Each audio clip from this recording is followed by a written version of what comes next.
will not divulge, as reckoning that all such should be kept secret. Some courts hold that the only physical investigation and treatment are valid as medical treatment, not to be divulged. Personal conversation, the quintessence of psychiatric treatment, is not looked upon as a medical action. Hiding behind professional secrecy is regarded as contempt of court. An additional difficulty is that this accusation of malpractice by a third party, not by the patient himself, is not covered by the usual malpractice insurance. The importance of such perfidious attack on psychological relationships, however rare the number of cases may be at this moment, is that it opens the road for many other forms of mental blackmail. It means that subtle personal relationships can be attacked and prosecuted in court, merely because a third party feels excluded or neglected or financially damaged. Cannot sue my broker because he gave me wrong financial advice, but can sue a psychological counselor for malpractice because he brainwashed my client. What new possibilities for mental blackmail and sly accusation are open? Gradually we can make punishable wrong intention and anticipation, nonconformist advice and guidance, and, in the end, simple honest human influence and originality, things that are already considered criminal in totalitarian countries. The word blackmail was originally used in the border warfare between England and Scotland. Blackmail was the agreement made by freebooters not to plunder or molest the farmer in exchange for money or cattle. The word comes from the Middle English mail, meaning speech or rent or tax. The French equivalent chantage brings us even nearer to the concept of mental coercion. It means forcing the other fellow to sing, to confess things against his will by means of threatening physical punishment or threatening to reveal a secret. It is, in the last analysis, mental coercion. We may call mental blackmail the growing tendency to overstep human reserve and dignity. It is the tendency to misuse the intimate knowledge of what is going on in the crevices of the soul, to injure and embarrass one's fellow man. Mental blackmail starts wherever the presumption of guilt takes the place of presumption of innocence. The hunting up of dirt and sensation in order to embarrass a victim we see very often carried on by the yellow press. It is not only playing up indecency, but at the same time it undermines human judgment and opinion. And by its sensationalism it precludes and prejudices justice in the courts. What a weak baby accomplishes with its tears and pouting can be done by the whining, querulous accuser with his fantasies about malicious influence and brainwashing. The suicidal patient may exert the same kind of pressure. 120. Am convinced that in the future the Supreme Court has to make rules which will control these new forms of indictment.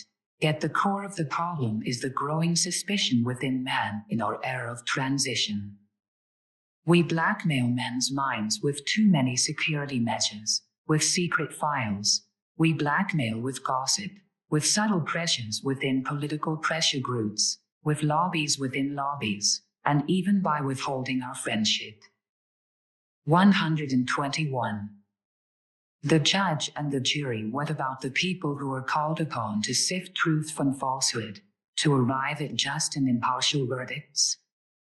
The judge and the jury are themselves influenced and affected by the external facts and inner needs that lie behind the behavior of the other principals in the case.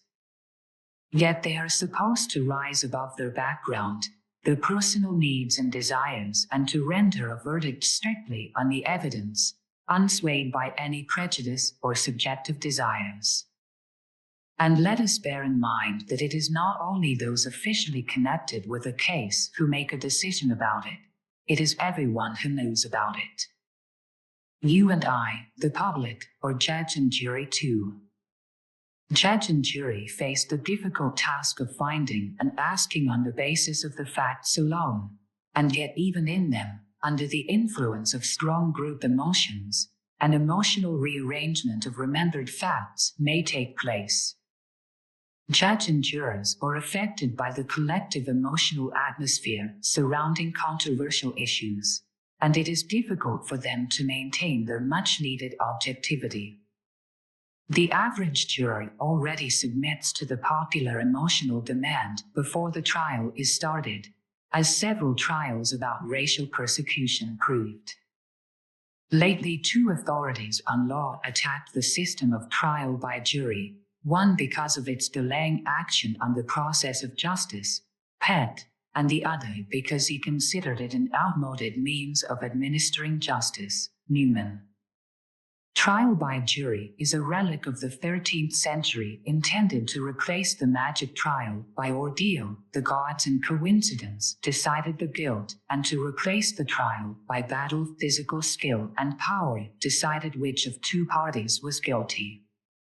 The trial by a jury of peers, by all those who knew the accused and the circumstances of the alleged crime, served its purpose in rather simple organized communities for a long time.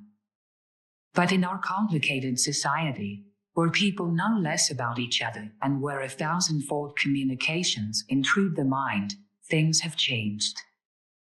The average juror is swayed by the emotion and prejudice of his heredity and background training. Newman, our juries are not always able to follow the intricacies of pros and cons, of interpretation of facts. In addition, many a trial lawyer knows how to fascinate a jury, how to catch their minds and influence their judgment. Beyond this, the selection of jurors delays more and more the process of justice. As the simple example of how individual, personal, and social conditioning can affect a juror's current reactions, let us look at the inner confusion usually caused by the word traitor. Here we have an emotionally loaded trigger word. If somebody is accused of being a traitor or a subversive on the basis of undeniable facts, any attempt at a scientific, psychological explanation of this person's behavior is already considered a treacherous intellectualism. The consensus is that the traitor should be punished. He belongs to the scum of society, better let him die. Even the lawyer who defends him before the court may be accused of collaboration in treason. 122. All of us know many other trigger words which immediately provoke confusion in our objective perception and judgment because they touch unsolved, unconscious feelings. Words like communist and homosexual, for instance, can become confusing trigger words which bring a reservoir of dark feelings into action. Demagogues like to use such words in order to stir up mass feelings, which they cannot control, but which they believe are very suitable for the strategy of the moment. This can become, however, like playing with dynamite. Any one of us may be swayed by elusive clichés such as where there's smoke, there's fire, or once a thief, always a thief. Once saw this most interestingly in a hot debate where someone had once been scolded for being a dirty monogamist. As soon as the accusation was made, public opinion turned against him. Even a judge can be swayed by his own emotional difficulties, especially by slanted testimony of witnesses who may be attempting to mislead. In Great Britain, the courts are more aware of the effect of a prejudicial attitude on the part of jurors. There, the trial process is extensively protected, mostly through prevention of pre-trial discussion and deliberation, regardless of the unpopularity of the accused. 123. Televised interrogation and open official interrogation affects those who watch it, and the fact that they are affected may influence its outcome. Various crime hearings in this country, for instance, were brought before the people by means of television. Citizens sitting comfortably at home far from the scene could see how defense lawyers maneuvered facts or instructed their clients, among whom were well-known crime bosses, so that they would appear in a favorable light. Even though their actions may have been transparent tricks with the appearance of a fixed wrestling match, the result was that some of the not-so-jovial-looking victims of the criminals were made ridiculous, while the criminals, calm, assured, self-possessed, seemed more admirable. The victims often couldn't stand being in the limelight. It made them feel ill at ease and embarrassed. The criminals, on the other hand, either denied every accusation in tones of righteous indignation, or made confessions which degenerated into hysterical quests for pity. The magic effect of all the anonymous onlookers, because the witness or defendant imagined their approval or disapproval, influenced the outcome of the hearings. All of us who watched them brought our own subjective expectations to bear on these hearings. Television makes a mass trial of such a hearing, and unwittingly not justice, but the variable feelings of the public become part of the courtroom atmosphere. Every piece of evidence in such a hearing is colored by rumor and emotion, and the shocked onlookers are left with feelings of suspicion and deep misgivings that the hearing has not really gotten down to the condemning facts. 124. The quest for detachment, man's feeling for justice, has very subtle implications. As soon as Justitia flirts with powerful friends or becomes completely submissive, people feel insecure and their anxiety increases. But man's feeling for justice needs more than mere security for its satisfaction and gratification. The sense of justice is an inner attitude aiming at the realization of ideal rules of law that can inspire the community and raise it to a higher moral level. It requires not merely that minimum of decent behavior that is enforced by law, but more than that, a maximum of personal initiative and mutual fair play. It asks for personal and social justice, for mutual limitation of demands in the service of the mutuality of relations between men and between men and their government. Any ideal feeling of justice requires sacrifice and implies self-limitation. Emotionalism is its enemy. This ideal of justice is not only valid for individuals, but should also rule communities and countries. Only in such an atmosphere of free mutual sacrifice of power on behalf of growing justice can democracy grow. Can people learn to see objectively and in a manner detached from their personal feelings? Yes, they can. Preconceived ways of seeing and witnessing can be changed. Many people realize the damage men do to themselves and others when they submit to collective passion and prejudice.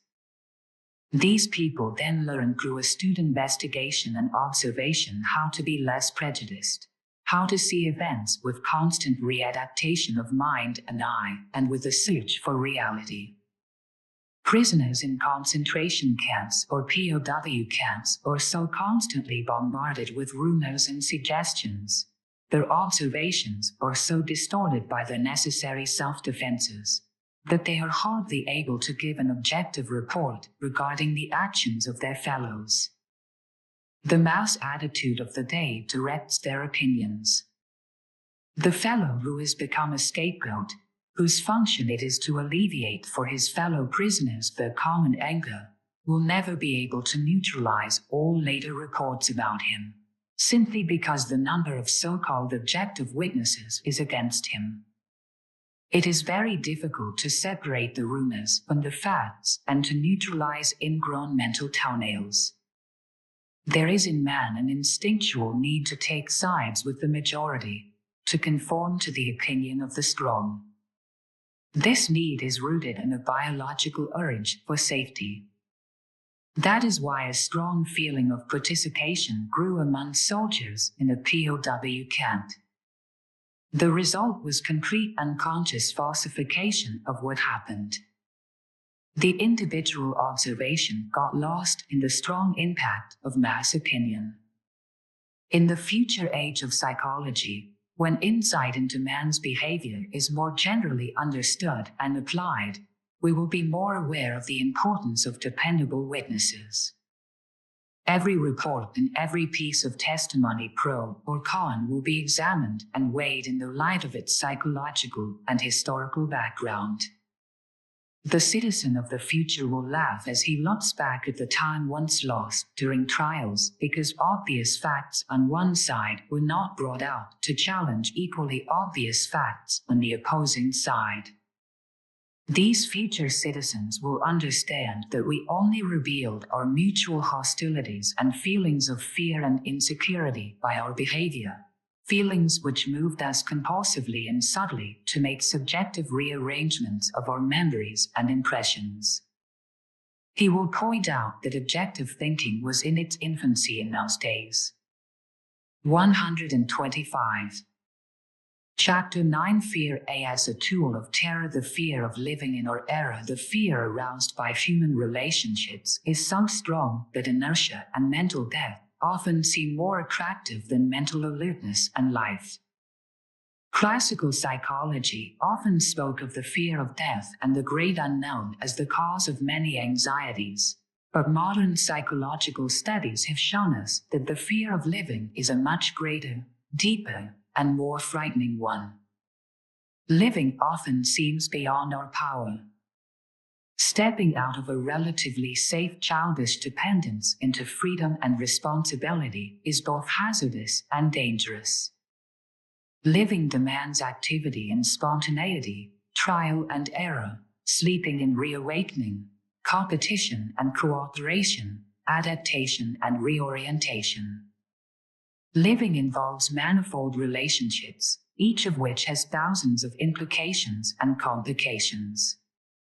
Living takes us away from the dream of being protected and demands that we expose our weaknesses and strengths daily to our fellow men, with all their hostilities as well as their affections. It requires us to build up useful defenses and then to replace them with others because we have to change our goals and our relationships. It expects us to be lonely in order to cooperate in freedom. It asks us to submit and to conquer, to adjust and to rebel. It robs us of our childhood slumber of satisfaction and of the magic, omnipotent fantasies of our infancy. Living requires mutuality of giving and taking. Above all, to live is to love. And many people are afraid to take the responsibility of loving, of having an emotional investment in their fellow beings. They want only to be loved and to be protected. They are afraid of being hurt and rejected. We can see this clearly in the fact that so many people embrace so fervently all the limitations and frustrations of life that are offered them the neurotic limitations of the usual prejudices or the totalitarian limitations imposed by power politics. In his book Escape from Freedom, Erich Fromm describes clearly how the pressures of freedom, when they are not balanced by responsibility and understanding, can drive men into the totalitarian frame of mind and into surrender of their hard-won liberties. Such surrender is nothing less than a slow mental death. Totalitarian leaders, whether of the right or of the left, know better than anyone else how to make use of this fear of living. They thrive on chaos and bewilderment. During unrest in international politics, they are most at ease. The strategy of fear is one of their most valuable tactics. The growing complications of our civilization and its administration make the impact of power politics felt more than ever before. When the totalitarians add to their tactics all the clever tricks that we have already discussed, Pavlovian conditioning, repeated suggestion, deconditioning through boredom and physical degradation, they can win their battle for the control of man's mind. 126. In the earlier chapters of this book, we described in some detail the techniques by which man could be turned into a robot in the service of totalitarianism and some of the tendencies that operate, even in the free countries, to rob man of his mental integrity. It is important for us to realize that emphasis on conformity and the fear of spontaneous living can have an effect almost as devastating as the totalitarian's deliberate assault on the mind. Conformity and the fear of living rob the free way of life of its greatest asset in the struggle against totalitarianism. Our human strength lies in our diversity and independence of thought, in our acceptance of nonconformity, in our willingness to discuss and to evaluate various conflicting points of view. In denying the diversities of life and the complexity and individuality of the human mind, in preaching rigid dogmas and self-righteousness, we begin gradually to adopt the totalitarian attitude we deplore. Delusion has never been the exclusive property of any one country, class, or group, and the totalitarian delusion, which in itself promotes menticide, can invade us from many fronts, from the right as well as the left, from the rich or from the underprivileged, from the conservatives and from the rebels. Fear and intimidation have not only been the result, but also the tools of mental coercion. Although there is as yet no unified theory of fear and anxiety, and we therefore do not know precisely why and how the development of these feelings leads to such dire consequences, it is important for us to understand what useful tools fear and panic are, and to see, through description, what these overwhelming emotions are able to do to people. Most people think of fear reactions as hysterical expressions of desperation. But, as this chapter should make clear, fear and panic also have their paradoxical expressions in indifference and apathy, reactions which, just because they are less commonly recognized as fear-created, can be much more dangerous to the individual than a gut hysterical cry. It is the hidden, silent fears that have such an impact on our social and political behavior. Fear and panic are reactions not only to overt danger and threat, they are also reactions to the slow, seeping intrusion of disquieting propaganda and the constant wave of suggestion to which we are all exposed. Fear is at work all around us, and often it throws its shadows where we least expect to find them. We may be acting out of fear without even knowing it. We may consider that our behavior is perfectly normal and rational when, in fact, psychology tells us that creeping fear may already have begun to work on us. Fear and catastrophe fortify the need to identify with a strong leader. They lead to herding together of people who shy away from wanting to be individual selves any longer. They prefer to be part of a huge mystic social organization that protects against threat and distress, in oneness with the leader. This protection-seeking instinctual reaction is also directed against dissent and individualism, against the individual ego. We see in this a regression toward a more primitive state of mass participation. True, this process of ego shrinking is the negative side of the back-to-mass reaction. Yet it stimulates a recognition of greater need for cooperation and mutual help. 127. During the last war and the generally experienced emergencies, many people became for the first time aware of the effective ties they had with their neighbors. At the same time, anxiety can inspire suspicion and the need for seeking scapegoats. It is the paradox of fear that it propagates warm feelings of immature ties and cold suspicion at the same time. Although there is throughout the world a conscious trend toward overcoming fear and feelings of insecurity, there is also a less conscious countercurrent provoking new fears and anxieties and insecurities. Whether he is aware of it or not, modern man lives in an atmosphere of fear of war, fear of the H-bomb, fear of totalitarianism, fear of nonconformism, fear of dissent. Fear has already begun to influence our behavior by the time we are aware of it. Once fear has penetrated the mind and stimulated fantasy, it begins to direct our actions, whether we want it to or not. We cannot eliminate all the thousands of stresses and fear-provoking situations in the modern world, but we can learn to recognize and understand some of the most common forms of fear reactions. In this way, we can find a partial release from the tensions they create and can learn how to cope with them more effectively. 128. Our fantasies about danger. Remember vividly one sunny afternoon during the Second World War while was still in Holland. Was playing tennis with some friends. We were all enjoying the satisfying exertion of our sport, but our enjoyment was somewhat marred by the players on the next court. They spoke the language of the hated occupier, and although attired in the same white sports clothes as we, they were obviously Nazi officers who were temporarily forgetting their delusion of conquering the world and were trying to relax like normal human beings. Suddenly, we all heard the drone of planes and the sound of anti-aircraft off in the distance. Then a group of low-lying Spitfires, our friends from England, came zooming by. My friends and stopped playing, waved our rackets in greeting, and watched the planes maneuvering. Our neighbors reacted quite differently.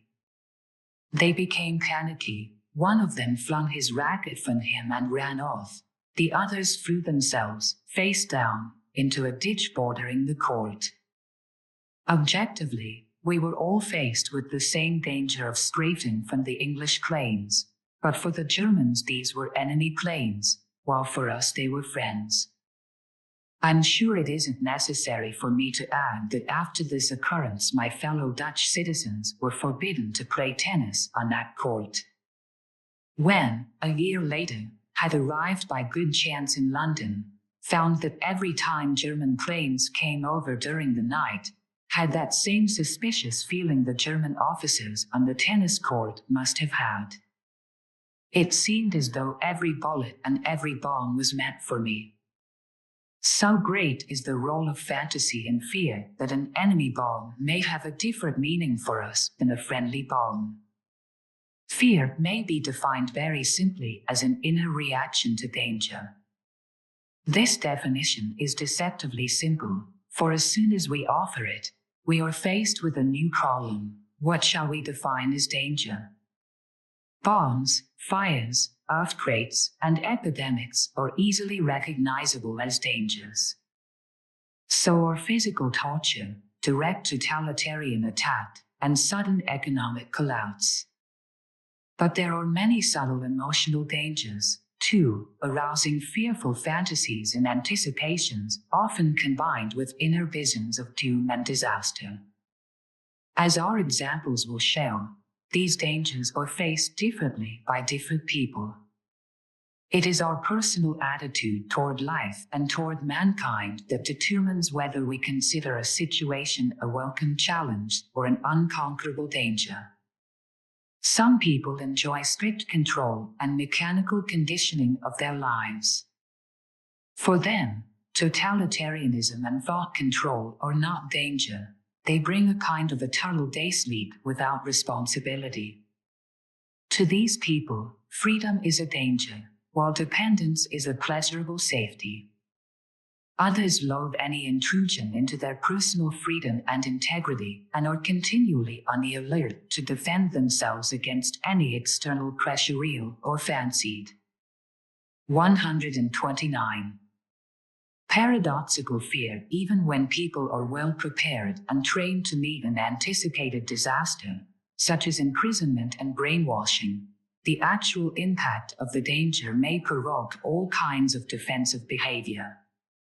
Overtraining may even weaken the person because the long anticipation allows all kinds of hidden fantasies to run rampant. In a minority of persons, this may be expressed in such pathological fear reactions as complete nervous breakdown or utter paralysis. Every person shows a different mental threshold of resistance to danger, and this threshold may change day by day. depending on our physical and mental fortitude. As a rule, inexperienced troops do not immediately show pathological fear in combat. Such behavior takes some time to develop. Paradoxically enough, fear reactions in moments of weakness often develop after the real danger has passed.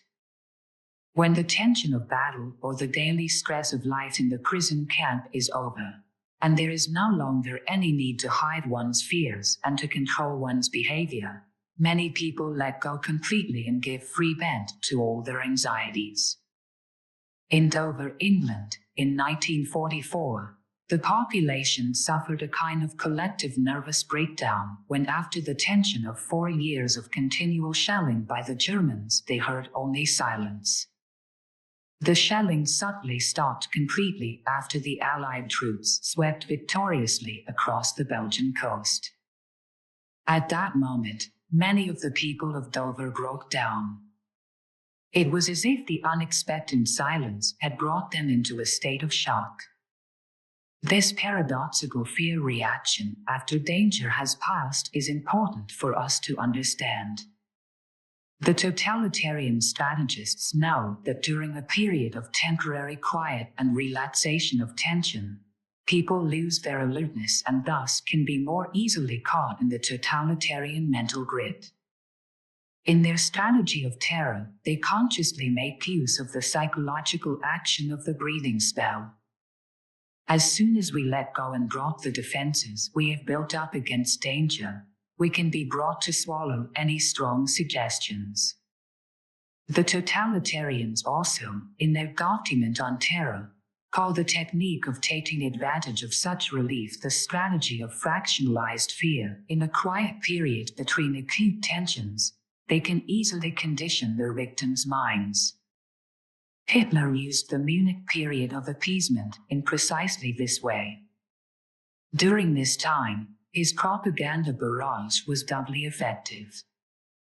Whether the reaction to fear and danger is immediate or delayed, most people show, under stress, behavior that can be said to fall into one of the following patterns.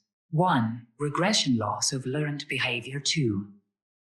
Camouflage and disguise the so-called feign or fake reactions. 3. The explosive panic defense through fight or flight. 4. Or psychosomatic conditioning the body takes over 130.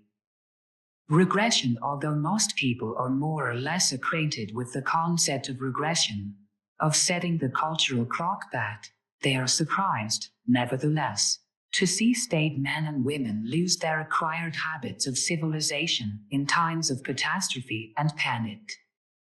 Once treated an engineer who had been the victim of an earthquake in a foreign country. After the earthquake, he behaved completely like a baby. All kinds of treatments were tried, but none were successful. We were never able to change his childish behavior. He never found his way back to normal, adequate behavior. From that fateful day, he remained barricaded in his cave of a state. It was as if with one blow he had forgotten everything he had ever learned. He was no longer a grown man, a professional scientist. He was an infant. He babbled like an infant. He had to be fed like an infant. Another earthquake victim of whom, no, a professor of mathematics, was found in his garden after the quake was over, half naked and playing with his child's toys. He completely rejected any recognition of the real emergency situation in which he found himself and regressed to a period of infantile irresponsibility. Such regressive behavior as a form of defense is encountered everywhere in the animal kingdom. When an organism is in danger, it drops its complexity and retreats to a simpler form of existence. When circumstances of living become too dangerous, some easily exposed multicellular organisms turn into well-protected, simple monocellular beings. This regressive process, called encystication, may, for instance, take place when the organism is exposed to abnormal temperatures or abnormal dryness. Man is subject to the same biological rule of defense. When life is too complex for him, he often turns the clock of civilization back and becomes primitive again. A sudden disintegration and breakdown of functions may occur. This form of regressive behavior is common in children. When they are frightened, they often revert to baby talk or to bedwetting. In the bombed areas during the Second World War, many girls in their late teens started to play with their dolls again. Even seemingly mature, hyper-sophisticated men and women may display thousands of symptoms of this return to infantilism when fear attacks them.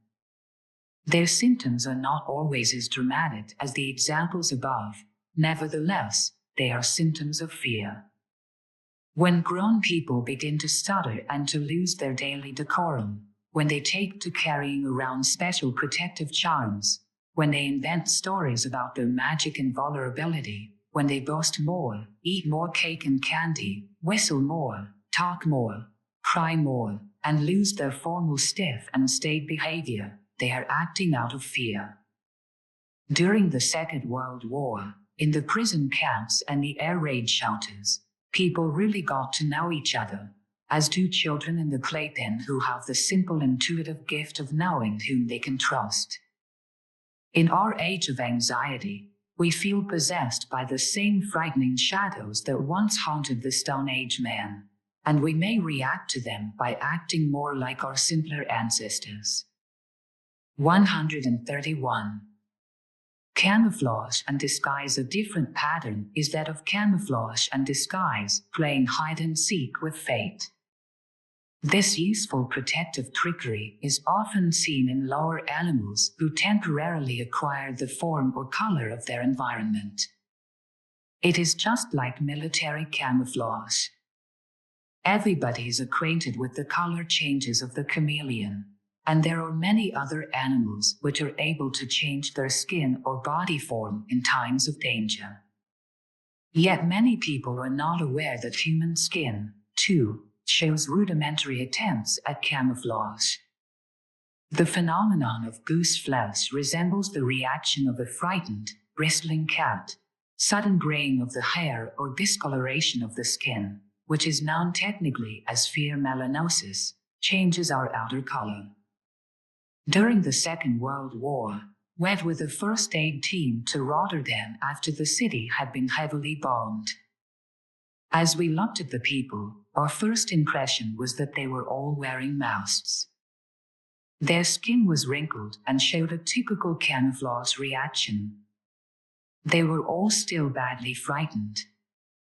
It was as if they were in hiding from the tremendous hell of fire that had been thrown down on them. There is a psychological parallel to these physical reactions. It is called the feign or fate pattern. Actual psychology looks at both reactions, feigning and fainting, as a passive retreat from reality. This reaction is comparable to shell shock or battle neurosis, the study of which is one of the most absorbing chapters of medicine. Soldier and civilian alike can go into a state of mental paralysis. In such a state, the victim becomes apathetic. He is unable to talk or to move. No dangerous reality exists for him anymore. He looks dead, only his frightened, burning eyes seem alive. This death attitude or cataleptic reaction often has a completely terrifying effect on bystanders. There is nothing so contagious as fainting in any crowded place. It is of the utmost importance to realize how passive, paralyzed, indifferent, and submissive people can become under circumstances which should demand the utmost activity. The totalitarians are making use of man's passive reaction to terror when they put their prisoners into huge concentration camps with only a few guards.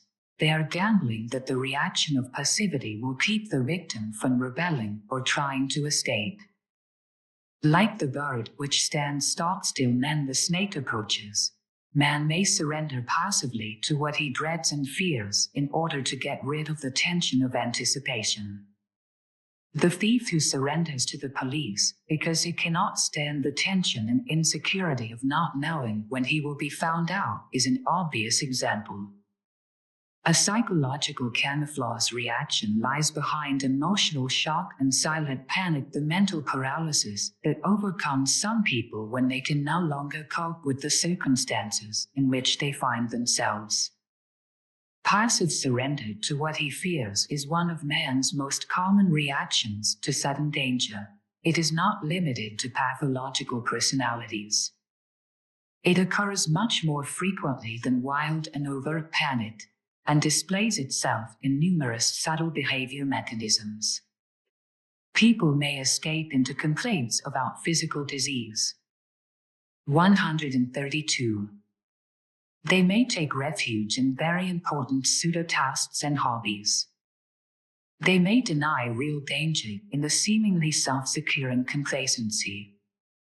They become obstinate and disobedient. Nothing can activate them. They are not interested in politics, they say.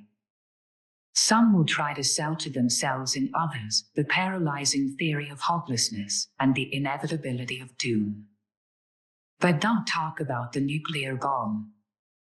Others will throw themselves into the oblivion of excessive drinking or hide themselves in long, pointless conferences. Every man has his own psychological Maginot Line, a mental fortress that he believes inviolable. We used to call this the ostrich policy, and the ostrich policy is one of the most dangerous strategies in the world. Beware the totalitarian who preaches peace. His intention may be to push the world into passive surrender to that which it fears. The cult of passivity and so-called relaxation is one of the most dangerous developments of our times. Essentially, it too may represent a camouflage pattern, the double wish not to see the dangers and challenges of life and not to be seen. We cannot escape all the tensions that surround us. They are part of life, and we have to learn to cope with them adequately and to use our leisure time for more creative and gratifying activities. Silent, lonely relaxation with alcohol, sweets, the television screen, or a murder mystery may soothe the mind into a passivity that may gradually make it vulnerable to the seductive ideology of some feared enemy. Denying the danger of totalitarianism through passivity may gradually surrender to its blandishments those who were initially afraid of it. 133. Explosive panics. Most people are far more familiar with the explosive motor reactions we call panic and stampede than they are with the other fear reactions. This is what we call mass hysteria, the Chacon-Poursoy reaction. The baby has its temper tantrums, and older people have their uncontrolled fury and fight or flight reactions. Although we usually think of the word panic as describing such phenomena as the hysterical stampede out of a burning theater or the flight of whole populations in terror, there are many subtle steps that lead from the first symptoms of unrest we all feel when something is threatening, to the great outbursts of crying and running and fighting we see in severe panics. Man shows many forms of panicky, frenzied behavior: epileptic fits, as in trench or war epilepsy, fury, rage, self-destruction, criminal aggression, running amok, deserting from the army, rioting, uncontrolled impulsiveness, breakneck speed and driving. A soldier in a state of panic may behave like an angry child. He may attack his friends or shoot at the members of his own troop. In panic, civilians may begin to cry, shout, walk aimlessly about wringing their hands. Or they may shout and scold or cry for help. The panicky person spreads panic. Every time he shouts, he incites others to run. Panic is never a question of crude strength or failing energy, but rather of lack of inner structure, of a failing capacity to organize.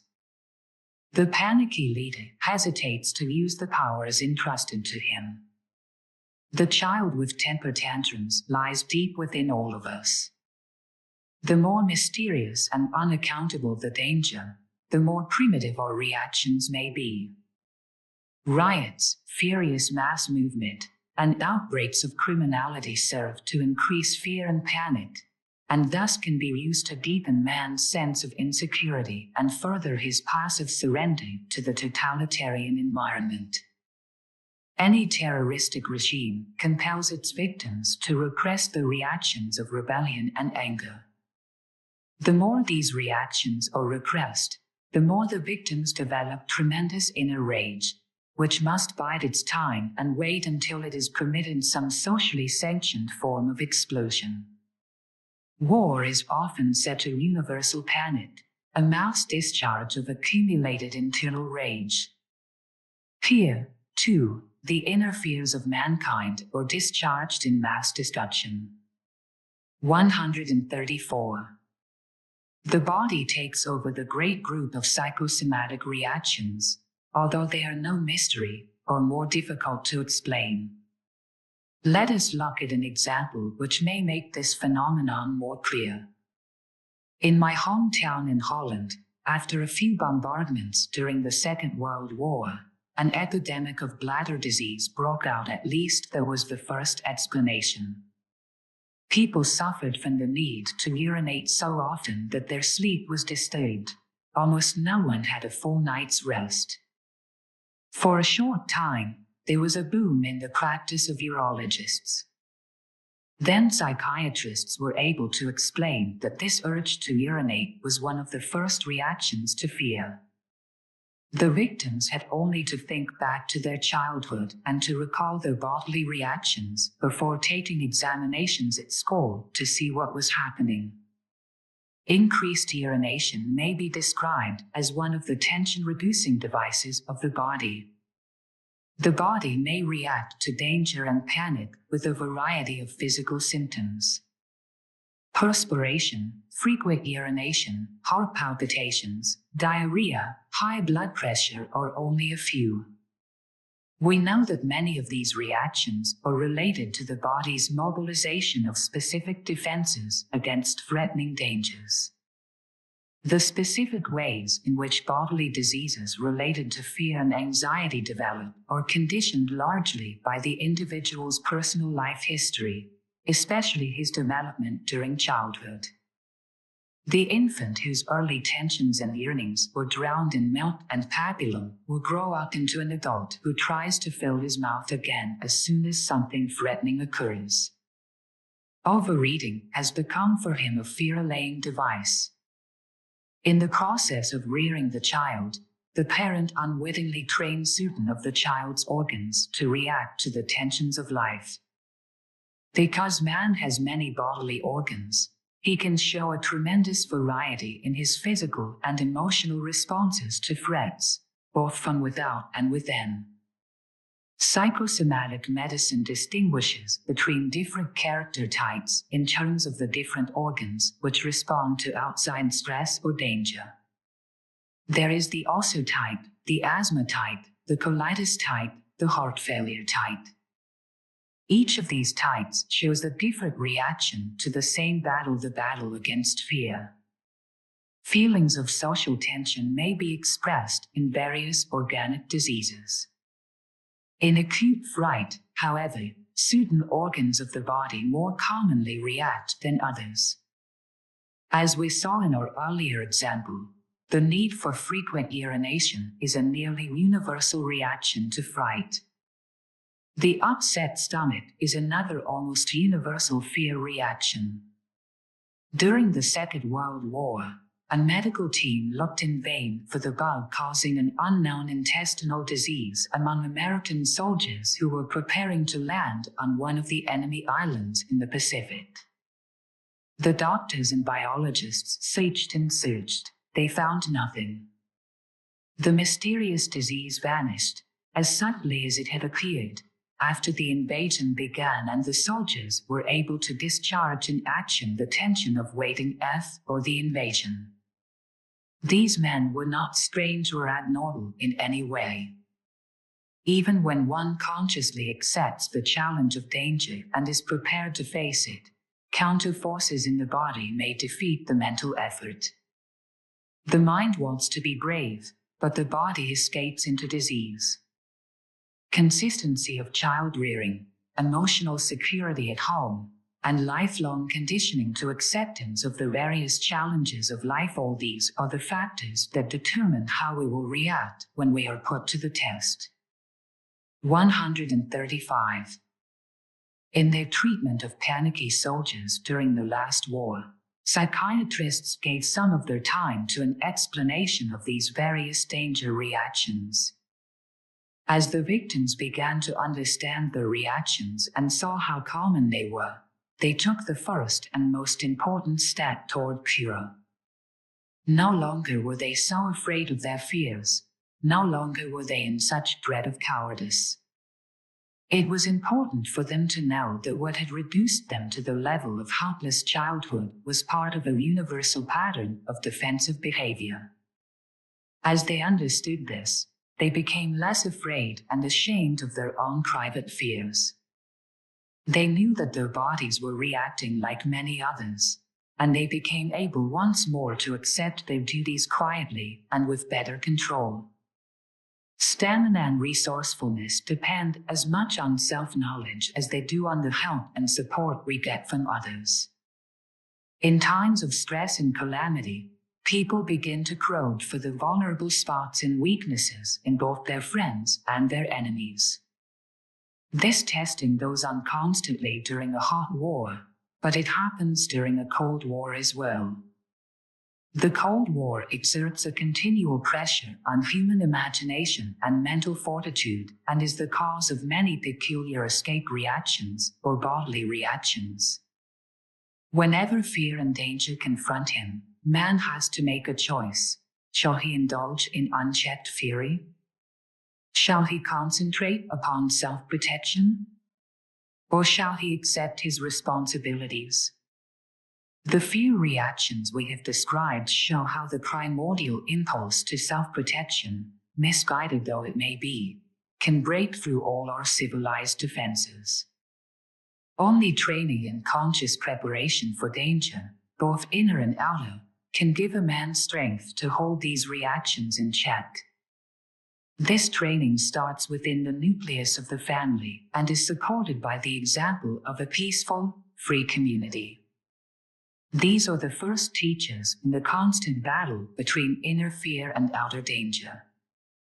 Those who are in danger of being brainwashed can be helped simply by making them familiar with the facts.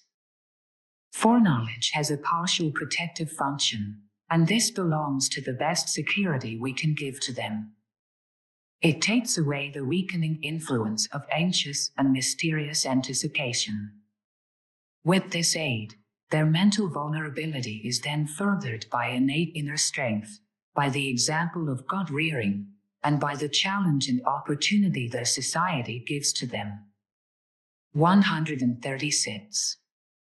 Part 3: Unobtrusive coercion. In the course of our investigations concerning thought control, menticide, and brainwashing, it has become clearer that more attention must be given to the means by which inner preparedness for mental submission is brought about. Unobtrusively, personal development and various cultural influences can make man more vulnerable to suggestion and ideological attack. In Part 3, call to the reader's attention the creeping intrusion into our minds by technology and bureaucracy, and how special forms of prejudice and mass delusion can take possession of our minds before we are aware of it. The final chapter, an inquiry on treason and loyalty, again calls to our attention the tremendous influence of mass thinking on our personal concepts of loyalty. Chapter 10: The child is father to the man. The time has come to ask ourselves if it is possible that there is something in our own growth and development that may make us more vulnerable to mental intrusion and ultimate brainwashing. Are there, for instance, special coercive needs in us? What is communicated and taught to the child that may keep him a spiritual prisoner of his environment? These are important questions and would require a thorough philosophic and pedagogic investigation. Nevertheless, for practical purposes, we may limit our attention to two different spheres of development: the influence of parents and the influence of certain social habits. The latter has already been investigated in the second part of this book. Indeed, must repeat that in my experience all those who are educated under rules of too strict obedience and conformity break down more easily under pressure. During World War II, when the so-called tough SS officers were interrogated after they had become prisoners, they readily surrendered their military secrets. Having lived for years under totalitarian command, they were just as obedient to the new commanding voices. Sometimes we only had to imitate the shouting voices of their masters, and they would exchange their former boss for the new one. For then every command had become the automatic trigger for new conforming obedience. In dealing with members of the Communist Party in this country, we had a comparable experience. The members were politically submissive and changed their obstructive party strategy to an opposite set of tactics the moment Moscow ordered them to do so. 137. How some totalitarians may develop increasing attention has been given to the various psychological motivations leading to political extremism and a totalitarian mentality in men and women who have been brought up in the democratic atmosphere, but who have voluntarily chosen to associate themselves with some totalitarian ideology. Psychologists who have come into contact with the totalitarian attitude and have studied those who are easily influenced by it agree, by and large, that in the free, democratic countries the option for totalitarianism is nearly always determined by an inner personality factor frustration, if you will. It is usually neither poverty nor social idealism that makes a man a totalitarian, but mostly internal factors such as extreme submissiveness and masochism on the one hand, or a lust for power on the other. Unsolved sibling rivalry plays a role too. Have treated several Nazi collaborators whose political behavior was motivated to some extent by the fact that they were older sons and could not stand the competition with their younger brothers. All these factors help to explain why the totalitarians everywhere can use their propaganda of violence to exploit resentment, hatred, racialism, and political fury. They know that they have only to play on these immature feelings of deprivation and dissatisfaction to bring people under a spell. In my own experience, have been amazed to see how unrealistic are the bases for political action in general. Only rarely have they found a person who has chosen any particular political party democratic or totalitarian through study and comparison of principles. Too often man's choice of his political affiliations is determined by apathy, by family tradition, by hope for financial gain, or by other irrelevant factors. It is this lack of rational motivation that can make men more susceptible to totalitarian blandishments, even in the democratic community. Remember very clearly, for example, a Dutch physician with whom went to medical school. He fell in love with the daughter of a communist and eventually married her. At first, he was disturbed by the conflict between his principles and his adoration. But gradually his principles gave in and he started to justify the party line. Later on, met him from time to time. He was an excellent doctor and a jovial fellow, and he took our half-serious quips about his politics in good part. But the moment we began a really serious discussion, he crouched in his official defensive corner and became a different man, sour, mechanical, handing out ready-made arguments. During the war, met him frequently in the course of our common underground work. He had been completely dazed by Stalin's pact with the Nazis, but the moment Russia was invaded and became an ally, he started his aggressive robotism again. Not only was he a staunch fighter against the Nazis, but he insisted that his was the only way to fight.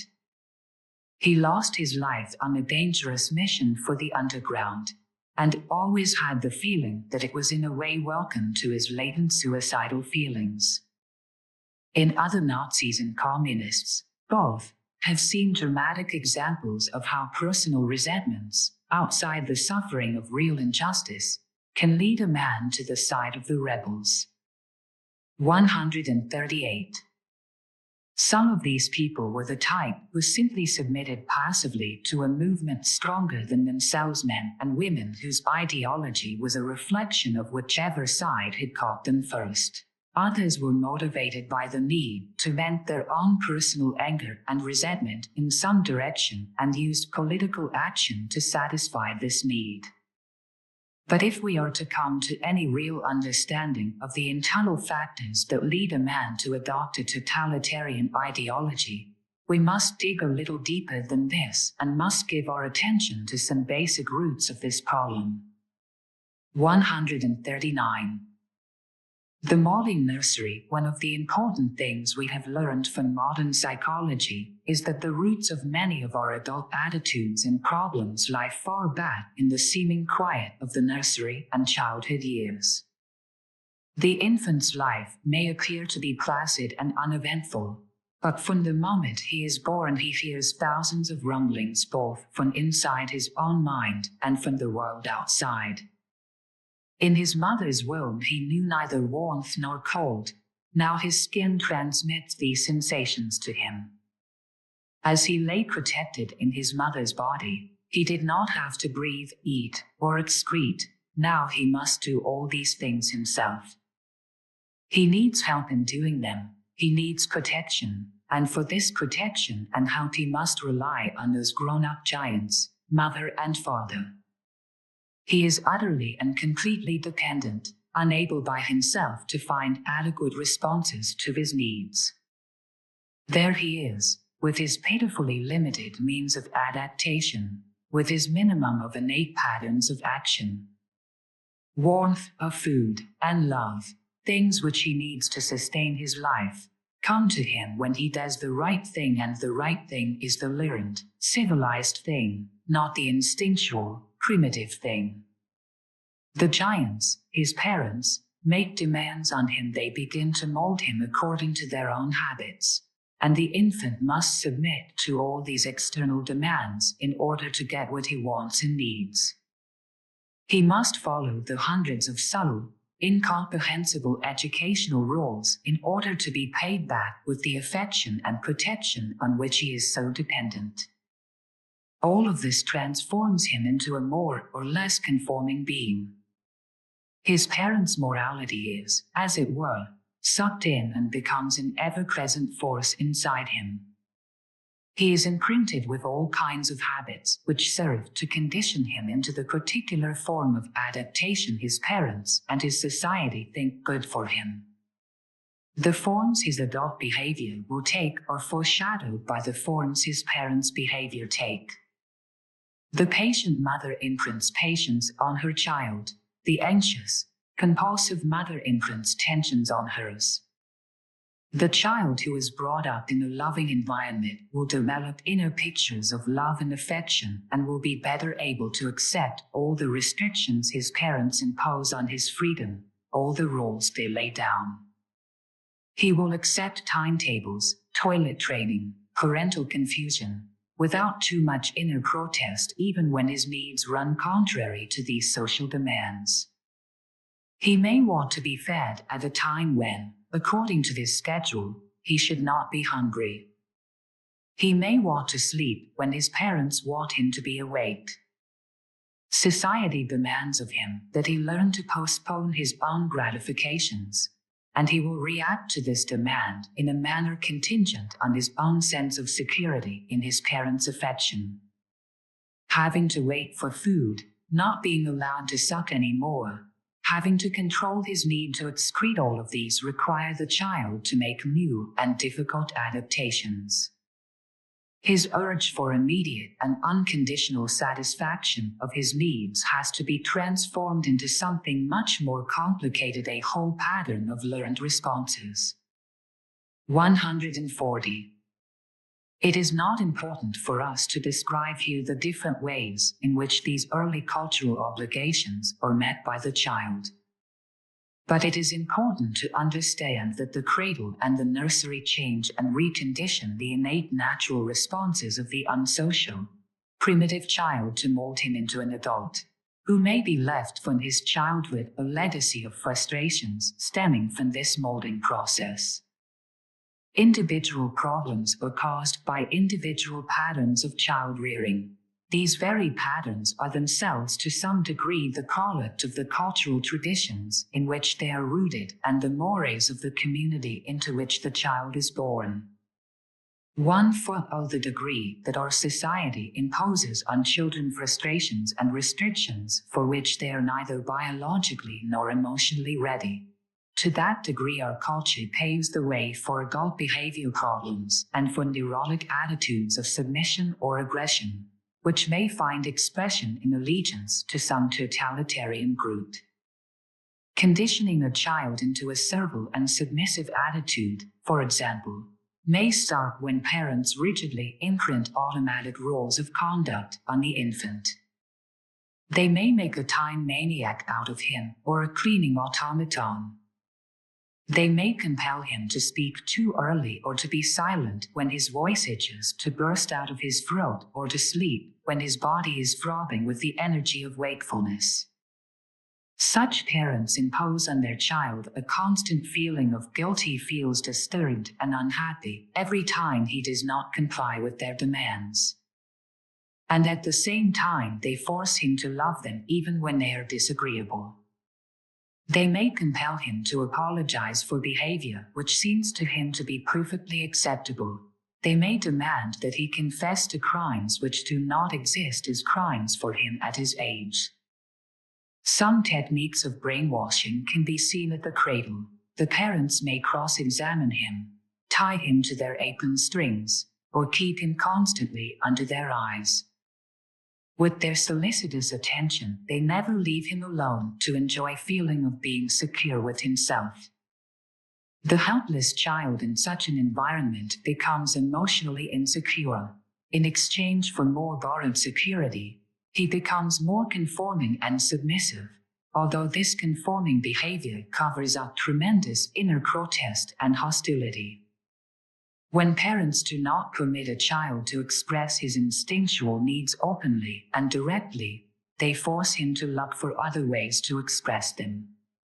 If during his early training, which may start on the day of his birth, the infant encounters endless restrictions to the direct expression of his needs, he will try to communicate these needs in indirect ways through tension, restlessness, and crying. Instead of being able to use natural outlets for his instinctual drives, the child is permitted and conditioned to act only through suppression and control of the drive. In his struggle to bring the drive under control in order to please his parents, the child's natural means of expression may become inverted. Instead of expression, he acquires repression. This is where the roots of such adult behavior as abject submissiveness and the urge for conformity lie. The groundwork for this masochistic pattern of giving in is formed in infancy. Submission and confession are the only strategies possible for the child in a world that is too overpowering for him to handle. Inner rebellion, hostility, and hatred must be expressed in a paradoxical way. The child's rigid silence is proof that he wants to cry and yell. He may reproach and attack the hostile world indirectly through magic gestures, clownish behavior, or even epileptic fits. 141. Compelled to suppress his instinctual needs and his means of achieving their gratification, he may conceal their existence even from himself. Surface conformity becomes his only means of communication, and when this happens, words and gestures acquire a concealing function. He never says what he means, and gradually he doesn't even know what he means. The carryovers into adult life of this kind of child rearing are obvious. Trained into conformity, the child may well grow up into an adult who welcomes with relief the authoritarian demands of a totalitarian leader. It is the welcome repetition of an old pattern that can be followed without investment of new emotional energy. Trained previously to divert his aggression to scapegoats, he may now displace his hidden resentments against his parents' rules and regulations toward society as a whole. Or he may find release for them in the wild explosion of pent-up aggression, which is exemplified by the lynch mob or by Hitler's stormtroopers. Other forms of parental behavior also have their effect on the child. If the child is trained precociously in habits that would otherwise develop spontaneously at a later age, he may show all kinds of distortions in his natural behavior. The example of the effect of precocious toilet training is common, but there are many other parental commands that can have the same effect on the child. The way the child is clothed, or the parent's constant demand that he always be quiet, asleep, and motionless are equally valid examples. When any command is too strictly applied before the child is able to cope with it, it exerts an enormous frustrating influence. What was enforced on the child by some outside power becomes an inner, automatic rule, a compulsion. Let us return to the toilet training example for a moment, though it is only one single part of the whole pattern of training.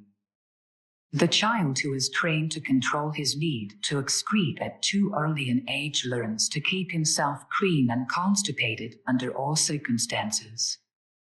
His body learns how to control itself automatically, but somewhere inside him the child feels contempt for those who have forced him into this behavior. He may grow up to be a chronically hostile adult, ripe for the appeal of some hostile ideology. In less severe cases, the conflict between outside prohibitions and the inner need to let go may create a continuing pattern of inner insecurity. Or it may lead to constant querulous resentment, which can be easily utilized by any would-be dictator. What we have to emphasize is this. The earliest web of communication between parents and child takes place on what psychology calls a pre-verbal and unconscious level. There is contact without words. The mother transfers her moods directly to the child. He senses and catches her feelings. The child also transfers his moods to her. She feels his pains and joys almost as soon as he does. This sensitivity of the infant makes him react with great intensity. He is profoundly aware of his parents' feelings. Such negative parental factors as anxiety, insecurity, infantilism, mutual disharmony, neurotic love, poverty, the struggle for existence, and compulsive tyranny have an enormous effect on the child. Not long ago, treated an infant who refused any offer of handling or feeding by its mother. The infant knew that the mother had a deep-seated hostility against it. It felt her aversion and rejection. 142. But the infant accepted food and affection from everyone else. The interplay between parental attitudes and child development starts at birth. Perhaps one of the clearest examples of a distorted growing up may be seen in one case, treated during the Second World War when was asked to do a psychological study of an alleged collaborator with the Nazis. This man, who was in England when saw him, said that he had left Holland, which was then occupied, because he no longer agreed with the German conquerors. When he arrived in England he was, as a matter of careful routine, put in a home for people under investigation as suspected spies. From here, he was very soon taken to a mental institution because of his strange behavior. He was not actually psychotic, but he did have great difficulty in relating to other people. When we went to interview him, it became apparent to me that he was completely confused. He babbled so much that it was almost impossible to understand him. Asked him about his childhood. It was not easy for him to speak about it, but he finally told me something of his background. He was an only child. His mother had been the dominant member of the family, actively working in scientific research. His father, a weak, nebulous figure, had seldom been at home. In his job as the manager of a large firm, he had traveled a great deal. On the rare occasions when the father was at home, the patient remembered long silences between his parents, his father only occasionally protesting against his mother's constant stream of directives. Sometimes the boy joined with his mother in criticizing his father's detachment and lack of interest. Sometimes he turned to his father for love and help against his mother's smothering behavior. But he was mostly lost and alone at home. In his late teens, the boy developed some homosexual attachments, in which he played the passive, submissive role. But he only came alive mentally after one of his friends made him attend a fascist rally. The show of strength and aggression excited the boy enormously and even aroused sexual sensations in him. He joined the fascist group, to the great dismay of his parents, but he was never very active in party work because the party did not provide him with the guidance and love for which he yearned. After the Nazi invasion and occupation, the party demanded that he be more active as a collaborator with the Germans. Now his conscience bothered him, and he became ill and developed all kinds of stomach ailments which were, to a psychiatrist, obviously emotional in origin. He was not, however, strong enough to withdraw from the party completely. He felt caught between two opposing dangers: the party and treason. The childhood struggle began all over again. He felt himself unsafe with either father or mother. So he decided to flee the country because he had a vague feeling that this would help him get away from his conflicts. Once in England, in the asylum, he felt completely contented. He simply did not understand the serious nature of the accusations that had been made against him. When it spoke to him about world affairs and his political activity, he fell into silence. He did not remember any of the details of his political behavior. It was as if he had lived in a dream since the moment he ran away from Holland. It is entirely possible that the enemy had used him as a tool, but at the time saw him he was only a mere psychotic, fear-ridden young man. He remained in the institution for the duration of the war. 143. One thing stands out clearly in this case, aside from its complexity as a pathological phenomenon, and that is the young man's continual search for male authority. This search for spiritual backbone is very common among people who develop totalitarian attachments. 144. The father cuts the cord. Psychological studies have shown us over and over again that the child's attitude toward the parental authority, with all its subtle internal complications, plays a primary role in determining how he will handle his hostilities, whether he will learn to cope with them or whether he will direct them toward destructive aims. As we said earlier, parents and family form almost the whole environment of the child during the first years of its life. They condition the foundations of his future character.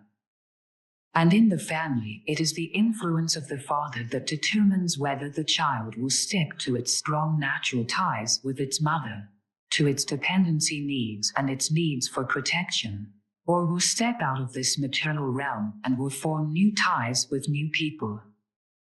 The father is the first one who cuts into the essentially biological relation between mother and child. He is what the psychoanalyst calls the first transference figure, the first new prototype to whom the child can transfer its expectations of gratification, its feelings of relatedness, of satisfaction, of fear. This first new trial relationship with the father giant may become the conditioning prototype for every subsequent social relationship. The child's initial relationship with its mother is purely biological and symbiotic. The womb is replaced by the crib. The mother is the know-all and do-all. Psychoanalysis describes the child's relationship with its mother as one of oral dependency because the helpless infant is completely dependent on the food, care, and warmth the mother provides.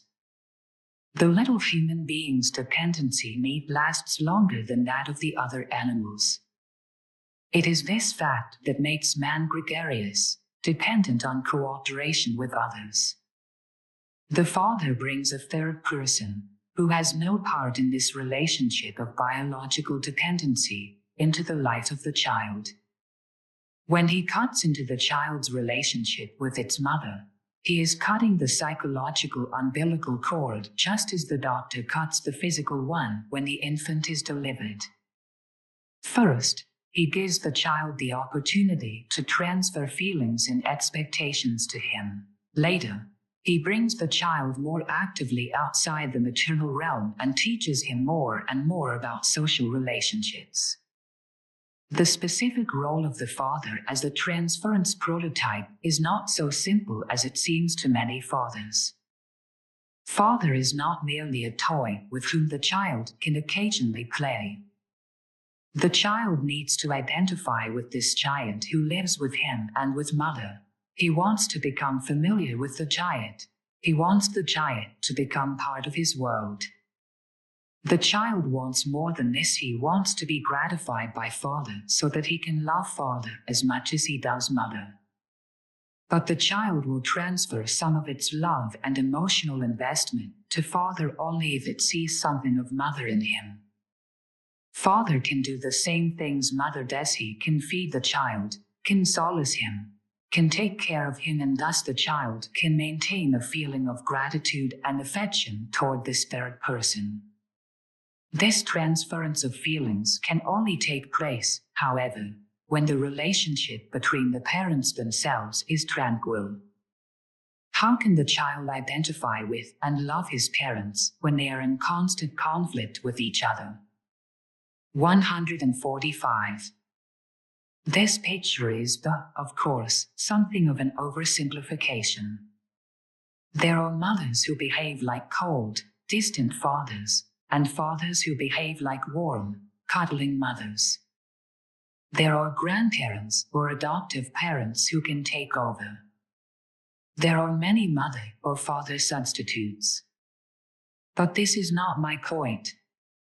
My point is that in every situation there must be some individual who can become the conditioning prototype for the child's relationships with new beings. This first person is most likely to be the father, and it is he who changes the child's biological dependency into a psychological relationship. When there is no father figure, or if the father is too weak or too busy or is denying and tyrannical toward the child, the result is that the child's relationship with independence and the mother remains strong and lasts too long. Consequently, the child's need for social participation and for gregarious ties with others may become to him a consuming need. As an adult, he may be willing to join with any social group which promises him support and reassurance. Or his unconscious resentment against the father who did not help him to grow up and become independent may be diverted into a resentment against other symbols of authority, such as society itself. Either way, the child may be headed for maladjustment and for difficulties. Either way, the child may grow up into an immature adult.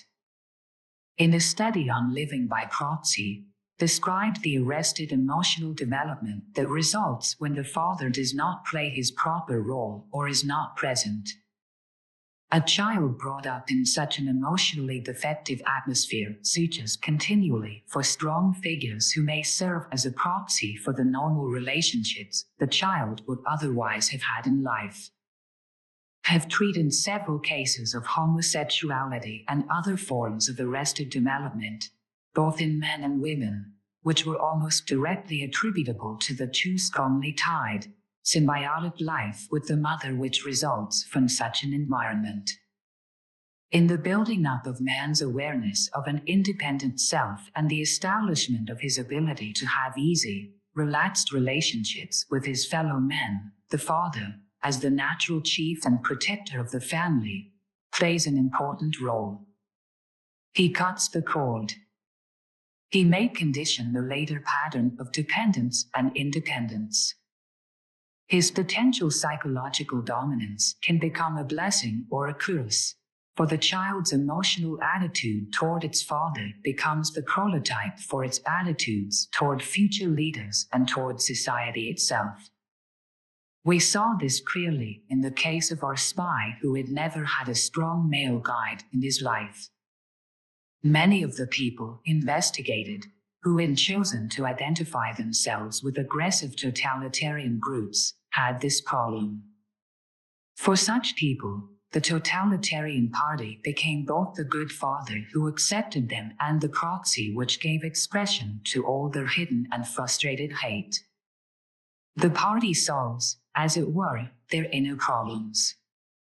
Parental conflict in early childhood, inconsistency, and a threatening, unloving attitude toward the child pave the way for rebellion and submission, and a repetition of this pattern later in life. The wish to break away from the family pattern may lead to rebellion, but the particular form the rebellion takes depends on what political movements can modify and channelize the person's resentment. 146. This does not mean, of course, that there is not a hard core of totalitarian-minded people, nourished in the cradle by the dogmas of their totalitarian parents, who give themselves to their party tasks because they have never known a different world. According to Almond, these types are found particularly in our Western world among high-echelon extremists. They take in the totalitarian form of socialism with their mother's milk. They are members of an increasing group of hereditary totalitarian conformists. Here, no further rebellion is needed to become an extreme revolutionary. But the bulk of the totalitarian-minded in the democratic societies are men and women who are attracted to this destructive way of life for inner emotional reasons unknown to themselves. My own experiences with both communists and Nazis during the Second World War has shown me this truth over and over again. In Holland, as in the other Nazi-occupied countries, the communists and their sympathizers fought bravely with us in the underground as our temporary companions. Even during that time of national crisis and terror, they were never free from bitter reproach and resentment toward us. They insisted that their ideology was the only correct one and shelled, sometimes openly, sometimes covertly, that when the Nazis were defeated, they would renew their struggle against the social order. Let me give just one example to illustrate this point. One of the communists was a very brave physician, not the same man about whom spoke earlier. He had killed a Nazi leader, and later he himself died a horrible death. Here was a grown man who had never been able to overcome a certain adolescent self-righteousness and aggressiveness. On the very night when, in deadly peril, he sought refuge in my home, he felt compelled to engage me in a long theoretical political discussion with him, full of bitterness. He disdainfully reproached the other resistance groups because they did not share his political views. His views and ideals, must say in all justice to him, seemed sincere to me, but he was filled with so much unresolved hostility toward the government of his fatherland that he was ready at all times to overthrow it. The core of his fallacious reasoning found was the confusion about ends and means in the struggle for social justice. For him, tactics and strategy had become more important than the final aim of peaceful coexistence between men on Earth. His violent death after murdering an SS officer was partly the result of the fact that he pursued tactics beyond the strategic needs of the moment. True, in the end he gave his life for his ideals and for his native land, but up to the end he carried a bitter grudge against all those who were not in complete agreement with everything he thought and felt. It was that personal grudge and hostility which led him to bad planning and his ultimate fate. Most of us are not clearly and completely aware that alongside our wish to be good and just and citizens, we also have hidden wishes to violate our allegiances to the social formation of which we are members. These wishes are not based on reason and intelligence, they are purely emotional. They are founded by the ways we have been brought up, by our relationships with our parents, by our educational system, by our attitudes toward ourselves and toward authority. 147. But all men who adhere rigidly to any set of political convictions, and especially those who have embraced some totalitarian ideology, believe that their attitudes emerge from rational conviction and are the result of normal intellectual development. They insist that those who do not agree with them are committed to a stuffy, outmoded way of thinking. They cannot see their own vengeful and disloyal attitudes as something asocial and abnormal. To the psychologist, it is eminently clear that these attitudes have their roots not in intellectual conviction, but in some deep-seated emotional need. I've often seen cases where this blind, rigid allegiance to a totalitarian ideology was actually a defiant rebellion against a compelling inner need to grow and to change and to become mature. In these people, the selection of a special political party was only a substitute for their need for dependency. Ideological stubbornness is often tragic because it may cover up basic neurologic reactions that may lead to self-destruction. One of my patients was a young woman whose ultra-left beliefs were a defense against her hidden incestuous feelings toward a reactionary father. It took protracted therapy to bring her to an understanding of the real nature of her difficulty and to get her to see that there was nothing shameful or disgusting about the infantile love and resentment she was trying to conceal through her political behavior. The need for authority, when it is not understood, and the confused resistance to authority are the roots from which the totalitarian attitude may grow. Whenever the father leader fails, he sets up a pattern of future trouble with authority. Instead of a mature relationship with his fellow men, the child becomes an adult who is forced to choose the tyrannical totalitarian type to keep his inner tensions in check. Whenever there is parental conflict, the child grows into an adult burdened with conflicts who may be eager to accept the simple solutions totalitarianism offers. Whenever there is parental compulsion, which gives the child no chance to develop its own attitudes and evaluations, the child grows up into a conforming adult, whose entire life may be spent in the search for outside authority, for someone to tell him what to do. 148. Chapter 11 Mental Contagion and Mass Delusion. During disturbed times such as these, the thoughts of everyone follow the diplomatic play going on at the various political conferences. It would be worthwhile to investigate whether it is possible for leaders of nations to arrive at a common understanding as a result of mutual exchange of words, ideas, and the negotiating of treaties. Yet, the various cultures in the world and the different ideologies not only speak different languages, but even their ways of thinking are different. unobtrusively, our personal past and our cultural environment creep into our thinking habits. Our feelings and thoughts are conditioned and coerced by various social influences. It is already possible to bring to the surface some of the illusions and prejudices people have about one another. We may say that the special environments in which people develop and the habits they build up foster subtle illusions and delusions in persons, of which they are, for the most part, unaware. Through research in the field, anthropology and psychology have been able to compare different ideologies in people by observing the growth of the wholesome and the unwholesome in the child, in groups, in tribes, and, lastly, in nations. The findings call to our attention the difficult art of argument in situations where there is scarcely any common ground of communication and understanding.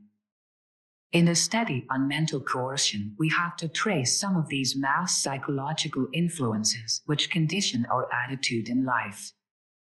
The affirmation of my own errors, the lie, till 10 times, gradually becomes a half-truth to me, and as continue to tell my half-truth to others, it becomes my cherished delusion.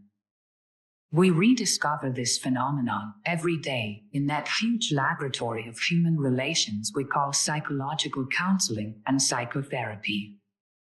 Let us look at just one simple example, the case of a perfectly healthy child who decides one day that she doesn't want to go to school because schoolwork seems so very difficult.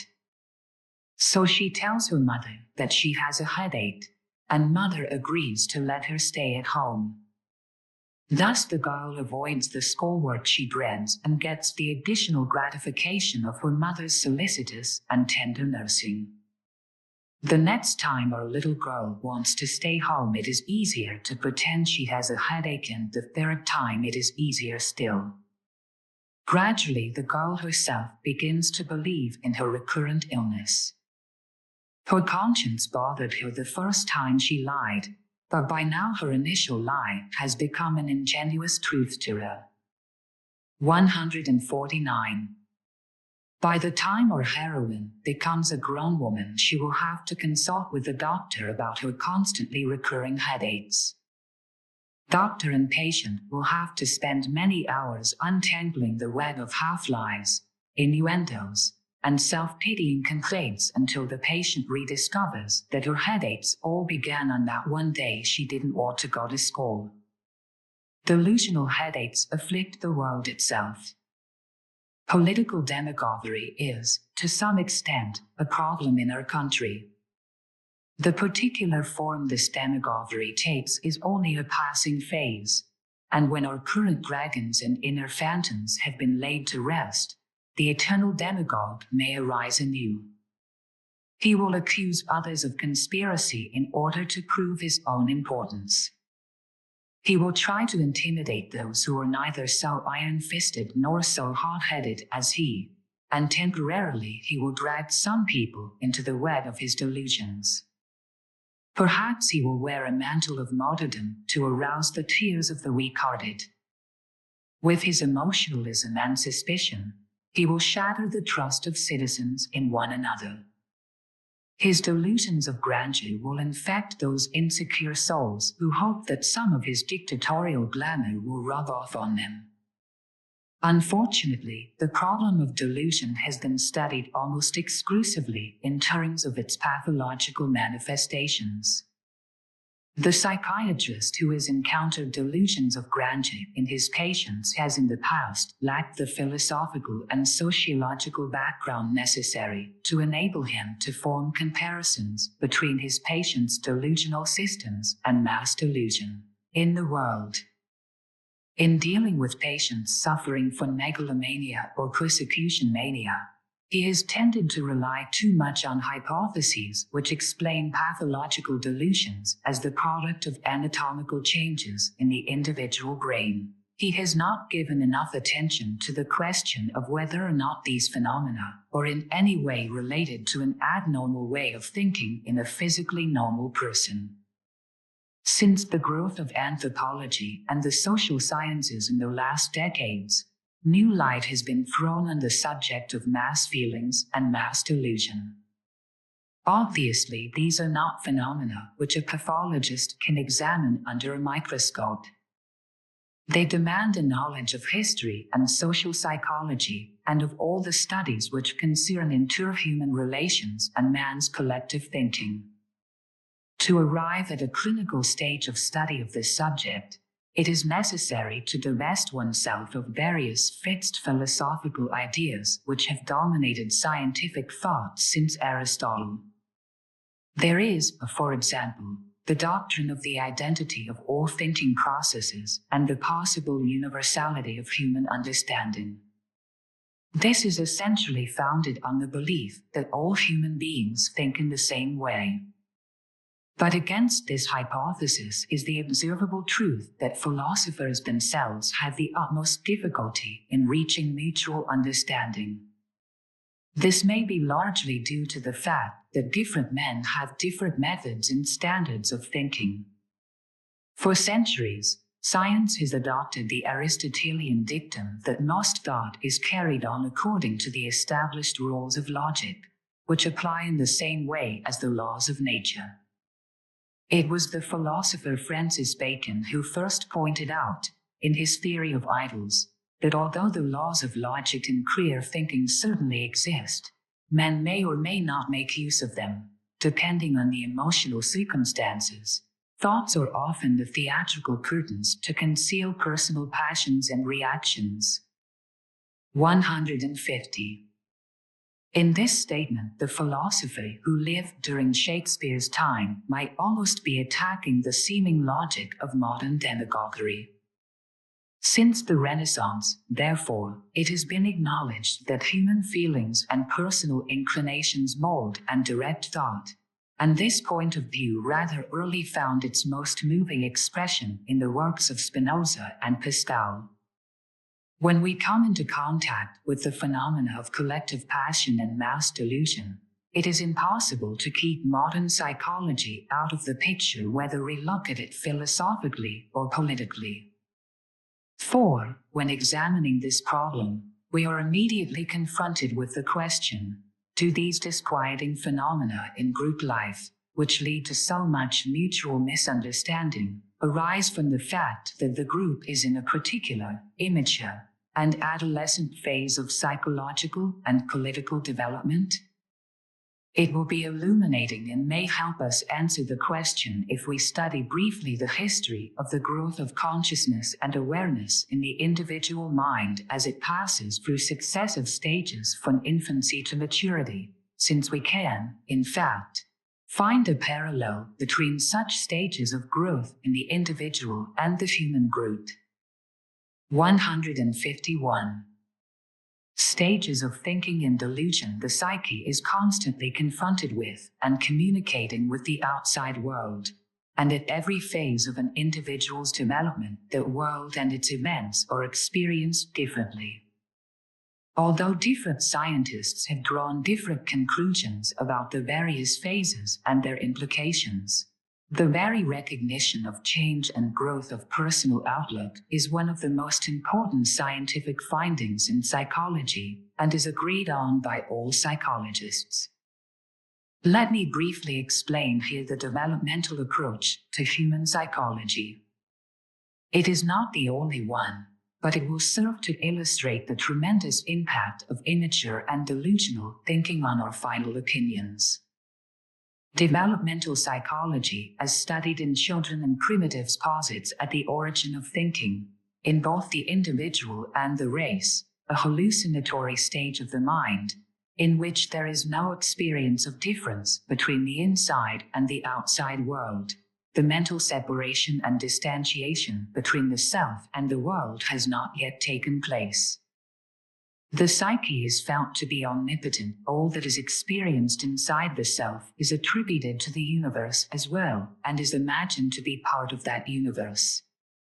According to developmental psychology, the infant experiences the world in this way, and in certain types of insanity, the adult will revert to this hallucinatory stage.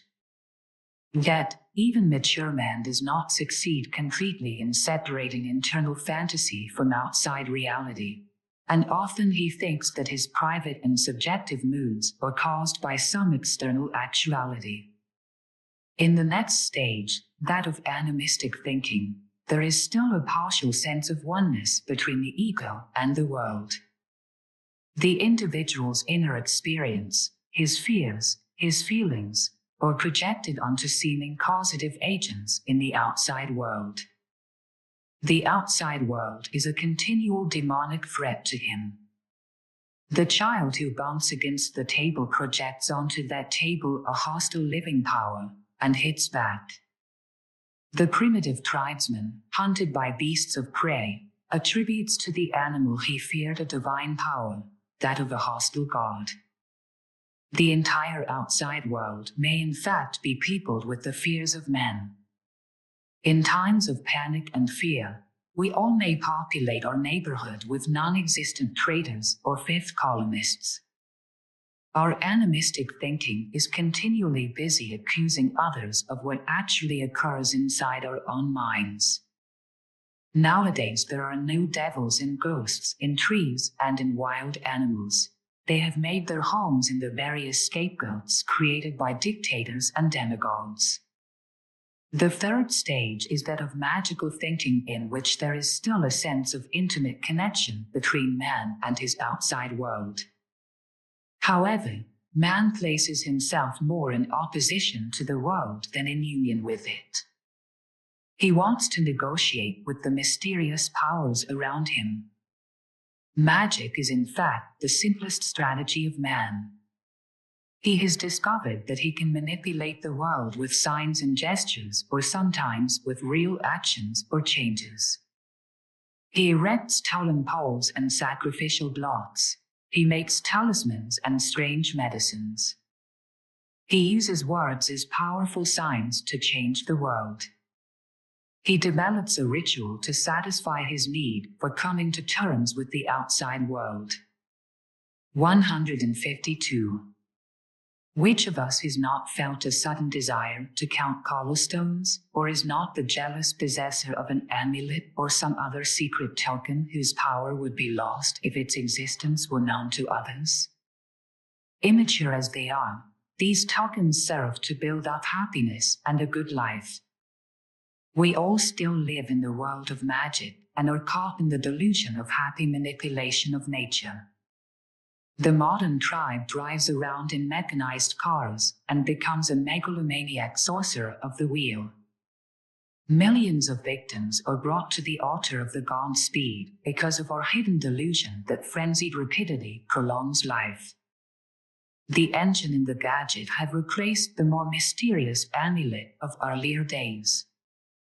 Knowledge is still in the service of power instead of in the service of understanding. In the last phase of mental development, man makes a complete separation between himself and the outside world. He not only lives with things and tries to manipulate them, but he also lives in opposition to them. In this phase of mature reality confrontation, man becomes an observer of his own life. He recognizes the abyss of his own being. He sees his body and mind as separate from the world. With hands, ears, eyes, and his controlling mind, he confronts reality. He steps back from the world and observes it. He is, in fact, the only animal that walks erect, straightforwardly facing the world. He is the only animal that uses his hands and his senses as verifying instruments. Gradually, his own mind-body becomes an instrument whose drives he may accept or reject. Only man is able to see his drives and instincts as either dangerous or useful. Man not only knows an externally imposed fear, but he knows an inner fear, fear of losing the inner controls he has acquired at so high a price. With arms and hands, man reaches out not only toward the outside, which he once hoped to conquer with magic gestures as the baby does, but also he knowingly reaches out toward an inside world. Mature man lives between an inner and an outer world. There is something tragic about this laborious process of becoming conscious of a separate inner and outer reality. In becoming mature, man awakens from a sweet primitive dream in which he was part of an individual whole, part of a nirvanic world of equanimity. The sense of lost unity with the universe lingers on, and in moments of mass tension, or in times of crisis, he reaches toward that ancient experience of impersonal, irresponsible bliss. Utter passivity or self-destruction, artificial ecstasy obtained by means of drugs, the suicidal wish for eternal sleep or devices by which man hopes to fulfill that eternal yearning. At what stage in connection with these developments of human experience may we speak of delusion? When the member of a primitive tribe placates the mysterious and hostile world by prayer to his totem animal, we do not call this delusion. But if a man who has attained to a more advanced stage of thinking relaxes into such a primitive habit of thought, then it is possible to call this falling back, retrogression, a delusion. 153. The loss of verifiable reality delusion we may thus tentatively define as the loss of an independent, verifiable reality, with a consequent relapse into a more primitive stage of awareness. Just as the young woman we spoke about earlier began to believe in and suffer from her headaches, so the man who sells his private fantasy first as a rumor and then as a factual truth gradually loses his awareness that his initial statements were in fact deceits, and his delusion becomes a kind of permanent petrification of his original primitive wishful thinking. There are several factors which promote deluded thinking. Retrogression and primitivization may occur as a result of physical disease, particularly diseases of the brain, and it is with this type of delusions that psychiatrists deal. Many brain diseases put out of operation the brain cortex, the organ which developed last in the evolutionary process and which makes us aware and controls our thinking. When this disturbance of function happens, genetically altered types of brain functioning have to take over. Most of the causes of delusions are not purely organic, however. The same effect of regression may be produced by hypnosis and mass hypnosis, which, by dislocating the higher forms of alert consciousness, reduce the subject to the primitive stage of collective participation and of oneness experience. If awareness and reality confrontation become rigid and automatic, if man does not look for alert and repeated verifications of what he finds in the world, he may develop delusions, ideas not adapted to the reality situation. Apparently, the human being requires constant confrontation and verification with various aspects of reality if he is to remain alive and alert. When experience is petrified into dogma, the dogma itself stands in the way of new verification and of new truth. The delusion of a nation that calls itself the chosen country makes it harder for that nation to collaborate with other nations. How deeply involved the process of thought control is with the general formation of ideas in our time can be shown by the following experience. After the First World War, made the acquaintance of a German philosopher dedicated to the idealistic philosophy of his country. Germany went through a creative phase. New ideas arose of fraternity and world peace. Germany, the defeated country, would show its spiritual power. During our vacations, we walked together through the sunny mountains of Ticino and devoted our philosophical conversation to the eternal yearnings of mankind for harmony and friendship. We became friends and wrote to each other about our mutual work, till the shadow of totalitarianism came over his country. At first he was skeptical and even critical about Nazism. Our correspondence diminished, and when he gradually became gleichgestellt and a member of the party, the final mental cleavage followed. Never heard about him anymore. 154. So many philosophers surrendered their theoretical thinking under the impact of powerful mass emotions. The reason lies not only in anxiety and submissiveness. It is a much deeper emotional process. People want to speak the language of their country and fatherland.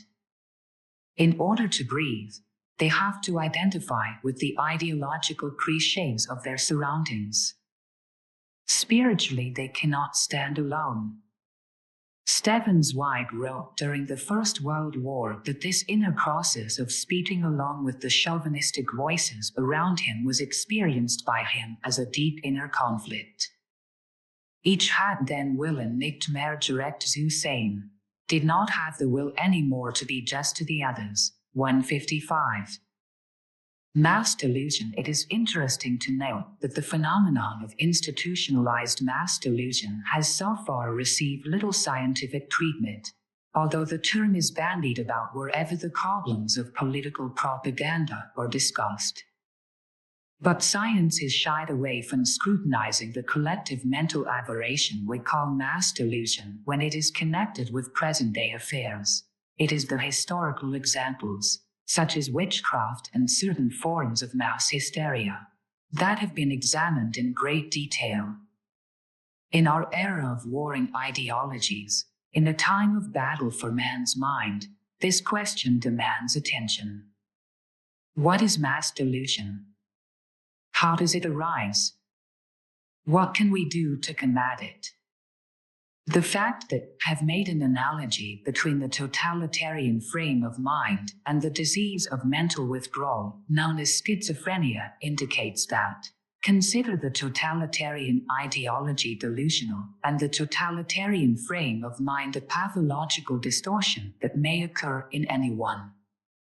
When we tentatively define delusion as the loss of an independent, verifiable reality, with a consequent relapse into a more primitive state of awareness, we can see how the phenomenon of totalitarianism itself can be considered delusional.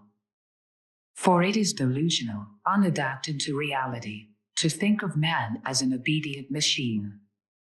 It is delusional to deny his dynamic nature and to try to arrest all this thinking and acting at the infantile stage of submission to authority.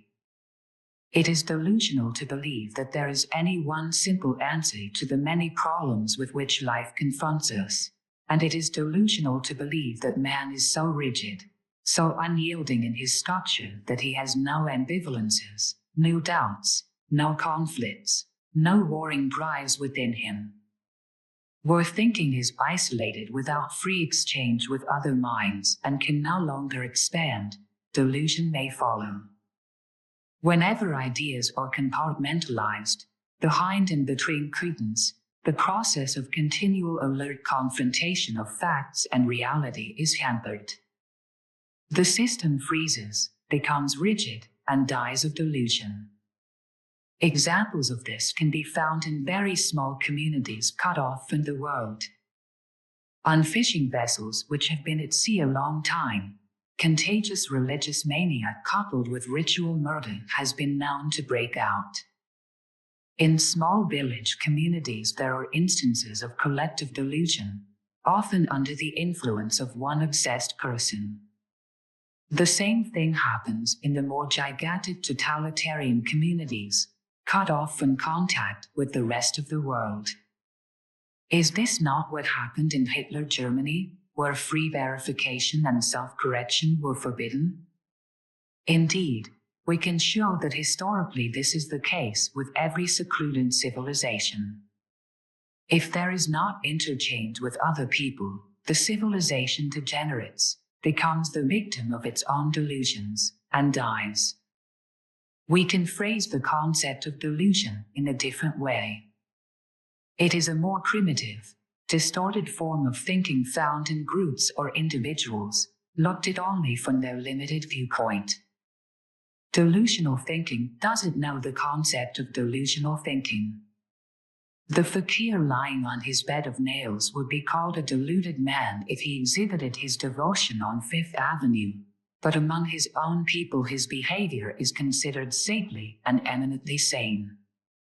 A member of a primitive tribe will not see in the ceremony of devil exorcism or a revival meeting an instance of mass delusion. 156. But a man who has passed through this stage of mental development to a level of greater perspective and awareness will recognize that delusional notions lie behind such ceremonies.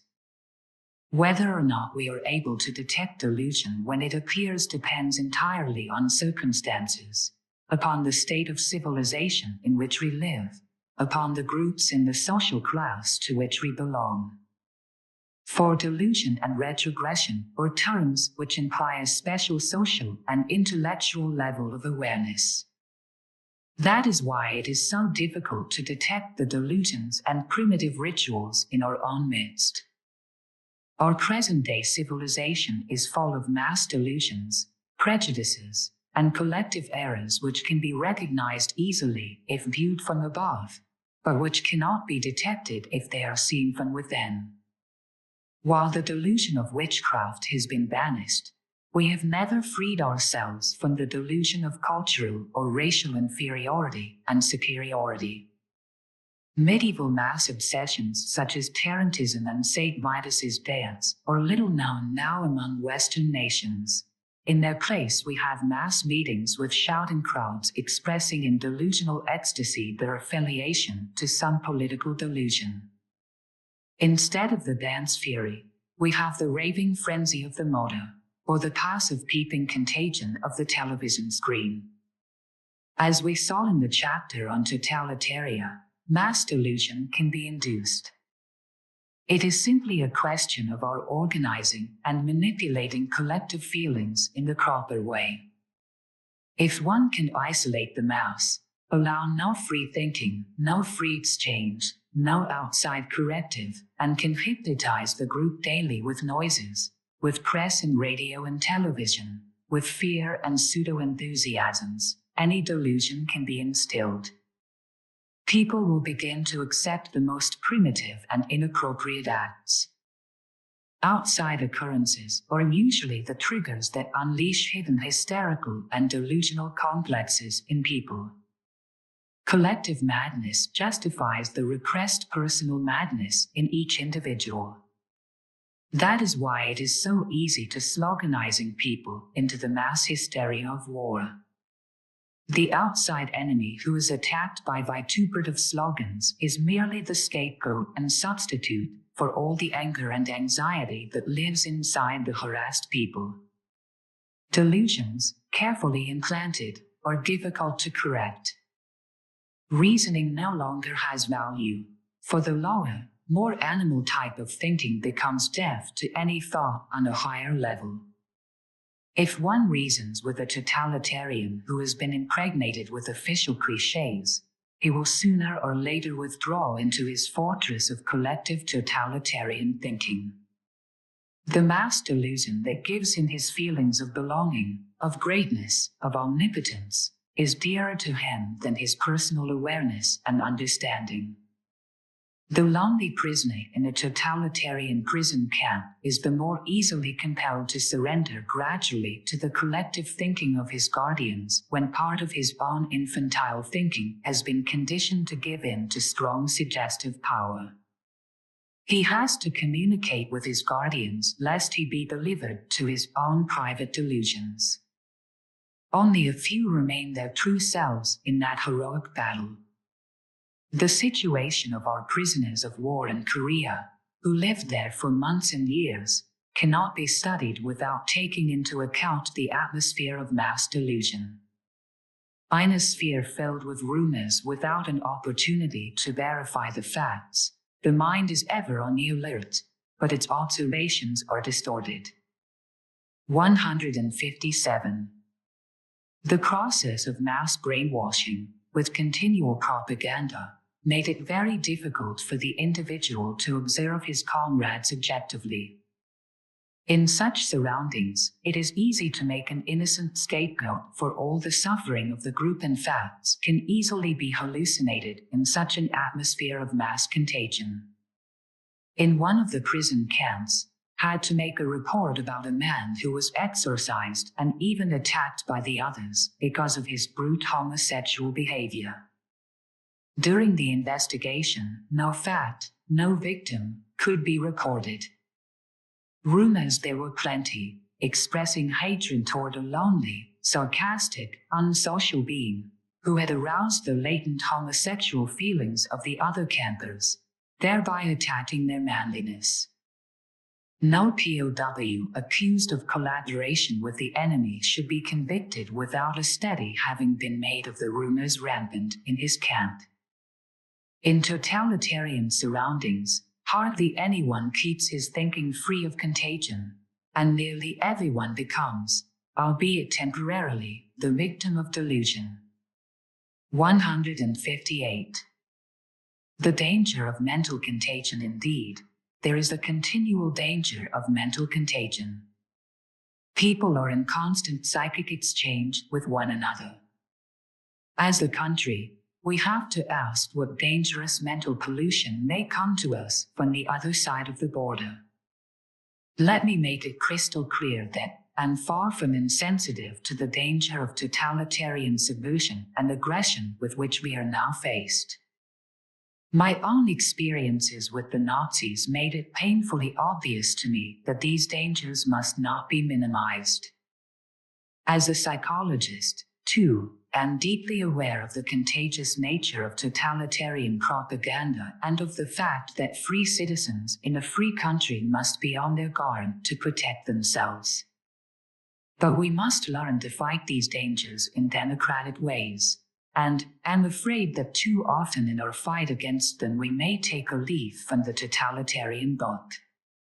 Let me cite but one example of this.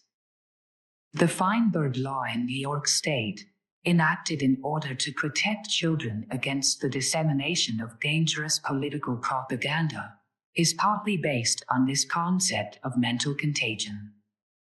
It aims to protect the schools against the subtle infiltration of subversive ideas. It seems at first sight like a simple solution. You just start submersion before it can affect the impressionable minds of our children.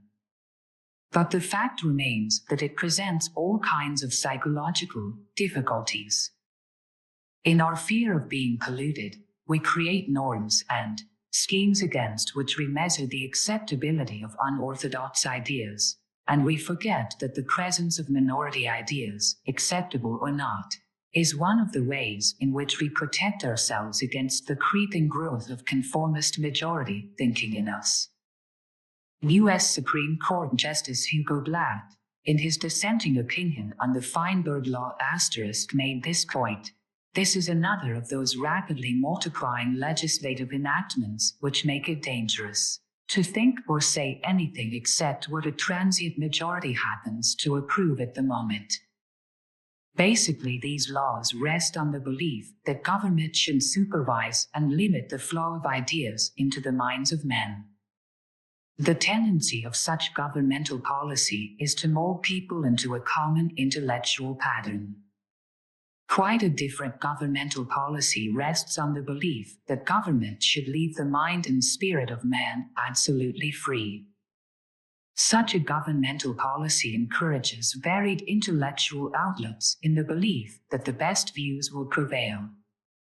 This policy of freedom is, in my judgment, embodied in the First Amendment and made applicable to the states by the 14th.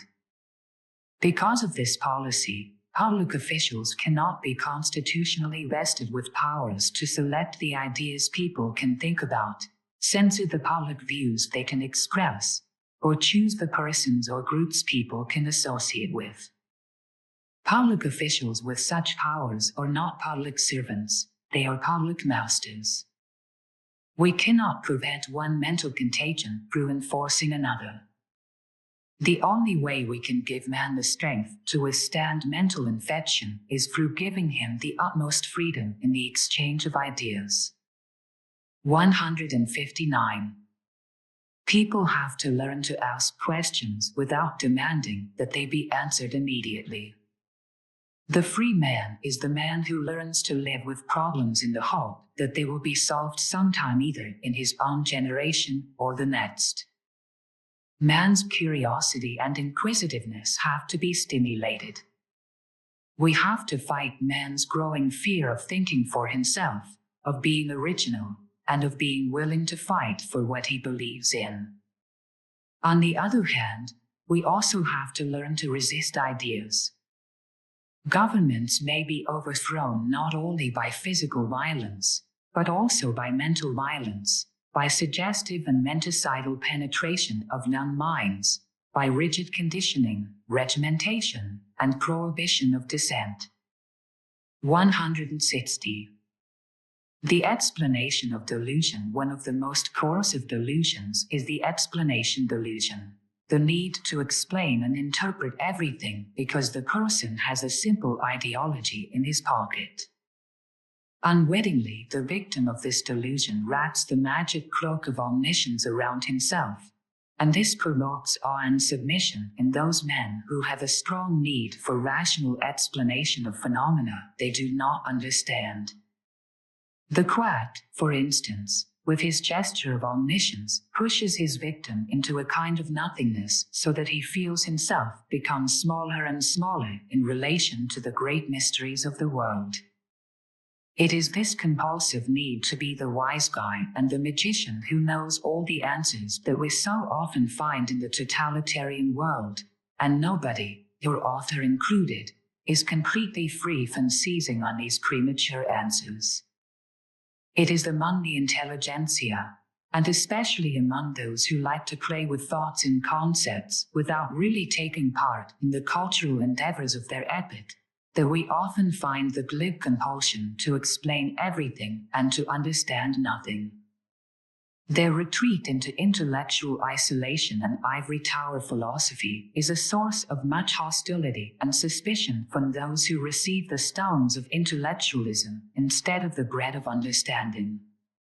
The intelligentsia has a special role in our democratic world as teachers of ideas, but every teaching is an emotional relation, a matter of loving your students. It is a moving among them and taking part in their doubts in order to share together the adventure of common exploration of the unknown. Paradoxically, we may say that we need the experience with the totalitarians if only to discover a reflection of their rigidities in our own democratic system. 161. The liberation from magic thinking in our Western civilization. The growth of the mass media of communication has increased the influence of collective pressure on both our prejudices and our unbiased thinking. We live in a world of constant noise which captures our minds even when we are not aware of it. Already we have in our society the problem of the lonely, unheard voices. I'm convinced that there are many wise men among us whose voices and learning would help us to correct that part of our thinking which is delusional. But their wise words were shouted down by an excess of noise from elsewhere. In our society, a man cannot simply communicate his wisdom and insight anymore. In order to be heard, he has to advertise and fortify it with metacyclic power and official labels. An organization must stand behind him and must make sure that he will be rightly timed so that there will be listeners to receive his message. He must have an acknowledged label and official diploma, otherwise his voice is lost. To correct mass delusion is one of the most difficult tasks of democracy. Democracy pleads for freedom of thought, and this means that it demands the right of all men to test all forms of collective emotion and collective thinking. This testing is possible only if constant personal and collective self-criticism is encouraged. Democracy must face this task of preserving mobility of thought in order to free itself from blind fears and magic. The clash and mutual impact of a variety of opinions which are characteristic of democracy may not directly produce truth, but they prepare the way.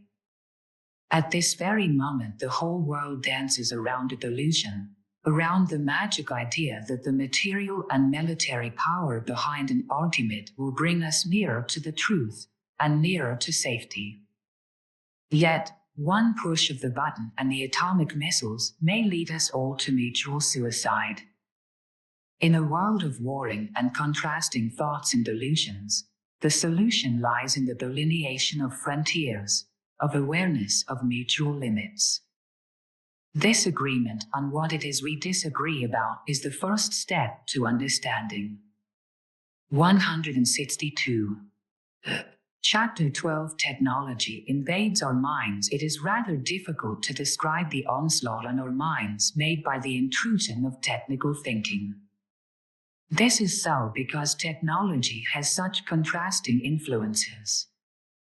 The influence can be a blessing, making us more independent of threatening forces of nature, but at the same time, the tool and the machine can dominate us. This inner antinomy of technization we must master will we not otherwise be dragged down into the maelstrom of ever-increasing technical development to final atomic catastrophe. The peculiar paradox of technology lies in this. Gradually the well-being of the machine, autocar, factory, assumes greater importance and value than the well-being of man and mankind.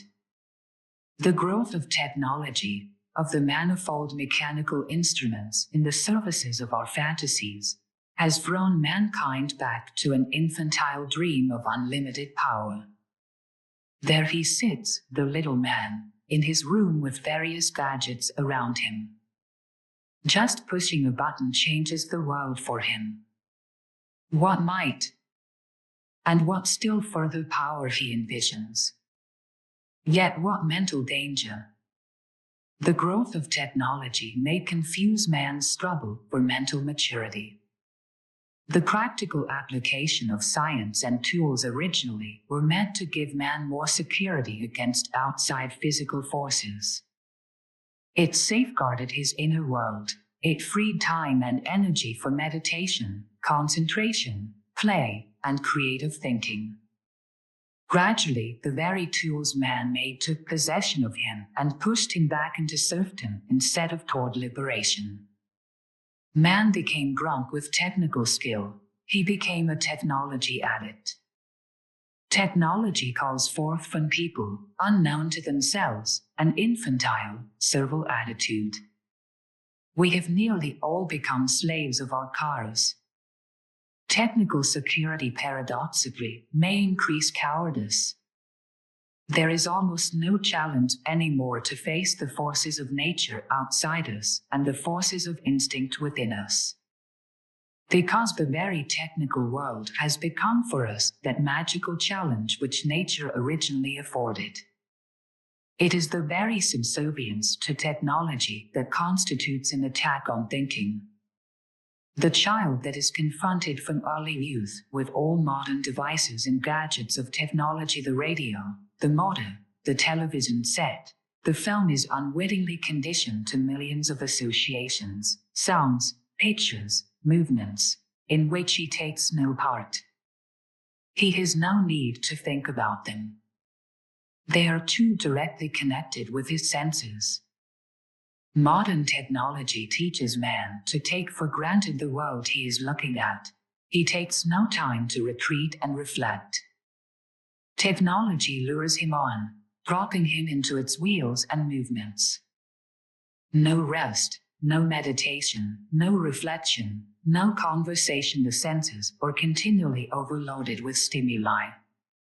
The child doesn't learn to question his world anymore. The screen offers him answers ready-made. Even his books offer him no human encounter. Nobody reads to him. The screen people tell him their story in their way. 163.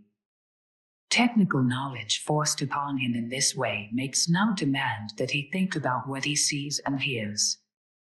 Conversation is becoming a lost art. The machine age rushes on, leaving no time for quiet reading and encounter with the creative arts. We do see a countercurrent, however, in the do-it-yourself movement. Here we probably see a resurgence of the creative spirit and a challenge to the engineer who creates the robot. In an over-technical world, body and mind no longer exist. Life becomes only a part of a greater technical and chemical thought process. Mathematical equations intrude into human relations. We learn, for example, through the doctrine of guilt by association, the simple equation that the enemies of our enemies have to be our friends and that the friends of our enemies have to be our enemies, as if only simple addition of positive and negative signs exist by which to evaluate human beings. 164. The creeping coercion by technology, radio, and television catch the mind directly, leaving children no time for calm, dialectic conversation with their bots. The view from the screen doesn't allow for the freedom-arousing mutuality of communication and discussion. Conversation is the lost art. These inventions steal time and steal self-awareness. What technology gives with one hand easiness and physical security, it takes away with the other. It has taken away affectionate relationships between men. The depersonalized Christmas card with its printed signature, the form letter, the very typewriter are examples of mechanical proxies. Technical intrusion usurps human relationships, as if people no longer had to give one another attention and love anymore. The bottle replaces mother's breast, the nickel in the automat replaces mother's preparation of sandwiches. The impersonal machine replaces human gesture and mutuality. Children educated in this way prefer to be alone, with fantasies to escape into and gadgets to play with. Mechanization pushes them into mental withdrawal. Technology suggests and creates the feeling of man's omnipotence on the one hand, but on the other, the smallness of man, his weakness and inferiority compared with the might of machinery. The power of man's creative mind is disguised behind dreams of social machines and world mechanics. Mechanics in underscore political maneuverings are overestimated and go beyond reason. We use intelligence and counterintelligence, trickery and political machines, forgetting the emotional reasons which underlie human brilliance and stupidity. There exists a relationship between naive belief in technology only and a naive belief in human intelligence, logic, and innocence that was part of the optimistic liberalist feeling prevalent in the 19th century.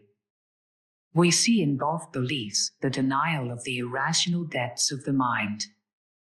What is the ultimate result of technical progress? Does it drive people more and more to the fear and despair brought on by a love-empty push-button world? Does it create a megalomaniac happiness won by remote control of other people? Does it deliver people to the unsatisfying emptiness of leisure hours filled with boredom? Is the ultimate result living by proxy, experiencing the world only from the movie or television screen, instead of living and laboring and creating one's own? In cases of television addiction, observe the following points. 1. The television fascination is a real addiction. That is to say, television can become habit-forming, the influence of which cannot be stopped without active therapeutic interference. 2. It arouses precociously sexual and emotional turmoil, seducing children to peep again and again, though at the same time they are confused about what they see. 3. It continuously provides satisfaction for aggressive fantasies, Western scenes, crime scenes, with subsequent guilt feelings since the child unconsciously tends to identify with the criminal, despite all the heroic avengers. 165. 4. It is a stealer of time. 5. Preoccupation with television prevents active inner creativity. Children and adults merely sit and watch the pseudo-world of the screen instead of confronting their own difficulties. If there is a conflict with parents who have no time for their youngsters, the children surrender all the more willingly to the screen. The screen talks to them, plays with them, takes them into a world of magic fantasies. For them, television takes the place of a grown-up and is forever patient. This the child translates into love. As in all mass media, we have to be aware of the hypnotizing, seductive action of any all-penetrating form of communication. People become fascinated even when they do not want to look on. We must keep in mind that every step in personal growth needs isolation, needs inner conversation and deliberation and a reviewing with the self. Television helps this process and prepares the mind more easily for collectivization and cliché thinking. It persuades onlookers to think in terms of mass values. It intrudes into family life and cuts off the more subtle interfamilial communication. The world of tomorrow will witness the tremendous battle between technology and psychology. It will be a fight of technology versus nature, of systematic conditioning versus creative spontaneity. The veneration of the machine implies the turning of mechanical knowledge into power, into push-button power. Mechanical instruments of destruction such as the H-bomb have translated the primitive human urge for destruction into large-scale scientific killing. Now, this destructive potential may become an easy tool for any potentate crazy for power. Driven by technology, our own world has become more interdependent, and through our dependence on technical knowledge and devices, we ourselves are in danger of delivering our people to the more brutal totalitarians. This is the actual dilemma of our civilization. The machine that became a tool of human organization and made possible the conquest of nature has acquired a dictatorial position. It has forced people into automatic responses, into rigid patterns and destructive habits. The machine has aroused an ever-increasing yearning for speed, for frenzied accomplishments. There exists a psychological relationship between speedomania, frenzied swiftness, and ruthlessness. Behind the wheel in a fast car, a driver becomes drunk with power. Here again we see the denial of the concept of natural, steady growth. Ideas and methods need time to mature. The machine forces results prematurely. Evolution is turned into revolution of wheels. The machine is the denial that progress has to grow within us before it can be realized outside ourselves. Mechanization takes away the belief in mental struggle, the belief that problem-solving needs time and repeated attempts. Without such beliefs, the platitude will take over, the digest and the hasty memorandum. A mechanized world believes only in condensation of problems and not in the continuous dialectic struggle between man and the questions he construes. 166. One of the fallacies of modern technique is its direction toward greater efficiency. With less energy, more has to be produced. This principle may be right for the machine, but is not true for the human organism. In order to become strong and to remain strong, man has to learn to overcome resistances, to face challenges, and to test himself again and again. Luxury causes mental and physical atrophy. The devaluation of the individual human brain, replacing it by mechanical computers, also suggests the totalitarian system for which its citizens are compelled to become more and more the servile tools. The inhuman system becomes the aim, a system that is the product of technocracy and dehumanization, and which may result in organized brutality and the crushing of any personal morality. In a mechanical society, a set of values are forcibly imprinted on the unconscious mind, the way Pavlov conditioned his dogs. Our brains then no longer need to serve us or develop the thinking process. Machines will do this for us. In technocracy, emphasis is on behavior free of emotions and creativity. We speak of electric brains, forgetting that actually creative minds are behind these brains and their frailties. For some engineers, minds have become no more than electric lamps in a totalitarian laboratory.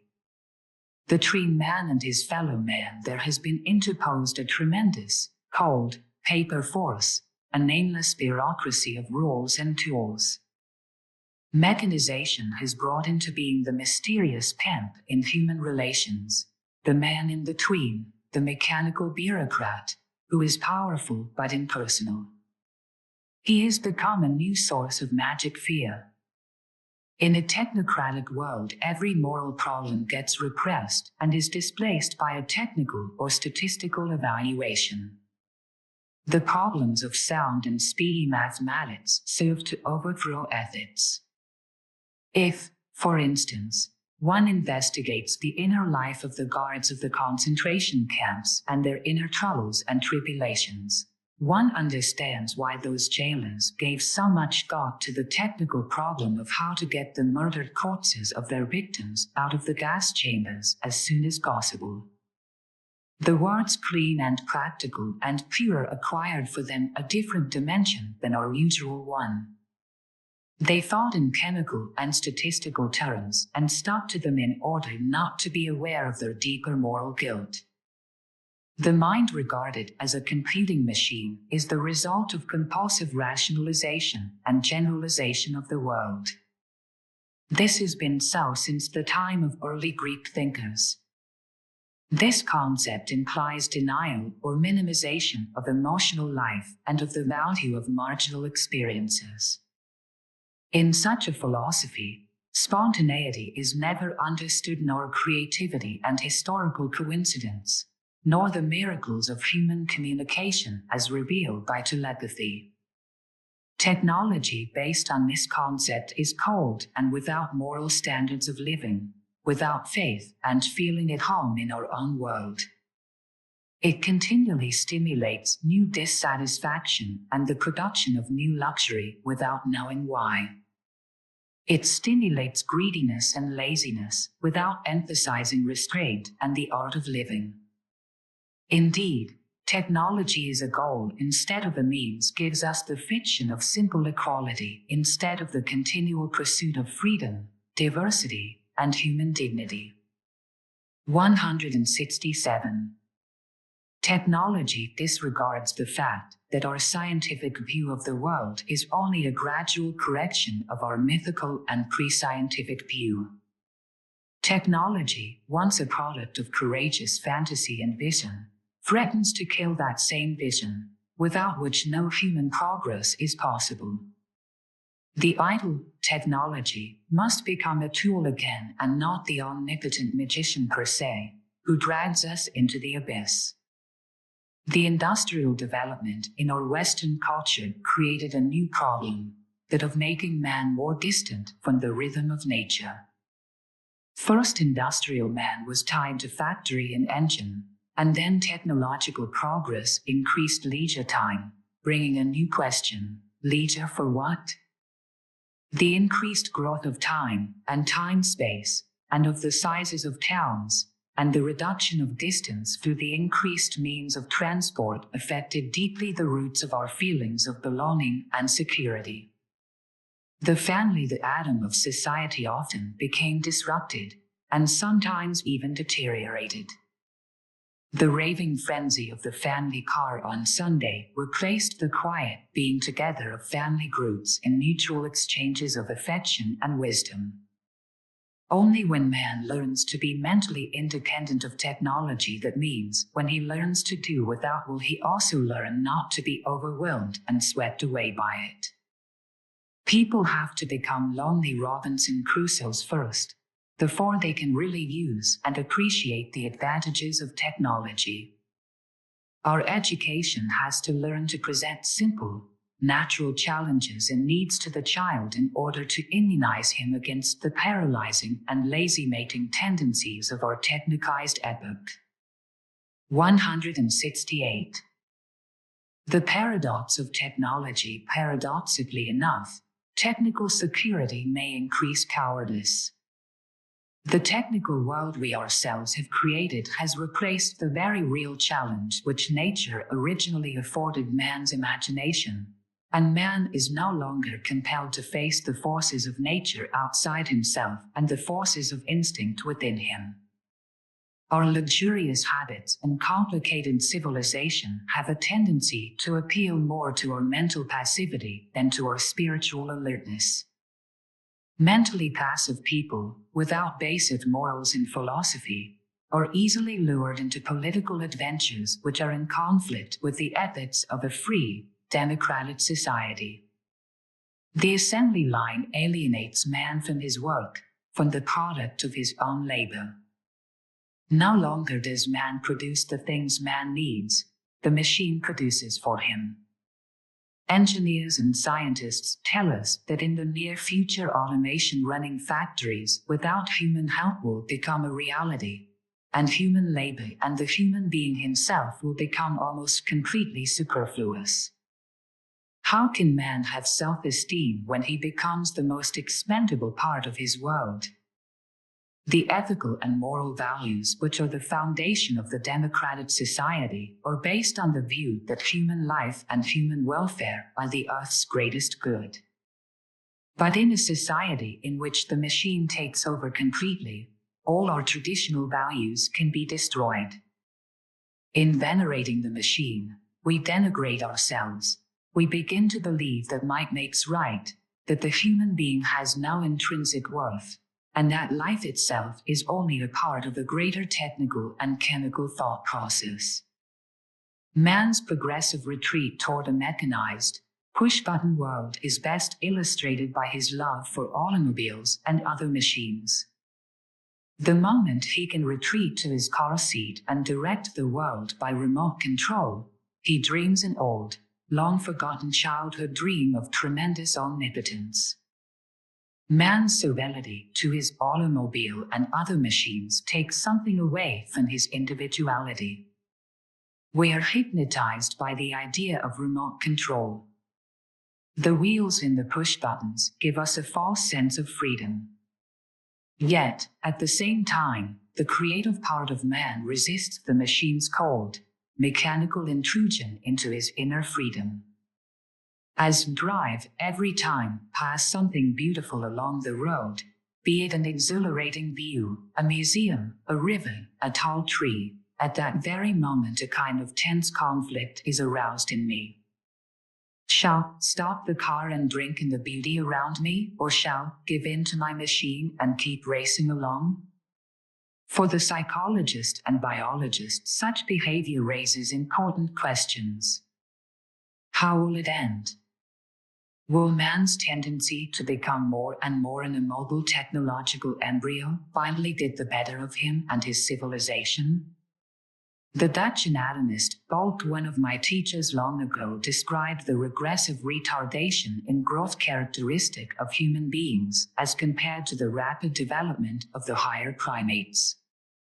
As a result of the fetalization and anatomical retardation of man, he acquired his erect posture, the use of his grasping and verifying hands, the possibility of speech. This long youth made it possible for him to learn and to build up his own thought world. 169. Since the Renaissance and the advent of modern science, the scientist himself has been forced to retreat more and more to his technological womb, his laboratory, his study, his armchair.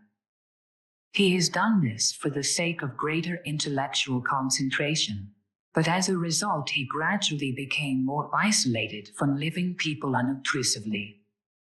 Only in the last decades has the scientist begun to come in contact with social problems more and more, partly forced to do so by the growth of social science. From his magic corner, the scientist has learned how to control the world with his inventions and mental dictates. Increasingly, the population has been seduced by the idea of remote control. The arsenal of buttons and gadgets leads us into the magic dream world of omnipotent power. Our technical civilization gives us greater ease, but it is challenge and uneasiness that make for character and strength. The repeated outlet in work, through which we not only sublimate our aggressions, but also refine and recondition our instinctual aims, is grossly endangered by technical automatization. There exists an intimate relation between the rhythm of work and the rhythm of creation. In a world of mere leisure and no work discipline, our unleashed instincts would gain again.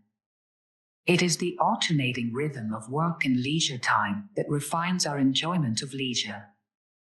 A conference in New Haven sponsored by the Society for Applied Anthropology on the effects of automation on the workers' asterisk was told that the chief complaint of the workers was that increasing mental tension supplanted muscular fatigue.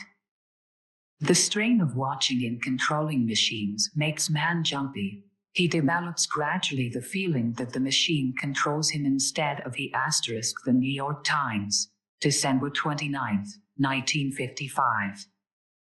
Several of my patients looked at machines as something alive, dangerously alive, because machines had no love or other feelings for the man who used them. The dangerous paradox in the boost of living standards is that in promoting ease, it promotes idleness and laziness. If the mind is not prepared to fill leisure time with new challenges and new endeavors, new initiative and new activities, the mind falls asleep and becomes an automaton. The God automation devours its own children. It can make highly specialized primitives out of us.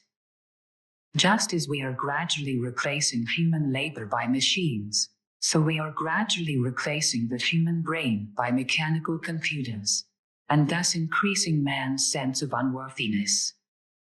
We begin to picture the mind itself as a computing machine, as a set of electrochemical impulses and actions. The brain is an organ of the body. Its structure and its actions can be studied and examined. But the mind is a very different thing. It is not merely the sum of the physiological processes in the brain, it is the unique, creative aspect of the human personality. Unless we watch ourselves, unless we become more aware of the serious problems our technology has brought us, our entire society could turn into a kind of super-automatized state. Any breakdown of moral awareness and of the individual's sense of his own worth makes all of us more vulnerable to mental coercion. 170. Nazi Germany gave us the frightful example of the complete breakdown of all moral evaluations. In the best society, racial persecution and murder became a kind of moral rule. All this may sound extreme, but the fact remains that any influence, overt or concealed, well or ill-intentioned, which reduces our alertness, our capacity to face reality, our desire to live as acting individuals, to assume responsibility and to face up to danger, takes from us some part of our essential humanness, the quality in us which strives toward freedom and democratic maturity. The enforced mental intervention practiced by the totalitarians is deliberate and politically inspired, but mental intervention is a serious danger even when its purpose is non-political. Any influence which tends to rob man of his free mind can reduce him to robotism. Any influence which destroys the individual can destroy the whole society. 171. Chapter 13. Intrusion by the administrative mind. Since social life has become more and more complicated, a new group of mediators between man and his goals has developed. It is no longer the ancient priest who mediates between man and his gods, between man and the powers beyond him, but a group of administrators have, in part, taken over the job of intervening between man and his government. There are today mediators between man and his bosses, between artist and public, between farmer and market, mediators between everything. The administrative mind is born, often dominating man's social behavior and man's manifold contacts, leading him into complicated actions and compulsions far beyond spontaneous behavior. All these ties, the rigid bureaucratic ones and the useful administrative ones, have their influence on human behavior and often may befog man's free thinking. Have a special reason for developing this theme in a book on the rape of the mind, because this problem of mediation between man and his actions and thoughts exists in our form of democracy as well as in the totalitarian countries. Both halves of the world are grappling with the involved problem of how to administer themselves. The mere technique of governing ourselves and our world can become a threat to free human development, and this may be independent of the ideology the administration adheres to. We have not the same freedom to choose the official men who govern us that we have to select our favorite shop or our doctor. As long as the official man is in charge, we are in his bureaucratic power. 172. The administrative mind administrators today cannot handle their jobs adequately within the limits of the simple knowledge of people and nations that served governments in former years. If our leaders cannot take into account the irrational forces in themselves and in other men and nations, they may easily be swept off into the maelstrom of mass emotions. If they cannot learn to recognize that their private or official conduct often reflects their prejudices and irrationalities, they will not be able to cope with the often unexpected prejudices of others. If they are, for instance, not sensitive to the paradoxical strategy hidden behind the misleading Aesopian language of totalitarians, they will not be able to counter the Cold War. Psychological knowledge has become a must in our era of confused human relations. Do our people in office, for instance, understand fully the provocative totalitarian strategy of slandering and wild accusation, and are they able to handle it adequately? Do they realize that the mere official denial never has as strong an appeal and impact as the initial accusation, and, in fact, usually fits into the accuser's strategy? Apparently they do not, for many still use simple official denial as a defense against the totalitarian strategy of accusation, when, in fact, only repeated exposure and ridicule of the very root of this technique can defeat it. Do they realize the implications of the strategy of raising sham problems? The totalitarian and the demagogue often use this confusing technique. By launching emotional inquiries and investigations and asking for attention for quasi-problems, they seek to divert attention from their real aims. Do they understand, for instance, what lies behind the technique of exploiting the chivalry and generosity of the public and blackmailing the pity of the world? The strategy of complaining and calling for justice is a well-known mental defense used by neurotic individuals to arouse guilt feelings in others and to cover up their own hidden aggressiveness. The exploitation of pity and the overt declaration of one's own purity and honest innocence is a familiar trick when it is used by individuals, but we are less likely to recognize it when it is used in international politics. Do our administrators realize that even the romantic ideals of brotherly love and world peace can be used to cover up aggressive designs? After the First World War, we heard many inspiring idealistic catchwords from the defeated Central European countries. Their press and their leaders described in great detail, for all the world to know, the inner purification through suffering of the defeated peoples. Thus these countries appealed to the conscience and compassion of the whole world. But it was a questionable conversion. Every therapist knows that those who talk a great deal about their inner change and recovery have for the most part not changed at all. The fine phrases are so often contradicted by actions. Politicians must recognize that this can be as true for nations as it is for individuals. Let us not forget that nations don't talk.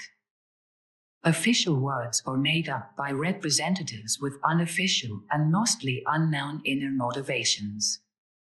173. Administrators, diplomats, and politicians form the nerve centers and paths of communication between peoples and nations. The tensions in the diplomatic regions represent the political tensions in the world. But they represent other things, too. The political profession is subject to special kinds of nervous tensions. The moment the administrator arrives at a top level, an inner change may take place. From then on, he can identify with those who formerly led him. The very fact of being in office and being a leader may change a man's mind in many ways. Often he removes himself more and more from human problems and from the people he represents and thinks only in terms of national strategy, official ideology, and the aims of power politics. Or childhood ambitions, long frustrated, are aroused. He may become the victim of his inflated personal ambitions and his individual notion of responsibility, and, as a consequence, lose control of his own personality. Leading statesmen, burdened by responsibilities, have to become more careful. Indeed, they often have to express themselves in non-committal language. Yet, they are not aware that such language gradually may reform their way of thinking. Finally, they may think they possess a priority on double talk. Another difficulty is related to a rather general fear of success. Once a high ambition is reached, a long-hidden fear from childhood may await, a fear related to an early competition with the father and with the siblings. From this time on, the envy and hostility of those bypassed may start to injure the statesman's life. The danger of assuming any leadership, even of any form of self-assertion, is that it provokes resistance and hostility, retaliation and punishment. The administrator knows himself to be in the public eye. He feels exposed to criticism and political attack. If he didn't have it before, from now on he has to develop the defensive facade in order to court the public and the voters. The result may be that the former meek Democrat, the believer in government by the people, suddenly takes on the stature of an authoritarian personality. He is guided by his frustrated infantile fantasy of leadership. The administrative brain thrusters, with all their inner problems, nevertheless make history for us. Our minds are deeply affected by their minds. At the same time, with great public influence them, and our civilized impulses may direct them to find the good road, just as our primitive drives and influences may urge them on to push us all into catastrophe. The intrusion of the administrative mind becomes even more precarious when the authorities in power follow patterns of procedure not controlled by court and the law. In such cases, prejudice and arbitrariness can easily develop, as we have experienced with many of our security regulations. Official secrecy is a token of magic power. The more hush-hush there is in the world, the less democratic control and the greater the fear of treachery. It should be, technically, quite simple to administer any group or nation or even the whole world. Mankind certainly knows enough to do this job. We know a great deal about history, sociology, and the science of human relations in government, at least enough not to repeat the mistakes from history. We live in a world of technical and economic abundance. But we have not yet learned to apply what we know or to organize the resources of the world. 174. Somewhere something has gone wrong, and things have gotten out of hand. The will of nations and people to understand one another seems to be paralyzed, and mutual fear and suspicion have been built up by the fantasies of mythical ideologies warring against one another. And tomorrow only the tales of the fighting gods may remain. During the Second World War, was sent as an official representative of the Netherlands government to an international meeting on welfare and war relief. Here became even more aware of the extent to which private passions can mold the way we handle public problems. All of us at the conference had cold, expressionless faces which implied a sharp, unbiased form of thinking, but our unconscious minds were touched by other problems. Welfare is often much more a subject of hate than of love and sympathy. One's pride and prestige can play a much greater role than pity for the poor victim. The displaced persons and the people of the devastated and underdeveloped countries are very much aware of this fact. They do not like the role in which fate has cast them. They have to play the double role of the eternal victim who is not only the victim of politics and war, but also of the often arrogant provider of charity. As a matter of fact, the representative at the receiving end of the deal resented any offer made to his country. Everybody wants to be himself the generous uncle from America. 175. The ailments of those in public office in the future. As our psychological understanding grows, leading politicians will have to be better educated in the principles of modern psychology.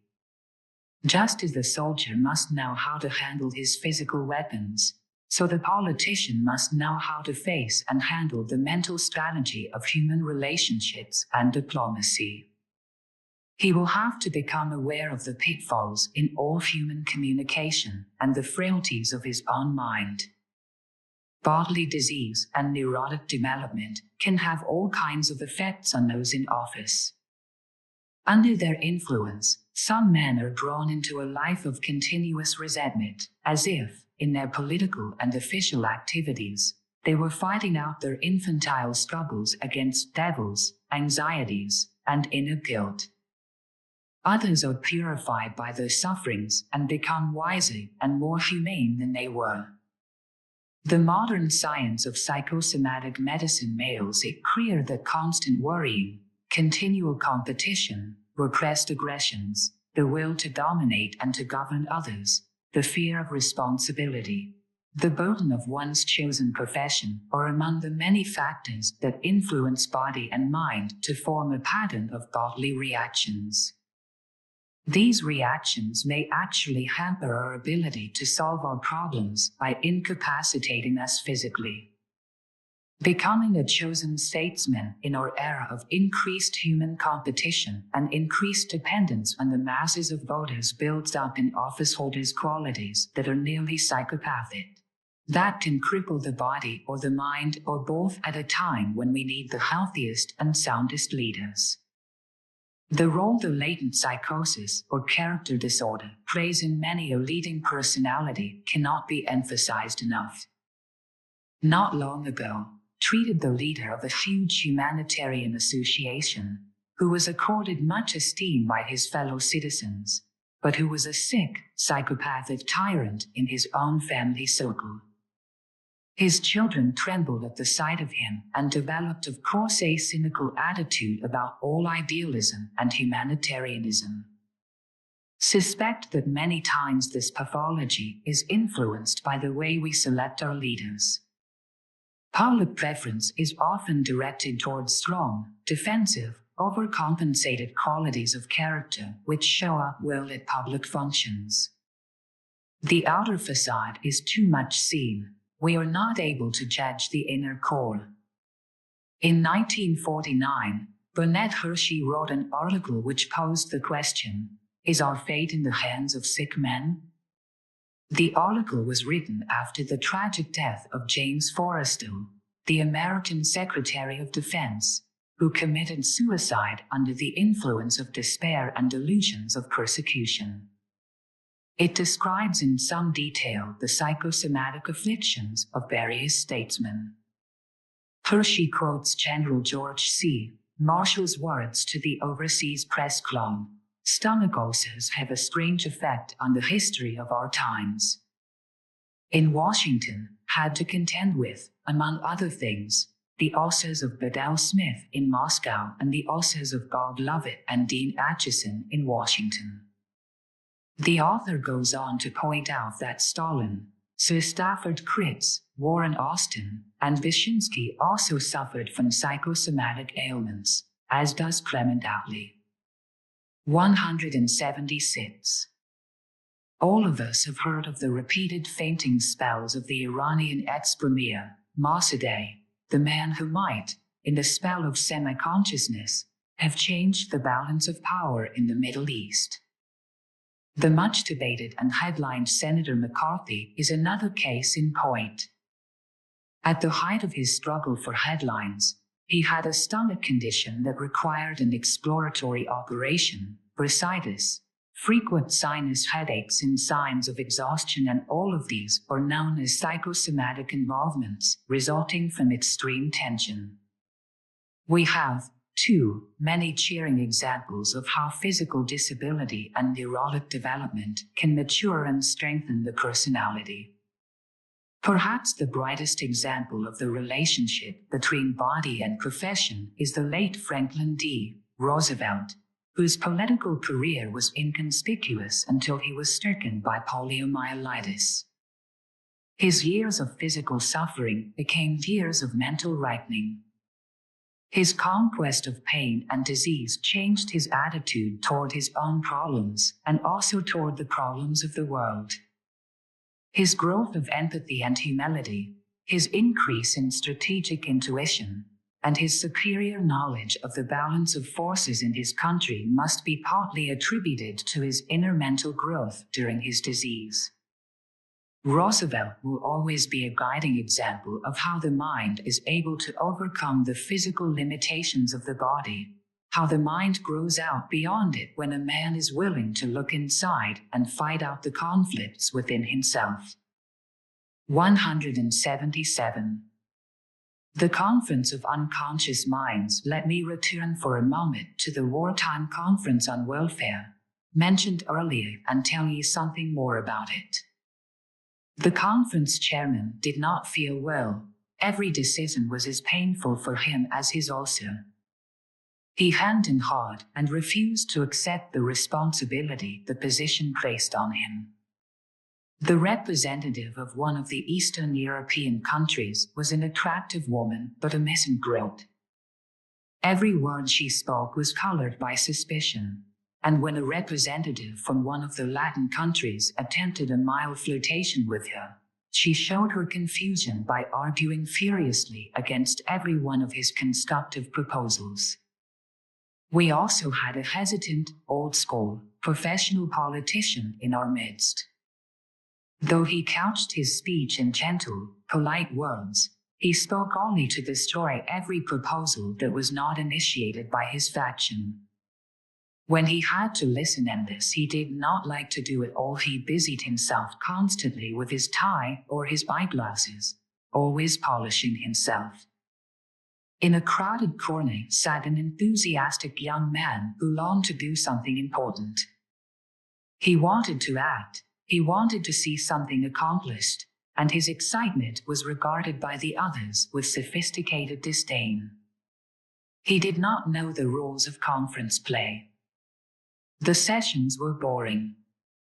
The delegates spoke endlessly and pointlessly. But one day, the entire conference was gripped by a kind of uncontrollable fury. Every delegate tried to destroy all his colleagues. Someone had unexpectedly used the word traitor to designate a certain guerrilla group fighting in Europe, and the smooth discussion was suddenly transformed into a collision of the insurgent passions that had long smoldered behind suave masks. What agitation was aroused? What rage? What anger? But it was only temporary. It died down, our sophisticated conference spirit reasserted itself, and we settled down to do no work. The chairman made a polite summarizing speech, and we disbanded. The charitable work we planned so carefully is still undone, and many years have passed. With dogged optimism, political leaders still convene to construct a new peace for the world. We know that many of them will suffer again from ulcers of the stomach, but what do we know of their deeper hidden wishes and resentments? Although I'm afraid that the time is still far away when we shall subject our official representatives and administrators to psychological education and selection, we must become more aware of the many unconscious factors which influence the man-us. Do political leaders try to understand one another and the groups they represent, or are they only measuring the power of their political machines, their words, and their votes? Are they guided by private resentments and ambitions, or by the honest wish to serve the community and its ideals? 178. Are our administrators mentally well equipped to do their tasks? If not, how could psychological insight gradually improve their equipment? How many of them are conscious of the extent of their private frustrations? Are their destructive impulses rationalized away under the guise of political allegiance? How do illness, disease, and neurosis collide in their deliberations? Watch how, in any debate, polite speeches are interrupted by sudden diatribes. To what degree do childhood rearing, fixed ideas, or pathological ambitions of administrators influence the destiny of a town or nation? We recognize that idealistic platitudes may cover inadequate proposals, and we tend to accept this as the well-worn play of political strategy and diplomacy. But far worse than this overt policy of evasion is the hidden political conference and discussion between the unconscious minds and passions of politicians. How many politicians and their followers are aware of this lurking undercurrent, which often wields a stronger influence than overt action? How does the personal element between our administrators obstruct our own mental freedom? And what is the role of the psychopathic element in some of our leaders? It is important for us to ask these questions. For the development of science has taught us that, even when it is impossible to find immediate satisfactory solutions, posing the right question helps to bring clarity to the future. It prepares the way for a solution. 179. The bureaucratic mind in a state where terror is used to keep the people in line, the administrative machine may become the exclusive property and tool of the dictator. The development of a kind of bureaucratic absolutism is not limited, however, to totalitarian countries. A mild form of professional absolutism is evident in every country in the mediating class of civil servants who bridge the gap between man and his rulers. Such a bureaucracy may be used to help or to harm the citizens it should save. It is important to realize that a peculiar, silent form of battle goes on in all of the countries of the world under every form of government, a battle between the common man and the government apparatus he himself has created. In many places we can see that this governing tool, which was originally meant to serve and assist man, has gradually obtained more power than it was intended to have. Is Saint Bureaucratus a devil who takes possession of a man as soon as he is given governmental responsibility? Are administrators infected with a desire to create a sham order, to manipulate others from behind their green steel desks. Governmental techniques are no different from any other psychological strategy. The deadening hold of regimentation can take mental possession of those dedicated to it, if they are not alert. And this is the intrinsic danger of the various agencies that mediate between the common man and his government. It is a tragic aspect of life that man has to place another fallible man between himself and the attainment of his highest ideals. Which human failings will manifest themselves most readily in the administrative machine? Lust for power, automatism, and mental rigidity, all these breed suspicion and intrigue. Being a high civil servant subjects man to a dangerous temptation, simply because he is a part of the ruling apparatus. He finds himself caught in the strategy complex. The magic of becoming an executive and a strategist provokes long-repressed feelings of omnipotence. A strategist feels like a chess player. He wants to manipulate the world by remote control. Now he can keep others waiting, as he was forced to wait himself in his salad days, and thus he can feel himself superior. He can entrench himself behind his official regulations and responsibilities. At the same time, he must continually convince others of his indispensability because he is loath to vacate his seat. As a defense against his relative unimportance, he has to expand his staff, increasing his bureaucratic apparatus. In order to become a VIP, one needs a big office. Each new staff member requests new secretaries and new typewriters. Everything begins to get out of hand, but everything must be controlled. New and better files must be installed, new conferences called, and new committees set up. The Staff Interaction Committee talks for days on end. New supervisors are created to supervise the old supervisors and to keep the whole group in a state of infantile civility. And what was formerly done by one man is now done by an entire staff. Finally, the bureaucratic tension becomes too great and the managerial despotic urge looks for rest in a nervous breakdown. 180. This creeping totalitarianism of the desk and file goes on nearly everywhere in the world. As soon as civil servants can no longer talk humanely and genially, but write down everything in black and white and keep long minutes in overflowing files, the battle for administrative power has begun. Compulsive order, red tape, and regulation become more important than freedom and justice, and in the meantime suspicion between management, employees, and subjects increases.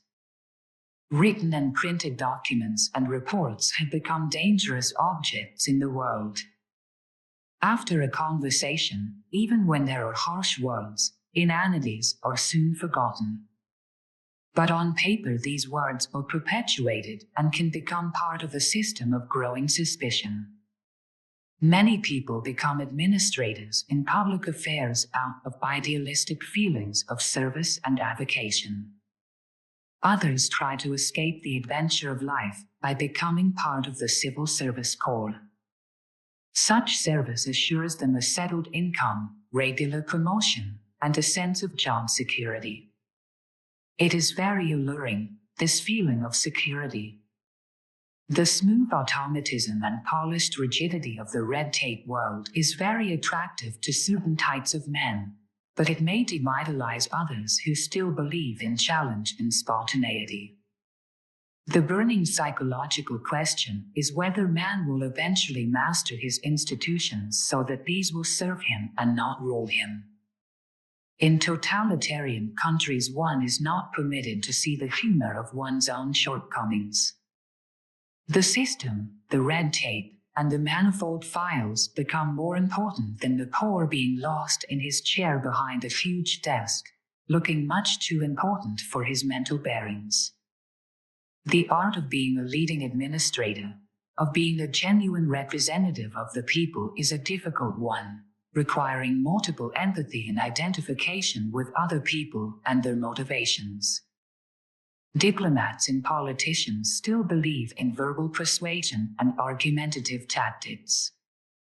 It is the very old and alluring game, this strategy of political maneuvering with official slogans and catchwords, the subtlety of bypassing the truth in the service of partisanship, of giving faulty emphasis, the skill of dancing around selected arguments to arrive at personal propagandistic aims or party aims.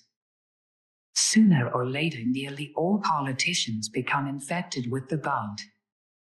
Under the burden of their responsibilities, they give in to the desire to play the game of diplomacy. They start to compromise in their thinking, to bend backwards and to be circumspect, lest their remarks be criticized by the higher echelons. Or they fall back into infantile feelings of magic omnipotence. They want to have their fingers in every pie to the left and to the right. All these are dangerous mental streaks of every human being which can develop more easily in politicians and administrators because of the growing impact of modern governmental techniques and the threat to free expression. When a man gets entangled in strategical and political talk, something changes in his attitude. He is no longer straightforward. He doesn't express and communicate what he thinks, but he worries about what others are thinking about him behind their facades. 181. He becomes too prudent and starts to build all kinds of mental defenses and justifications around himself. In short, he learns to assume the strategic attitude. Forget spontaneity. Deny enthusiasm. Don't demand inner honesty of yourself or others. Never reveal yourself. Never expose yourself. Play the strategist. Be careful and use more buts and howevers. Never commit yourself. Remember a leader of the opposition who became completely confused and nearly collapsed when, after a long time out of office, his party won an election and he had to assume governmental responsibility. From an aggressive, outspoken critic, he became a hesitating, insinuating neurotic, playing the tactful strategist, having no real initiative. Some politicians are puppets, suitsmen of their bosses. Some are the cavalier jugglers of words, who transfer human aggressions into slogans. There are also the loud-mouthed trumpeters of doom, who resort to the argument of panic. Modern politics is carried out with obsolete rules of conversation, communication, and discussion, and too few politicians are aware of the semantic pitfalls and emotional dishonesties of the word tools they must use to convince others. Yet mutual understanding can become a basis of political strategy. It is not power politics with verbal deceit and catchwords that is needed, but mental probing to find ways in which proposals and suggestions may cut through the resistance of those with different opinions and motivations. Politicians too often forget that their fight for administrative power may become a form of psychological warfare against the integrity of the minds of those who are compelled to listen. The repetitious mutual calumny, so often used during elections, gradually undermines the democratic system and leads to the urge for authoritarian control. The strategic rumors and suspicions the politicians sow are an attack on human integrity. When the citizenry no longer has confidence in its leaders, it looks for the man with brute power to be its leader. Where is the politician who is willing to admit that his opponent is at least as capable as he, and perhaps even more capable than he is? In the free admission of equality of ability and of the wisdom of his opponent lies the politician's chance for cooperation. For true cooperation can only be brought about by mutual empathy and sympathy and the understanding of human faults. In April 1951, a group of psychologists, psychoanalysts, and social scientists affiliated with the United Nations, the World Federation of Mental Health, UNESCO, and the World Health Organization were guests of the Josiah Macy Jr. Foundation in New York. This was a meeting at which these problems of government and the impact of governmental systems were explored and discussed and published later in a report. These experts have become more and more aware of the need for psychological education and selection of government administrators. 182. Should our administrators be psychoanalyzed? This nearly utopian question does not predicate an immediate rush for psychological training for politicians and administrators, but it does point toward a future period when practical intelligence and sound psychological knowledge will guide man in the various aspects of his life.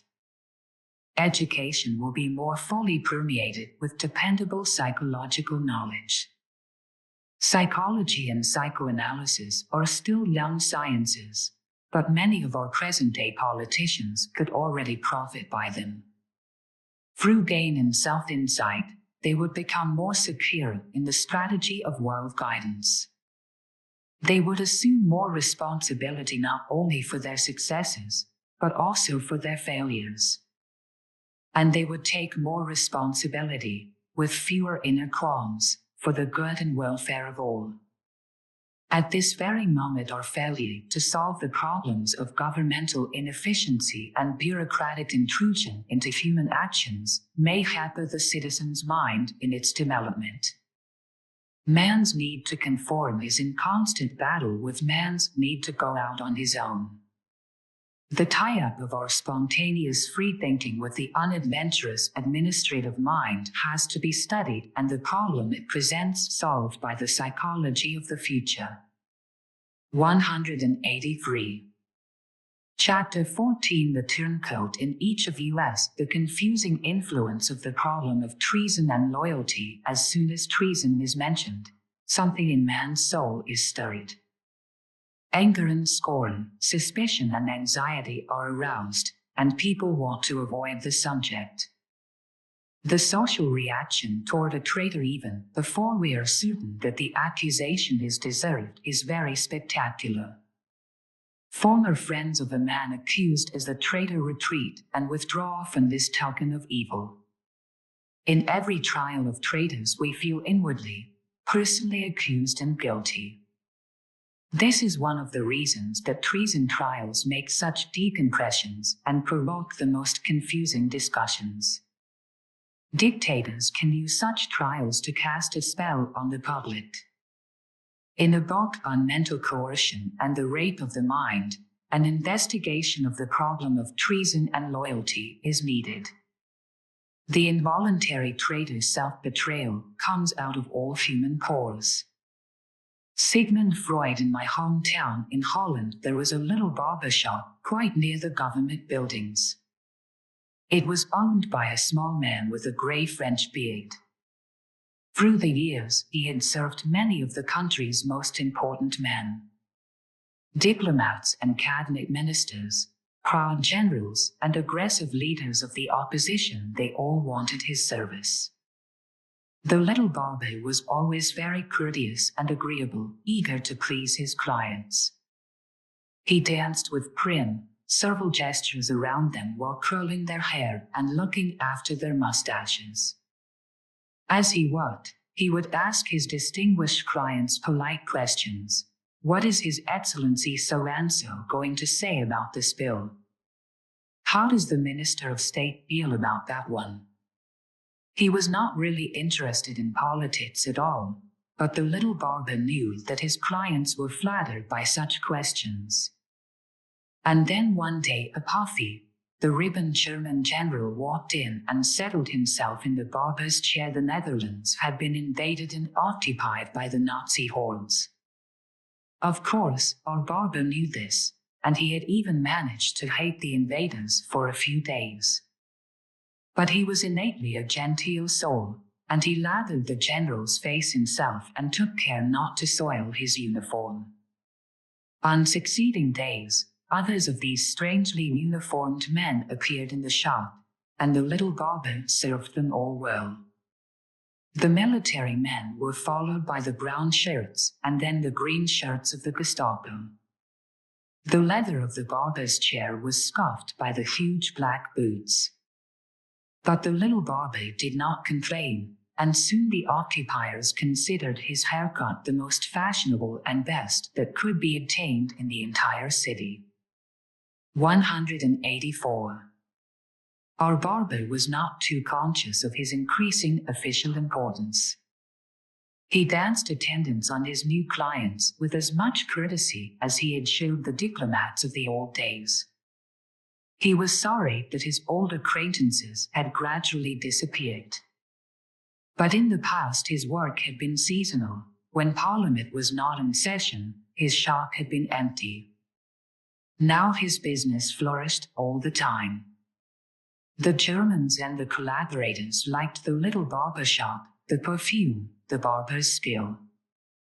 Indeed, our amiable friend was well liked by the uniformed oppressors. They were, after all, thoroughly unused to friendly treatment. The barber's behavior was a welcome change from the contempt with which most of the Dutch people, those stupid, stubborn resistors, regarded them. One day the barber was invited to buy a membership card in a newly formed organization of collaborators.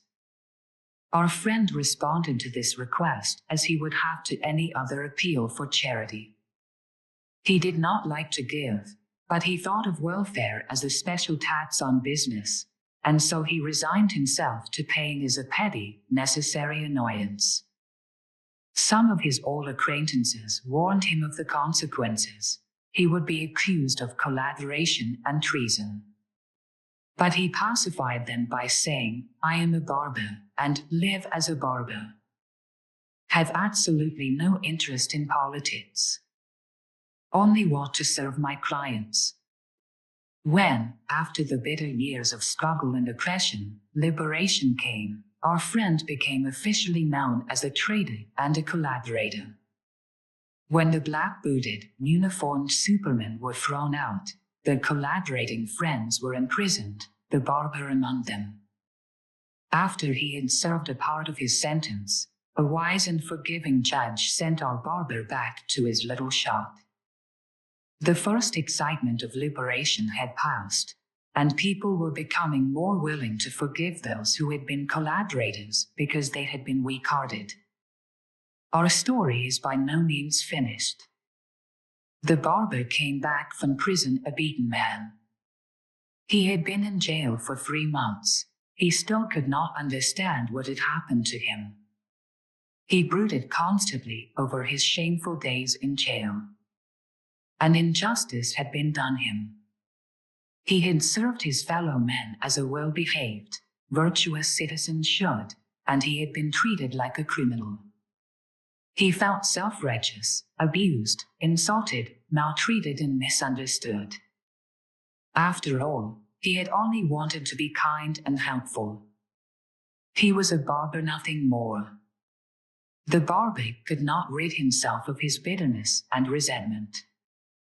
None of his former friends came to cheer him up or to sympathize with him. His old clients did not return. His sadness and depression increased daily, and in a few months he took his own life. And so ended the adventures of a little barber who had been completely unaware of his collaboration and his treachery. Knew this man. Do not despise him, not at all. And sure there were many such pitiful collaborators. Wonder, though, why the little barber was so unaware. Was it stupidity? Had his apparent kindness always covered up the resentment against his fellow men? Was he misled by an insidious wave of suggestion stronger than his mental capacity to resist? We will never know. 185. This tragedy, caused perhaps by unawareness, perhaps by the inability to choose between conflicting loyalties, stimulated me to investigate the problem of the traitor. Had ample opportunity to study this question, both through my experiences with the Dutch underground during the Nazi occupation, and when was imprisoned in a Vichy detention camp. My first official analysis was made in 1943, when the Dutch government asked me to prepare a psychological report on disloyal Dutch soldiers and citizens being held in detention on the Isle of Man, arrived at the prison after a hazardous, stormy journey in a small airplane. The prisoners were a sorry lot. Had anticipated hostility, but had not expected to find so many weaklings, consumed by bitterness and anger. Some of them were typical of the passive, egotistic, psychopathic personality, whose motto seems to be, "Let the world go to hell. We'll never conform." Others seem to be the victims of an unbearable inner struggle, a conflict between their desire to belong to the stronger group and the resistance to this desire, a resistance which only increased their bitterness and antagonism. This was a situation which proved to me again that there are certain times when logic and discussion are no help at all. We tried over and over again to convince the semi-collaborators that they should join with us in the fight against the Nazis, but they only retreated further behind their private grudges. They even refused the cigarettes offered them. Bad as the trip to the prison had been, the trip back was even worse. The little plane was pushed off course by strong winds. Was depressed and disgusted by my experiences, and when we finally arrived in England, both the pilot and were sick.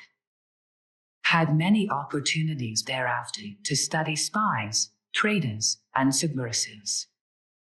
My last official wartime investigation took me to a prison camp in Suriname, Dutch Guinea, where it made a collective report on all the inhabitants of the prison camp.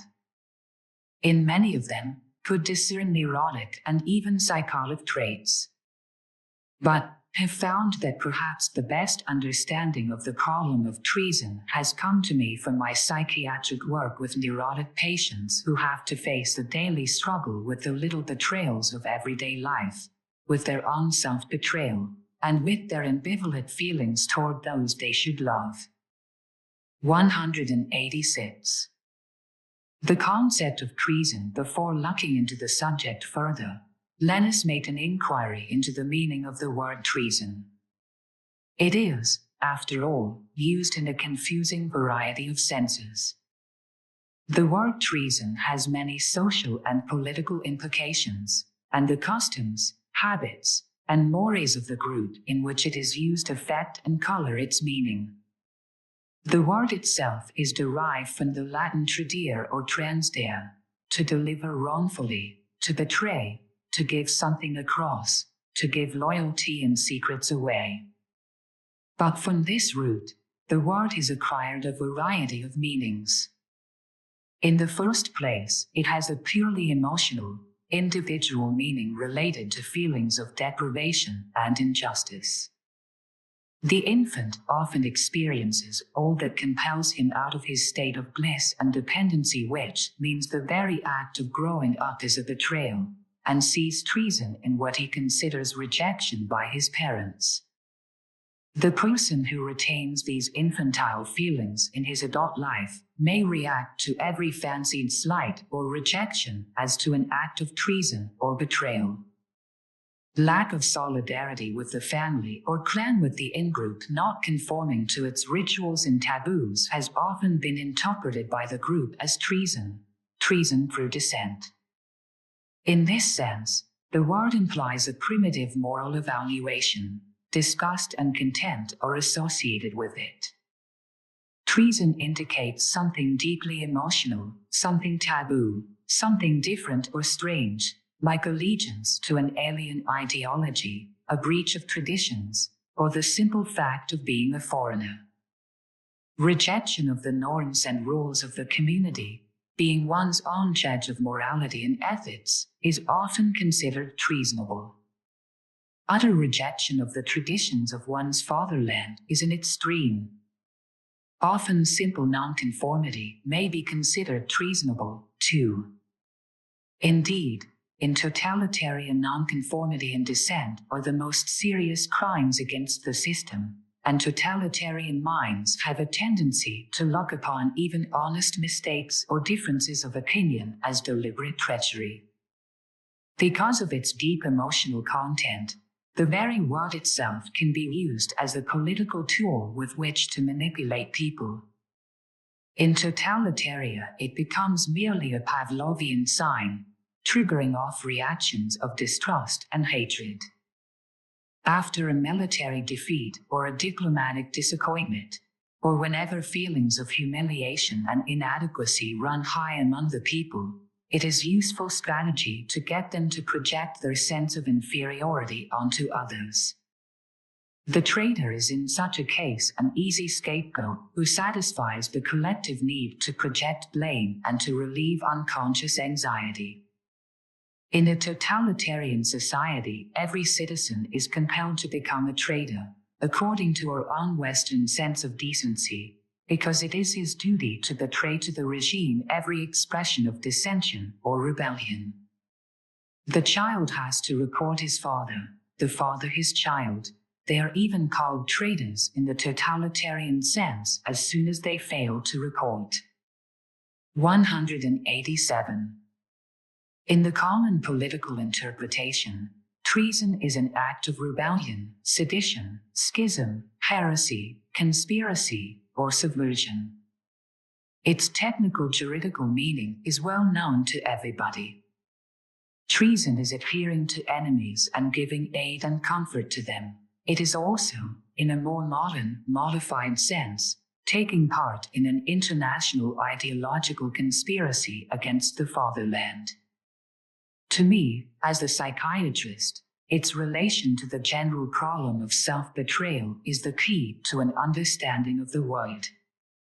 The germ of treason arises first in the individual's compromises with his own principles and beliefs. After these initial compromises have been made, it becomes easier to go on, to make more and more compromises, until finally the compromiser may become the man who is willing to sell himself and his services to the highest bidder. During the Nazi occupation, we saw this among those who were seduced to do little services for the enemy. The first step led to the second and then to final collaboration.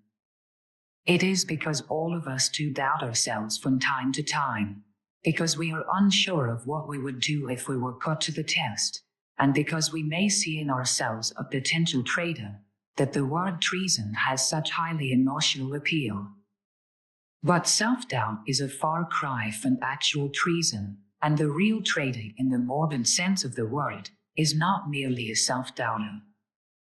He is a man who believes only in his ultra-personal rights and who scorns the rights and wishes of the community. He is disloyal even to his own gang.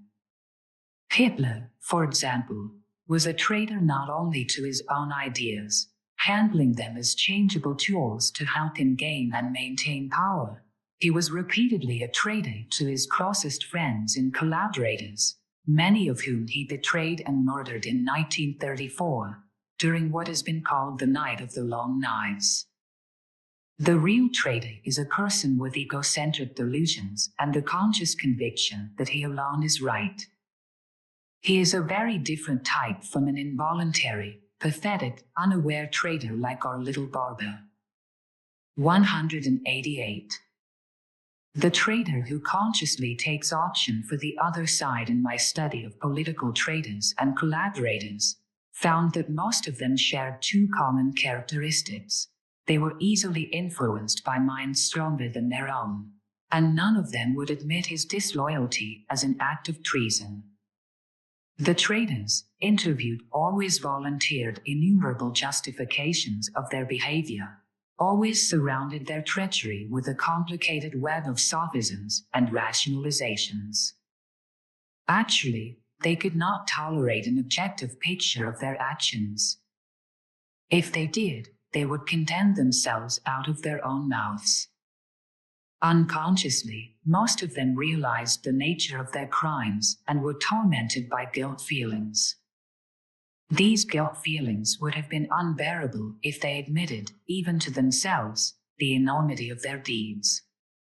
During the Nazi occupation of the Low Countries, saw these qualities demonstrated again and again. Many of our native traders were spineless people, ready to accept almost any new idea or elaborate theory. Their suggestibility was their greatest liability. Most of these would-be Nazis had never possessed strong personality ties of their own. They had failed in their ambitions and had been disappointed in life, and they readily transferred their frustrated personal longings to political will-o'-the-wisps. After the German invasion and occupation, these people confronted their defeated countrymen with triumphant "I told you so's." They boasted proudly of their wisdom in having bet on the right horse. They gained a tremendous feeling of self-importance, and their newly acquired, blown-up self-assurance, backed by the enemy's armed force, made them hard and contemptuous of their compatriots. In an effort to justify their own behavior and their greed for power, they tried to convert others to their new way of life. They were possessed by a compulsion to become propagandists for the invader. Turncoats always try to soothe their own bad consciences by persuading others to share their crime. Of course, they had some real grievances. Everybody does. But these traitors were influenced less by them than by fancied injustices. Through acts of treason, they avenged themselves on society for the private wrongs they had suffered because of their personal failures. Their resentments could be felt in everything they said. The Nazi strategists were experts in exploiting this sense of dissatisfaction. They seemed to know intuitively whether or not an individual could be ensnared by Nazi propaganda. One case, knew of in Holland, concerned the ex-director of a large concern who had been ousted from his position on ethical grounds. Early in the occupation, this man received an invitation to join the Nazi ranks, and in a surprisingly short time he became the leader of an important Nazi business. The Nazis gave him the feeling of having been vindicated. Among the recruits for the Nazi police force in the occupied territories were turncoats of all sorts, and even the inmates of asylums for the criminally insane. The pathological grudge these people had against society was the foil by which the Nazis turned them into traitors. The Germans themselves despised these men, but they were cunning enough to put them to the best possible use. 189. The Nazis also played a strange game with some authors and artists who had not received enough appreciation. The enemy flattered these men by buying and praising their work. The artists were first told that they could write and create as they pleased, without fear of interference. Gradually, little political services were asked of them, tiny little concessions like a favorable report of a meeting or a favorable reference to a philosophy with which they did not agree. It is the impact of that first little concession that starts the inner avalanche of self-justification that finally leads to self-betrayal. Following the first compromise and self-justification comes the second, and this one is met with shrewder self-exculpations. After all, the compromiser has had experience in rationalization by now. The repeated concessions turn into submission and voluntary cooperation. As said before, once a man is seduced into a small ideological concession, it is very difficult for him to stop.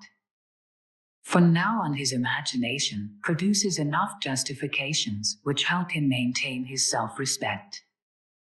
The inwardly insecure traitor always feels the urge to identify with the enemy, the hostile invader.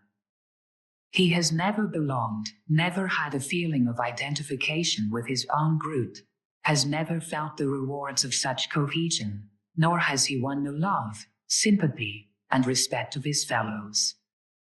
Therefore, he wants to join the others. He may even go so far as to call his former friends traitors.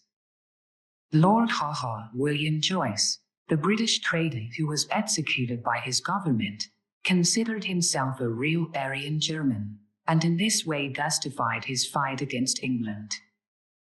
In the hectic days immediately following the Nazi invasion of Holland, myself felt an occasional inner temptation to go over to the enemy, to the stronger party, with its powerful organizations, all ready to support one, to back one up. Even had a dream about visiting Hitler and convincing him in a childish and friendly way of the righteousness of our cause. Did not succumb to this dream temptation, but there were a few who fell for such infantile pictures and were unable to withstand their need to submit. The need to conform, to be accepted, to be safe and respectable, is deeply embedded in man. In our analysis of the inner forces that lead men to surrender their mental integrity under the pressure of prison and concentration camp life, we saw how important a role this mechanism plays. Living in a country occupied by the enemy is by no means as horrifying as living in a POW or concentration camp, but it is, nevertheless, frightening, and in this frightening situation, the need to conform may show itself in surrender to the enemy ideology. Those who resisted this need, even though they felt it, usually became even more fervently anti-Nazi as a consequence of their guilt feelings about this impulse to treachery. This war experience taught us another truth: traitors can be made by overwhelming collective suggestions. In the ambiguous chaos of shadowing ideologies and changing values, the mind becomes sullen and stubborn, and where there is immaturity and lack of inner control, it may become confused in its loyalties and simply surrender to the most powerful group. The Nazis, with their perverted political methods, tried to supply the weak, the ambitious, the disgruntled, and the frustrated with a ready-made set of bogus ideals to justify surrender to their side. 190. In Mein Kampf, Hitler says that when the disappointed are given a sense of importance, they will swallow every suggestion with the utmost docility. He knew that human weakness, even kindness, can be used as a starting point for a systematically nurtured conversion. Hitler knew, too, that unlimited political terror could make a traitor of almost anyone. Spread fear, terror, and hunger, inflict penetrating pain, and finally, as a result of mental coercion and growing confusion, many will succumb and even betray their own families. In many of the concentration camps, the victims themselves were in charge of the gas chamber killings and kept their gruesome jobs until their own turns came. Fear and terror had made will-less slaves out of them. There is still another human characteristic that can lead to treason and betrayal. There are some people who simply do not know where their loyalties belong. The case of Klaus Fuchs, the man who betrayed atomic secrets to Russia, is a dramatic example of this. Here was a highly intelligent person, an expert on the most difficult theoretical problems, lost in the sea of conflicting loyalties. Because of the Nazi persecution of his Quaker family, he adopted a new fatherland, England. In the meantime, he carried a dream of a mystical universal world which he thought to find in the totalitarian ideology. In the midst of his confusion about world problems, he simply did not know where his loyalty should be. This was not a case of schizophrenia or a Jekyll and Hyde situation, as the newspapers reported, but a case of confusion of loyalties in a hyper-intellectual mind. Fuchs did not know emotionally where he belonged. In other cases, people were literally pushed into treason and collaboration because nobody in their environment trusted them. This happened, for instance, in Flanders with the collaborators of the First World War. Several of them were compelled to become collaborators again. This analysis of the factors that lead men to treason certainly does not imply that every man must remain loyal to the group from which he has originally received his morals and ideals.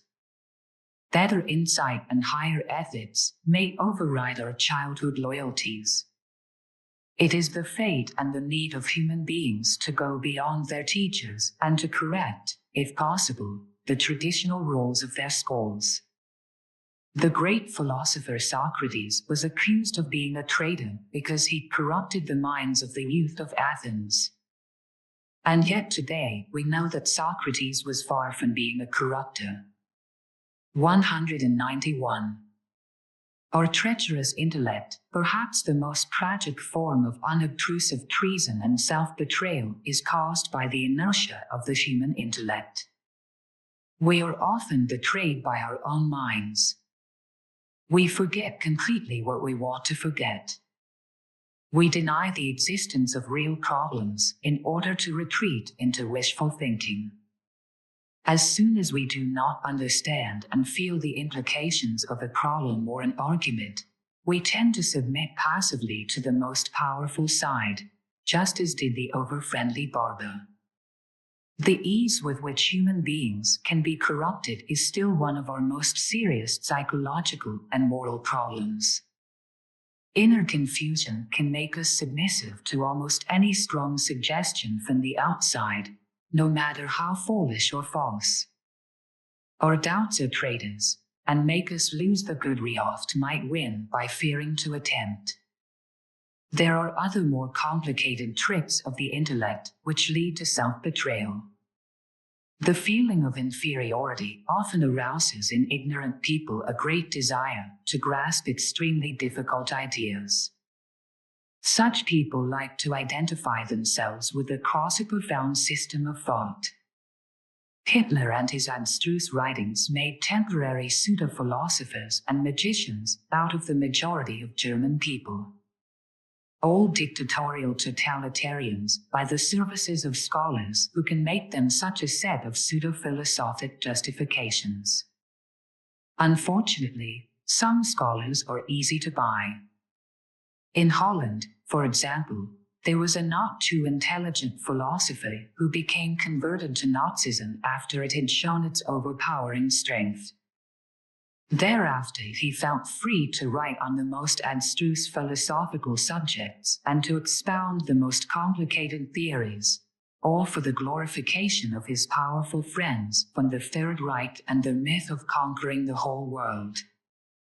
At the same time, he built a system of inscrutable words around his own deep feelings of guilt. He isolated himself from the world more and more because no words were convincing enough to justify his treason to himself. In the end, he lost all contact with reality. Then, of course, the Nazis had no use for him either. 192. Self-betrayal, as we have seen. There are various inner motivations which may lead to the crime of disloyalty or treason. Sometimes these motivations operate very subtly, in ways unknown to the subject. Sometimes treason is merely a crude selling out to those who pay best. Let us try to arrange and classify some of these motivations, starting with the unconscious ones and ranging toward deliberate treason. In the first place, an act of self-betrayal may begin as a defense against the feeling of being lost and rejected. In order to win acceptance in a group, the individual may hide and not defend his private beliefs and convictions when attacked. In psychology, this may be called, if such passive behavior becomes an unconscious habit, the passive submission to an identification with the stronger person. If you cannot beat the enemy, join him. Freud, although the concept of the inner traitor in us is not so easy to accept, by studying the contrasting inner drives that lead man, one becomes more convinced of that possibility. The clinical concept of man's inner ambivalence is based on numerous psychological experiences. In studying the deeper motivations of many a traitor, we often see that his treacherous act happened after an inner turmoil threatened to break him down, to make an uncontrolled nervous wreck out of him. It is as if the future mental patient preferred to surrender to an outward enemy rather than to the inward enemies of disease and nervous breakdown. Hess was on the verge of a schizophrenic breakdown when he broke Hitler's rules and flew to England. Let us consider the British Foreign Office spies, Donald Maclean and Guy Burgess, both showed several symptoms of imminent mental breakdown.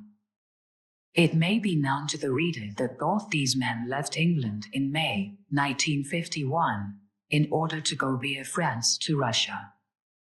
Both deliberately fled the country. Both had communist leanings during their student days at Cambridge, but later renounced their adolescent affiliations. Both showed abnormal symptoms during their service. Maclean had a breakdown in May 1950. Due to overworked and excessive drinking, Burgess was reprimanded for reckless driving while in service and for neglect of his work. Reading through the report, one is surprised by the amount of mental instability which was tolerated at such a sensitive spot of the government.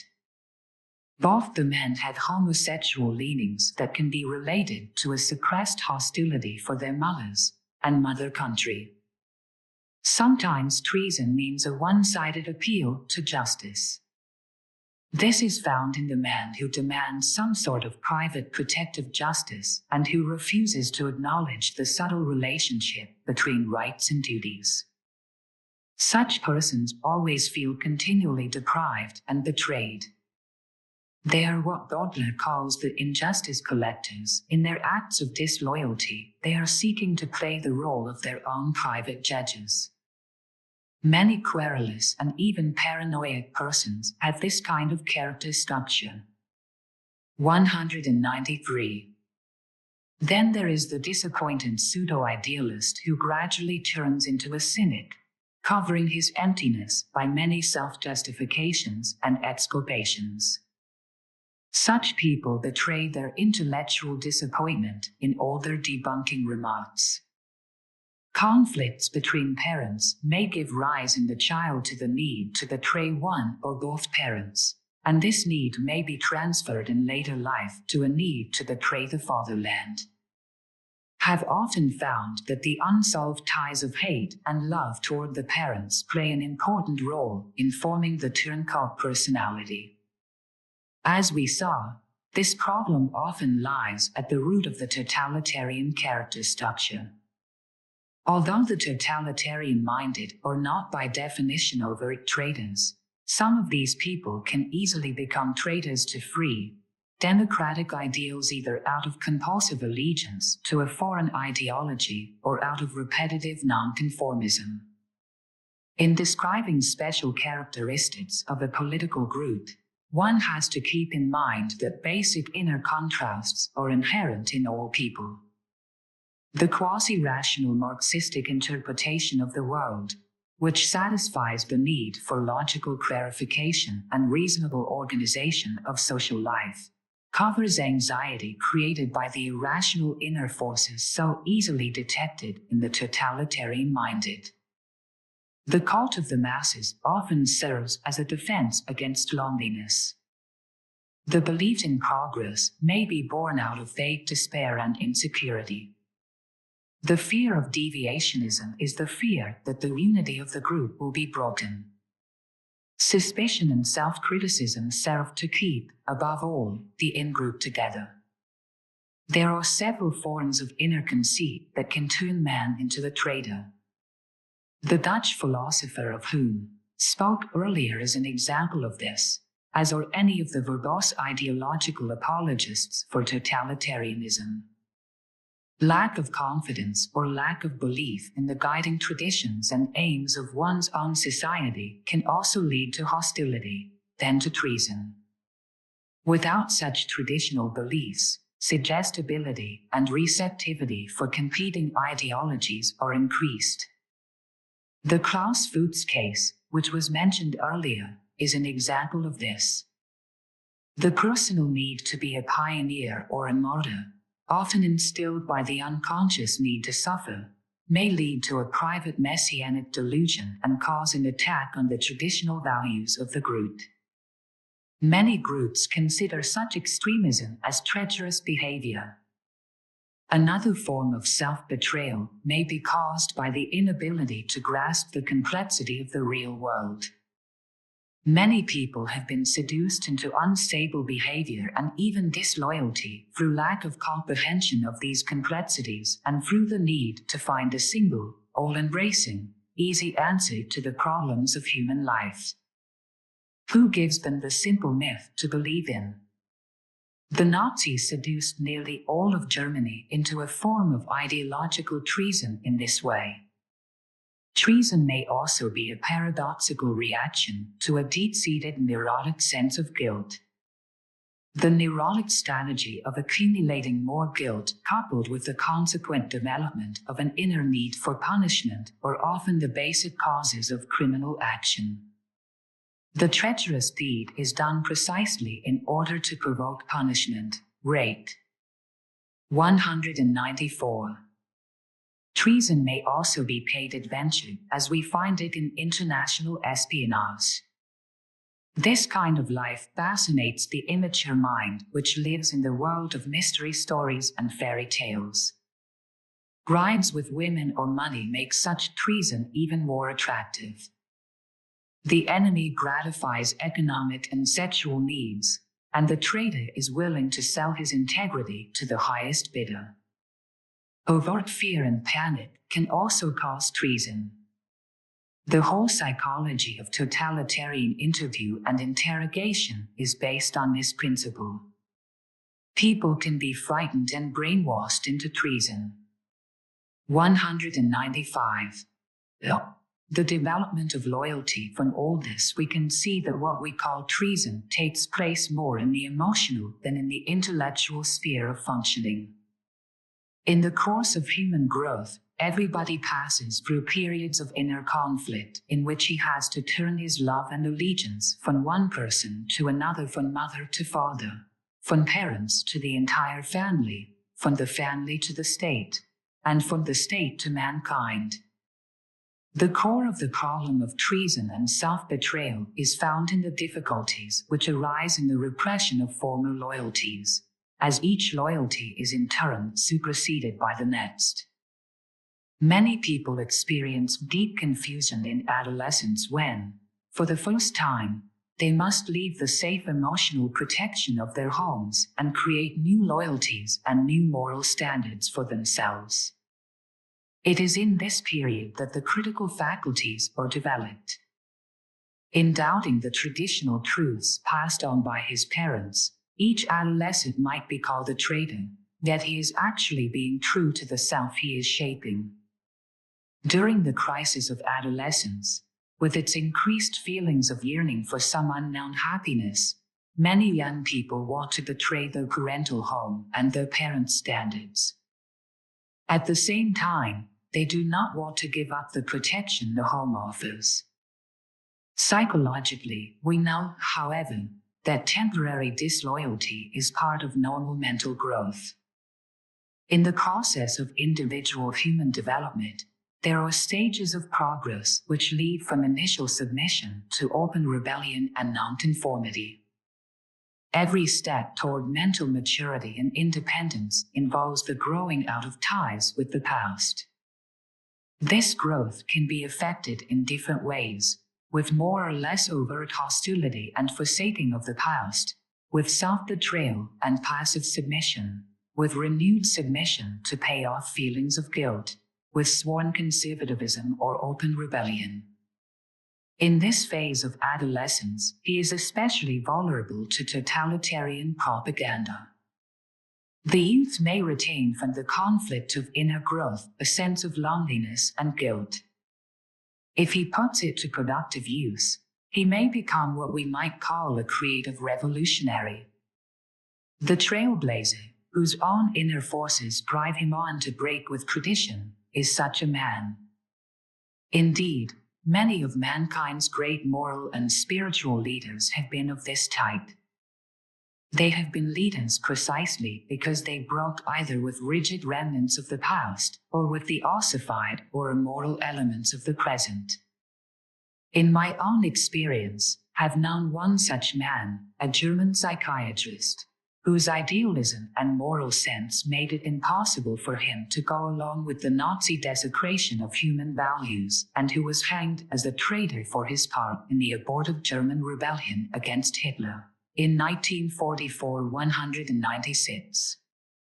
In praise of nonconformity, what can be done in general to combat treason, disloyalty, and self-betrayal? In the first place, the child's normal defensive attitude toward authority and his need to break away from it should be watched with favorable vigilance at all times on the part of parents and educators. It is all too easy to force a child into denial of the self. Many times, later disloyalty is a reaction to faulty handling of the problems of childhood. Most traitors are made, not born. Unfortunately, this truth is often forgotten by educators who may, as a result of their own frustrated aggressions, break down by force the feeling of great loyalty toward their own age group that we find among youngsters. Is it possible to decide whether or not a person is dependable? Only when we have some insight into his hidden motives and drives, and into the workings of his unconscious. For complete insight, psychoanalysis is necessary, but the way the unconscious expresses itself in character traits and character defenses can give us some very important indications. A person with excessive dependency needs or a weak ego, a person who is easily suggestible, can usually be seduced into disloyalty. So can the boastful, inconsistent man, full of pride and vanity. Material egotism, desire for power, and continual hostility also lead to denial of moral values, among them loyalty. As is often true in psychology, it is easier to say what character traits the dependable person must not have than to give a positive picture of what he should be like. In general, we can say that the person who is honest with himself and shows a minimum of self-deceit, the man who exhibits a stable structure of character, the person with genuine maturity, is most true to himself, and, as a result, most loyal to others. Nevertheless, the seeds of treason lie in each of us and may be fortified by environmental influences. In a totalitarian world, for example, everybody is educated in self-denial and self-betrayal. When a person becomes a nonconformist, the label traitor will be attached to him. In a world stifled by dogma and tradition, every form of original thinking may be called sedition and treason. In such cases, the environmental, social, and political factors, and not the confusing inner processes, determine what is treason. In this chapter, however, have emphasized the personal factors in producing treason, the influence of family and group prejudices, and the inner instability resulting from complications in the immediate environment. There are so many subtle fantasies of self-betrayal and secret aggression in everyone, and there is so much desire to revenge secret resentments, that any government may make use of these unhealthy neurotic feelings to stir up the country. 197. The loyalty compulsion. Recently, Americans have been looking more critically at the concepts of loyalty and subversion. Deeply conscious of the cynical and ruthless nature of the totalitarian attack through subversion, we have begun to let our fear of subversion from within paralyze our democratic freedoms. We have become so concerned over the specter of the treacherous fifth column in our own land that we have grown both overcautious and over-suspicious. In his well-documented study on the German fifth column, the Dutch historian Dr. Louis de Jaan could prove that Hitler's dreaded network of treason and betrayal was for the greatest part an imaginary ogre created by the panic and fear of the people. We require constant reassurance that the intentions of our neighbors and fellow citizens are acceptable and loyal. The danger in this frantic search for security operates both on the political and psychological levels. Politically, in trying to erect invulnerable barriers against the spread of totalitarian ideas, we may find that we have given up those very qualities that distinguish democracy from totalitarianism: freedom and diversity. Psychologically, we may find ourselves the victims of pathological suspicions, which can be clinically termed paranoia, and this suspiciousness may lead us to reject utterly the most valuable qualities we can have as human beings: tolerance and respect for our fellow men. The political dangers in this situation have been pointed out time and time again by responsible leaders of the American community.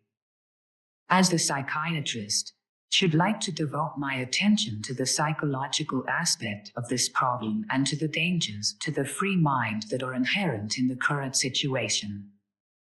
For, as we have already seen, all political behavior is essentially an extension of individual behavior and is rooted in the psychology of the individuals who make up the political group.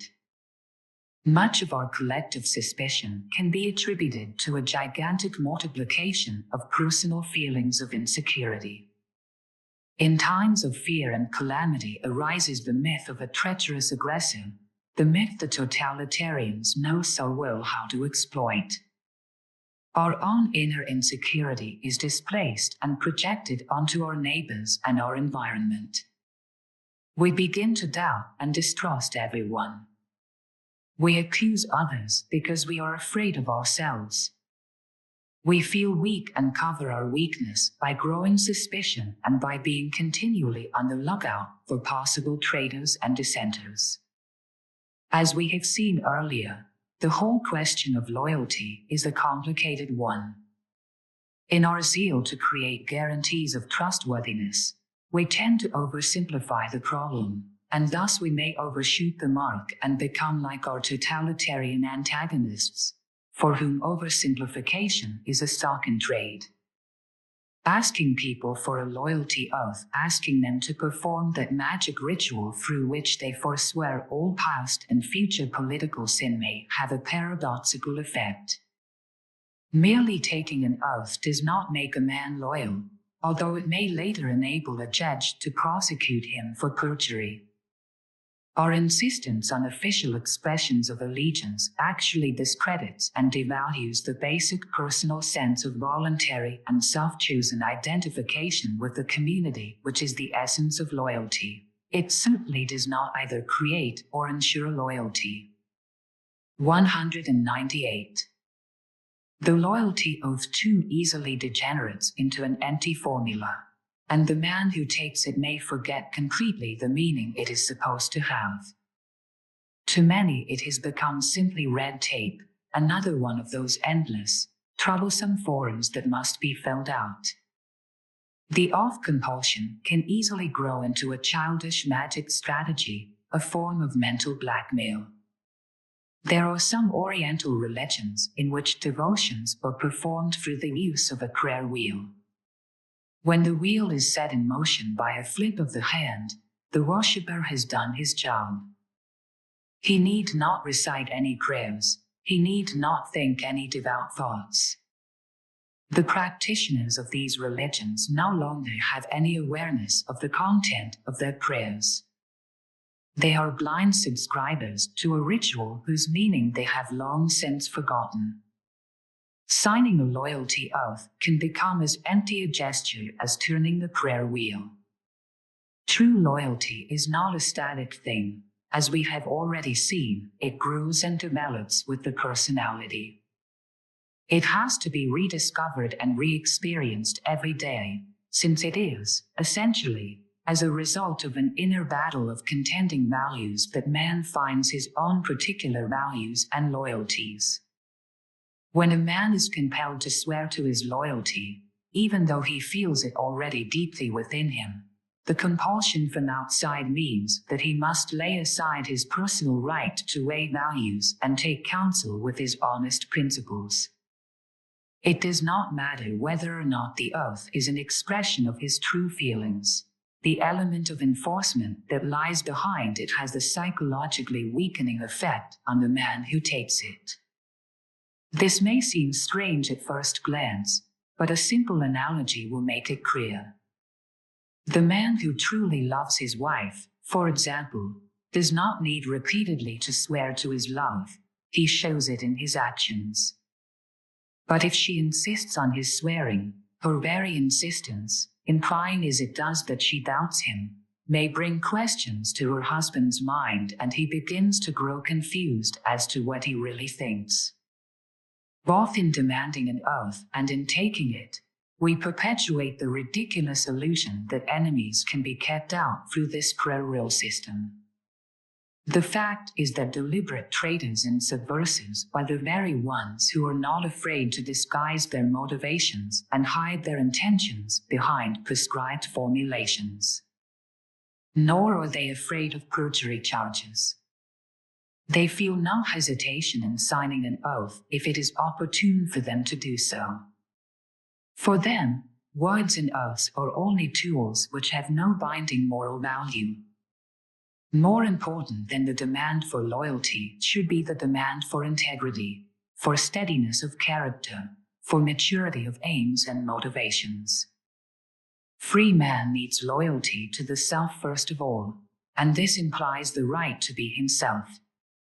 The man who feels that he is nothing, who feels that everyone, himself included, doubts him, who is inwardly weak, may become an easy prey to all kinds of totalitarian political influences. Loyalty hunts and loyalty oaths may provoke disloyalty to one's personal integrity and to personal freedom, since they create suspicion in ourselves and in others. Freedom is kept upright by the very presence of opposition, even at the risk of nonconformism and scattered subversion. 199.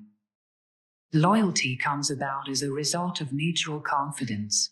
It cannot be created to compulsion. Any compulsion is, by its very nature, one-sided. Loyalty has to be deserved and won daily through mutual interaction and through contact between leaders and citizens. Because it is based on confidence, loyalty is given spontaneously and of free will. True loyalty cannot be bought or demanded. In investigating the case of the young American soldiers in Korea who were brainwashed and forgot too easily where their loyalty lay, we usually find in their backgrounds how disloyally one of their parents had behaved toward them. In nearly all the so-called pro-communist cases, we find a disturbed youth. It is important that the community investigate its initial loyalty toward these young men. In a democratic state, we should be prepared to adduce convincing facts in support of our own way of life, or to develop new approaches which will reveal the weaknesses of any subversive system. Prosecution of dissenting ideas, insistence on loyalty according to some prescribed formula, these make it impossible for us to do this, and may be the beginning of an unwillingness to argue and persuade.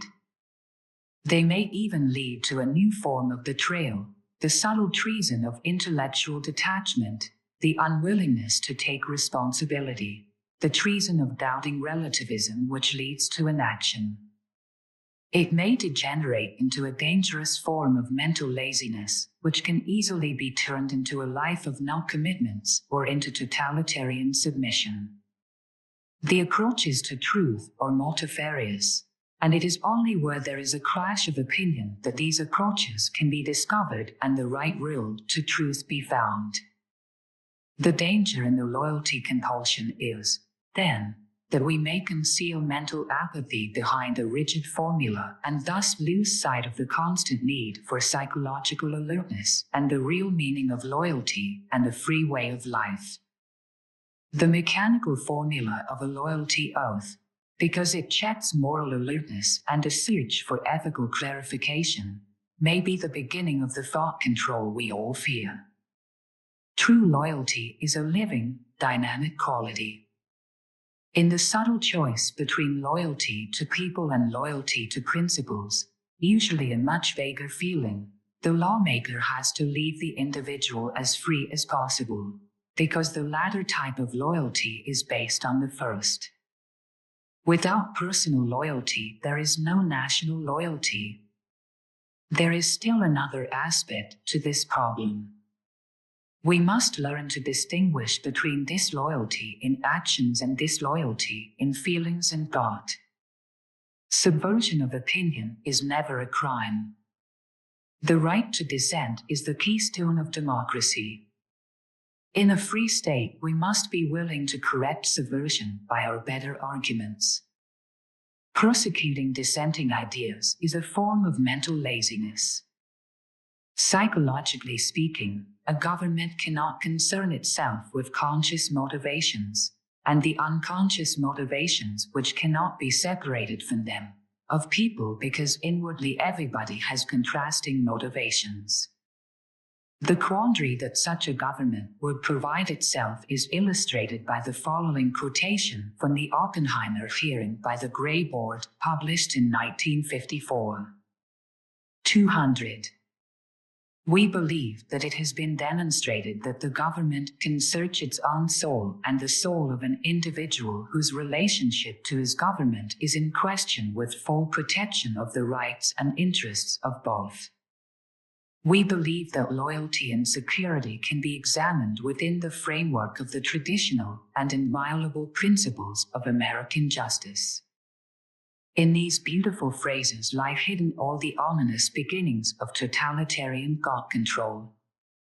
The government that searches the soul of any thinking individual can always find a case against him, because doubt, ambivalence, and groping are traits common to all men. We cannot measure anybody's dependability on the basis of his thoughts and feelings as they appear to us. In the first place, we can never know what lies behind a seemingly loyal facade. In the second place, the man whose search for truth leads him to explore many heretical points of view can be the most loyal in his actions. His very exploration may well lead him to the considered judgment that underlies true loyalty. What counts in any man is the consistency and integrity of his behavior, and his courage in taking a stand, not his conformity to official dogma. And to state that the government can search its own soul is to state absolutely nothing. A government is, after all, merely a collection of individuals. Under the pressure of the loyalty compulsion, of the growing suspicion, these individuals themselves may not search their souls as honestly as they would in less hectic times, or if they were acting as private individuals rather than as official representatives of the government. The man caught in official security roles is the prisoner of the anxiety and insecurity rampant in those who ought to establish the delusion of certainty and security, a transgression of values. As soon as the government starts to search the souls of its citizens, it begins to intrude on their rights and interests. It attacks democracy at home and weakens its position abroad. We cannot find the road to peace and fellowship with the rest of the world if we adopt dogmatic, intransigent positions and try to impose our orthodoxy on others. The hallmark of the totalitarian is his insistence that his is the only right way. If we are to maintain our position as the leader of the free world, we must always keep our minds open. Only in that way will we find new ways to peace. We have seen now that the problem of treachery has to deal with the failure to understand our inner mental processes. Every betrayal is in the first place a self-betrayal, a disloyalty toward one's own standards. When people silence their conscience and compromise for the sake of convenience, at that moment they begin to be disloyal to themselves. Passivity assumed when our conscience should have forced us to act is the most common form of self-betrayal. Inwardly, a man may be furious because of some injustice he has witnessed, but outwardly he may do nothing about it. This behavior he feels inwardly is treason to the self and is often what makes him so touchy toward other people's flaws. When the pattern of passivity is repeated, the individual continuously piles up more feelings of injustice and grows more and more resentful against society. Evasiveness and skillful dodging of issues of principle, these are among the most dangerous forms of self-betrayal in our time. They are dangerous because they lead unwittingly to the hypocrisy that puts power beyond ethical value. 201. It is dangerous to let personal grudges and discontent solidify into a permanent resentment against the whole of society.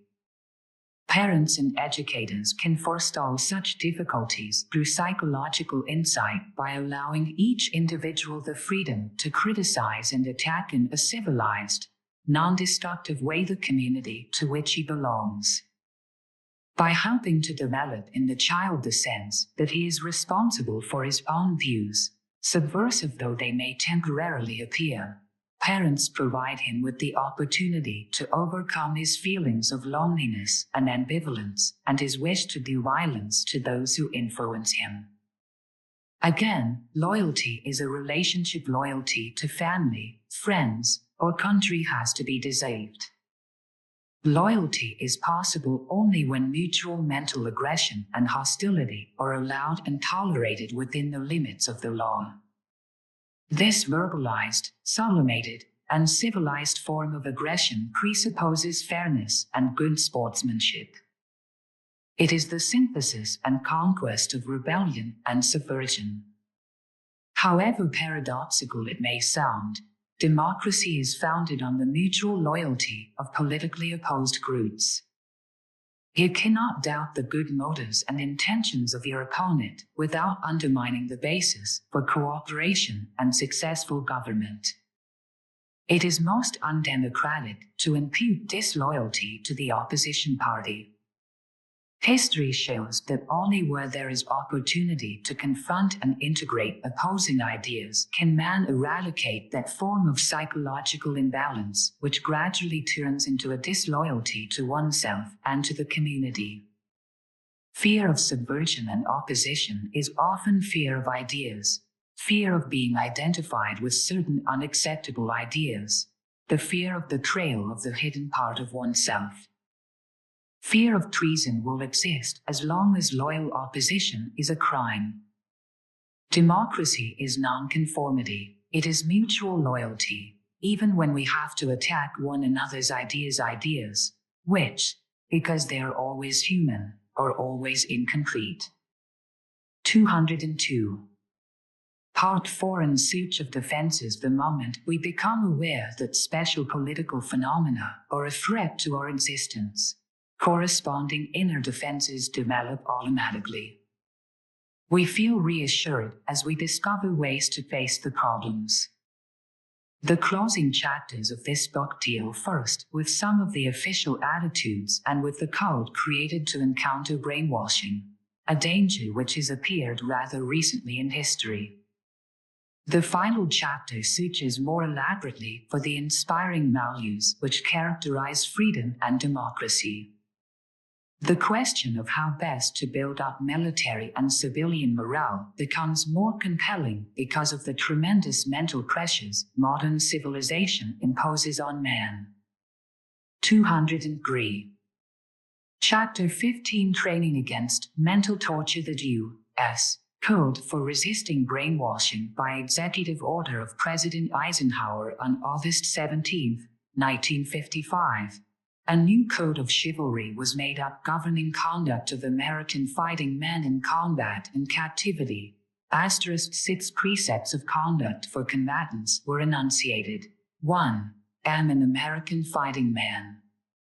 Serve in the forces which guard my country and our way of life, and prepared to give my life in their defense. 2. Will never surrender of my own free will.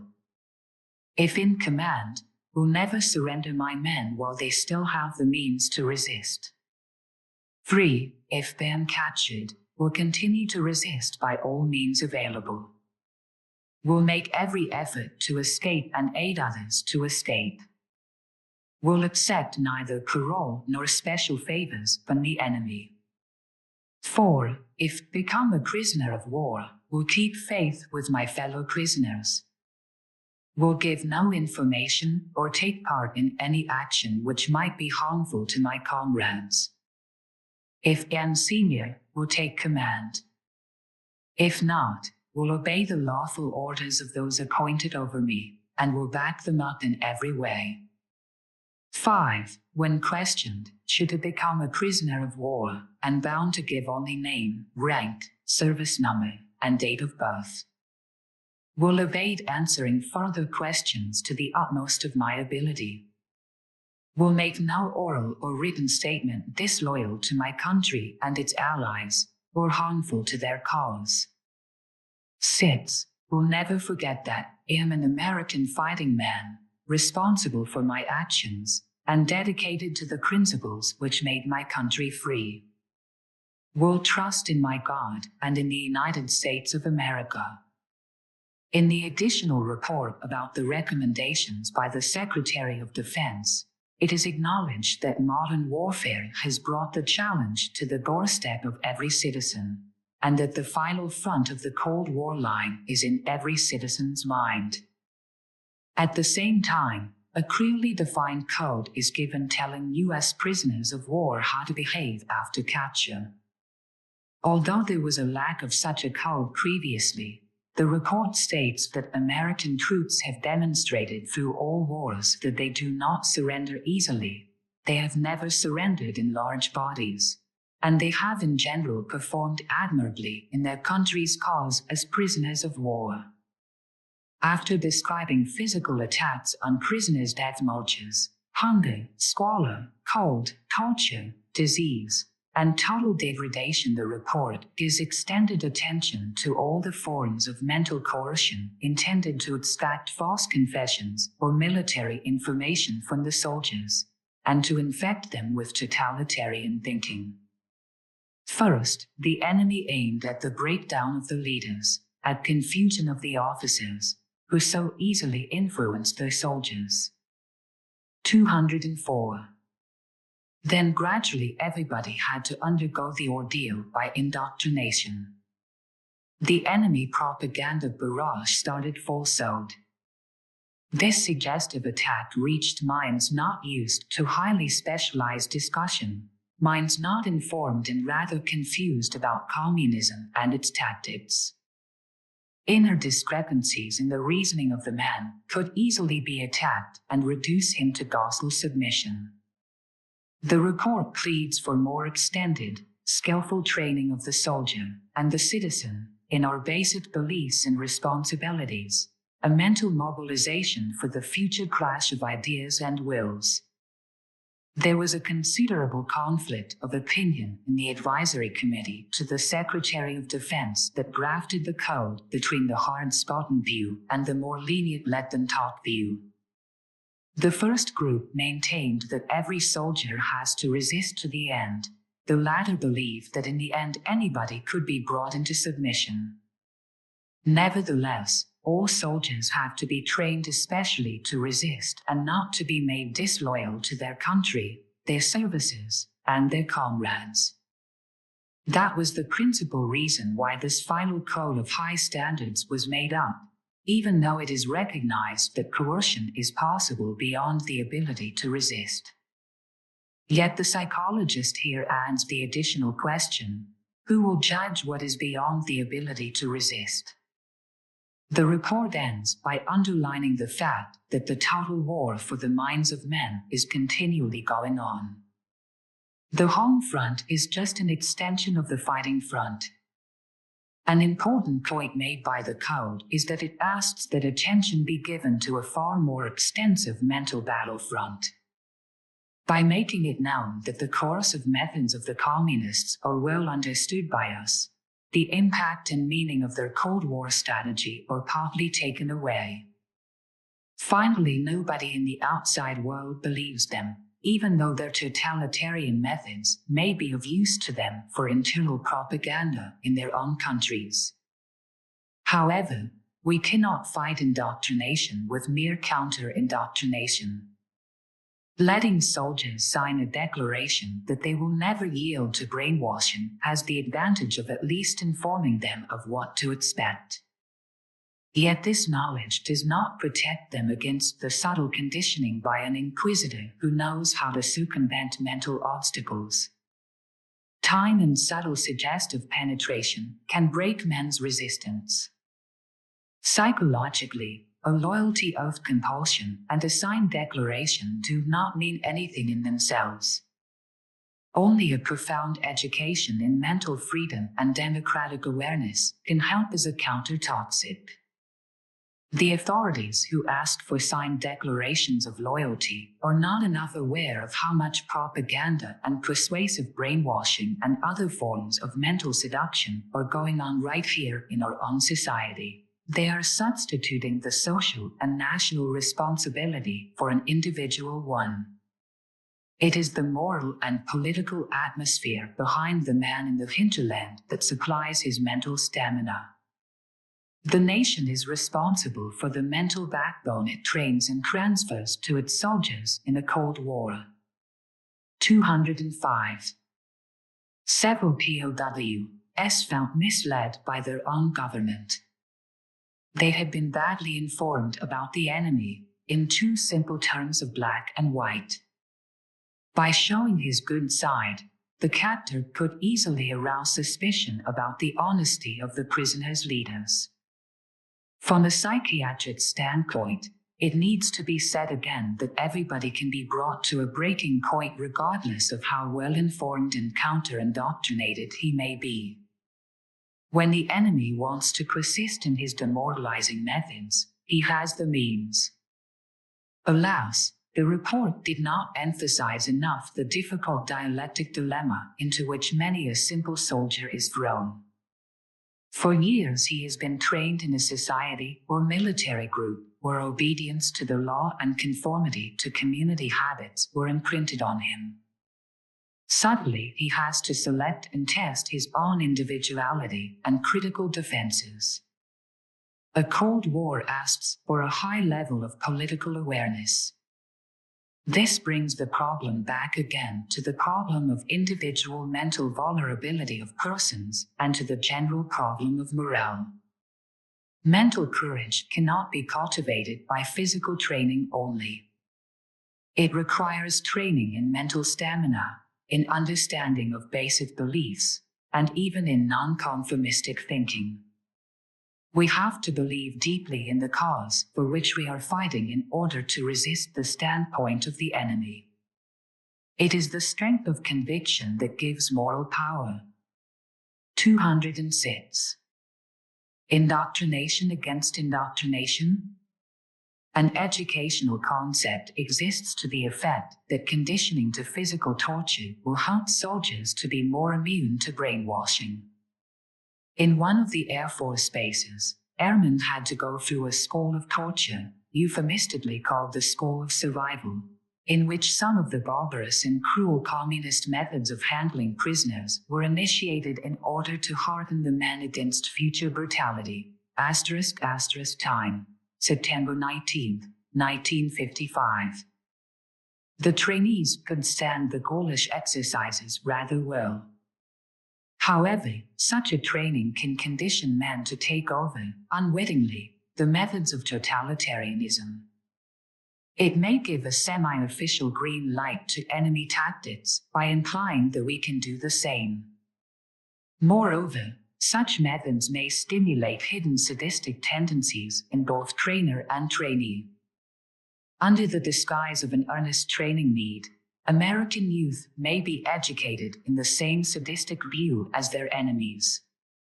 The important psychological implication of every form of harsh compulsive training and indoctrination is that it fits into the totalitarian pattern. Moreover, the totalitarian inquisitors don't need to use physical torture in order to uncover the secrets of man's mind, although they may use these methods for their private pleasure. On the contrary, the enemy counted just as much on friendly gestures and special privileges to seduce the hungry, weakened POWs into confession. What the inquisitors especially required in order to succeed is that the enemy have a weak personality, that he be a dumbbell with the soldier's need to conform, that he be ridden with anxiety and lacking in patience. The brainwashing inquisitor doesn't need torture. Physical torture will often strengthen resistance against the inquisitor, while isolation alone can accomplish his objectives. The school that teaches only torture and evasion techniques can even arouse latent anxieties and thus, paradoxically, make it easier for the soldier weakened by his fantastic anticipations to surrender to brainwashing. The hero at school can become a weakling as soon as he is faced with the real challenge. It is not so important what the trainee accomplishes during his physical training, but what he stands for mentally and spiritually. Does he have a mental backbone?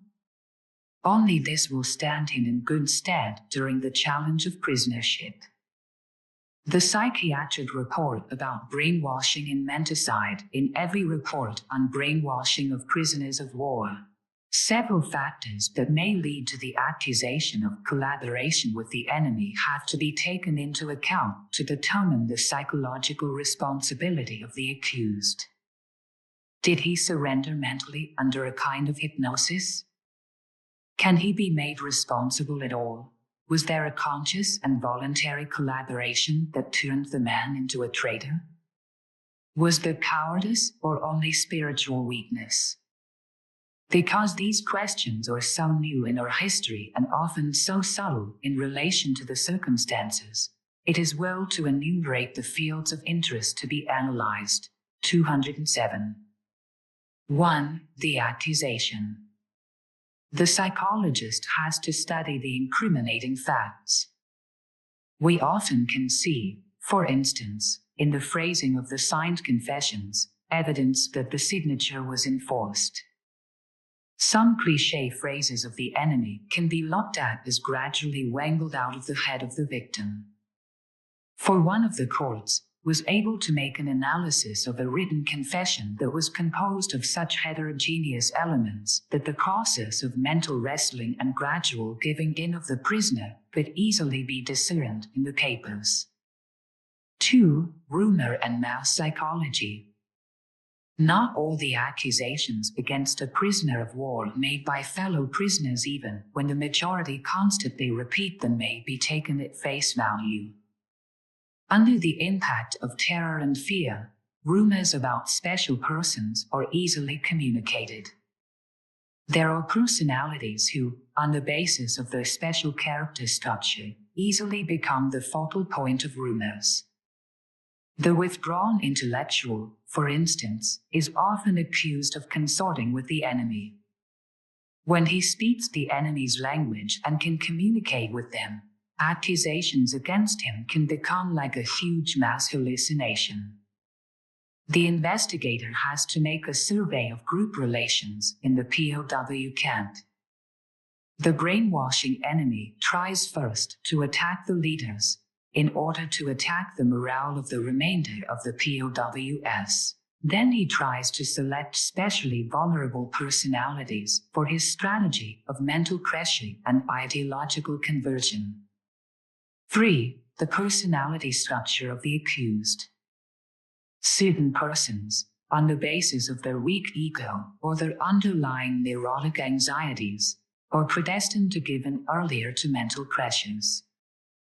To obtain a fair estimate of the individual, intelligence tests and the Rorschach test have to be given. The family background and the religious and ideological foundations of the person have to be studied. 4. Was the brainwasher well trained to stand the treatment? What kind of information had been given to the prisoner of war during his training? Did he know enough about the ideological war and the word barrage he might be exposed to? Was he only prepared for discipline and submission, or also for freedom and non-conforming discussions? Was he only physically trained, or also mentally? 5. The facts of torture. How long did it take before the prisoner gave in? Did he get drugs? How much isolation? How many hours of interrogation? Were there symptoms of pain and physical illness? Can these facts be verified? This is only a short survey of viewpoints to be taken into account. They serve to show that with the phenomenon of systematic brainwashing and thought control, something is brought before the court that is judicially new. The traditional attitudes toward personal competence, responsibility, and accountability cannot be applied. The state, the totalitarian system of the enemy, has, in the case of successful brainwashing, taken over, even taken possession of, all psychological responsibility for the obedient acts of persons. Our criminal courts and military courts will have to find new rules of judging those who fell into the hands of such a criminalizing system. 208. Chapter 16 Education for Discipline or Higher Morale. The role of education. The child's formative years are spent under the guidance of first parents and then teachers. Directly they influence his future behavior. The educational system can either reinforce or correct parental errors in attitudes, either strengthen the child's desire to grow toward freedom and maturity, or stifle his need to develop and twist it into the need to resign himself to permanent childishness and dependence. Since the Renaissance, the ideal of universal scholastic training has made steady gains. But today we unwittingly tend to mold minds into a prefabricated pattern and to give our students the illusion that they know or have to know all the answers. The fallacy of such half-education is that the so-called alphabetics, in contrast to those who cannot read, may become better followers and worse thinkers. The totalitarians, for example, are not against schools. On the contrary, for the more you overburden the mind with facts, the more passive it may become. Intellectual erudition and book learning alone do not make strong personalities, and in our passion for factual education and the quiz type of examination there lies hidden a form of mental pressure. The awe with which we regard the accumulation of school facts may inhibit the mind so that it cannot think for itself. We must become more aware of the involuntary pressures an educational system can impose on us, and their possibly dangerous effects on the future of our democratic society. The actual strategy of keeping people as permanent students under prolonged supervision is a help to totalitarian indoctrination. For instance, somewhere along the line in some administrative minds, there sprang up the idea that repeated, comparative examinations would increase the quality of the corps of administrators. Instead, infantile anxieties developed related to the fear of this infantile tool of measurement and evaluation, the examination. There is now hardly any administrator who dares to look at reality as the best test of human capacity and human endurance. The form of education which sets a premium on dependency, which overcontrols the child, which makes a moral appeal through punishment and provoking a sense of guilt, which overrates mechanical skills and automatic learning. This form of education leads the brain into a pattern of conformity which can easily be turned into totalitarian channels. This is even more the case in regard to the disciplinary training of soldiers. Such rigid education glorifies good behavior far too much. Imitation and conformity are approved at the expense of spontaneous creativity, thinking for oneself, and the free expression and discussion of dissenting ideas. Our examination mania forces students into mental pathways of automatic thinking. Our intellectual and so-called objective education overrates rationalism and technical know-how under the delusion that this will keep emotional errors under control. 209. What it does instead, of course, is to train children into automatic patterns of thinking and acting, which are closer to the pattern of conditioned reflexes, of which Pavlovian students are so fond, than they are to the free, exploratory, creative pattern toward which democratic education should be oriented. Totalitarianism is well aware that youth is a sensitive period during which Pavlovian conditioning may be established without difficulty. Early teachings form nearly indestructible patterns in the child's mind and eventually replace innate instinctual precision.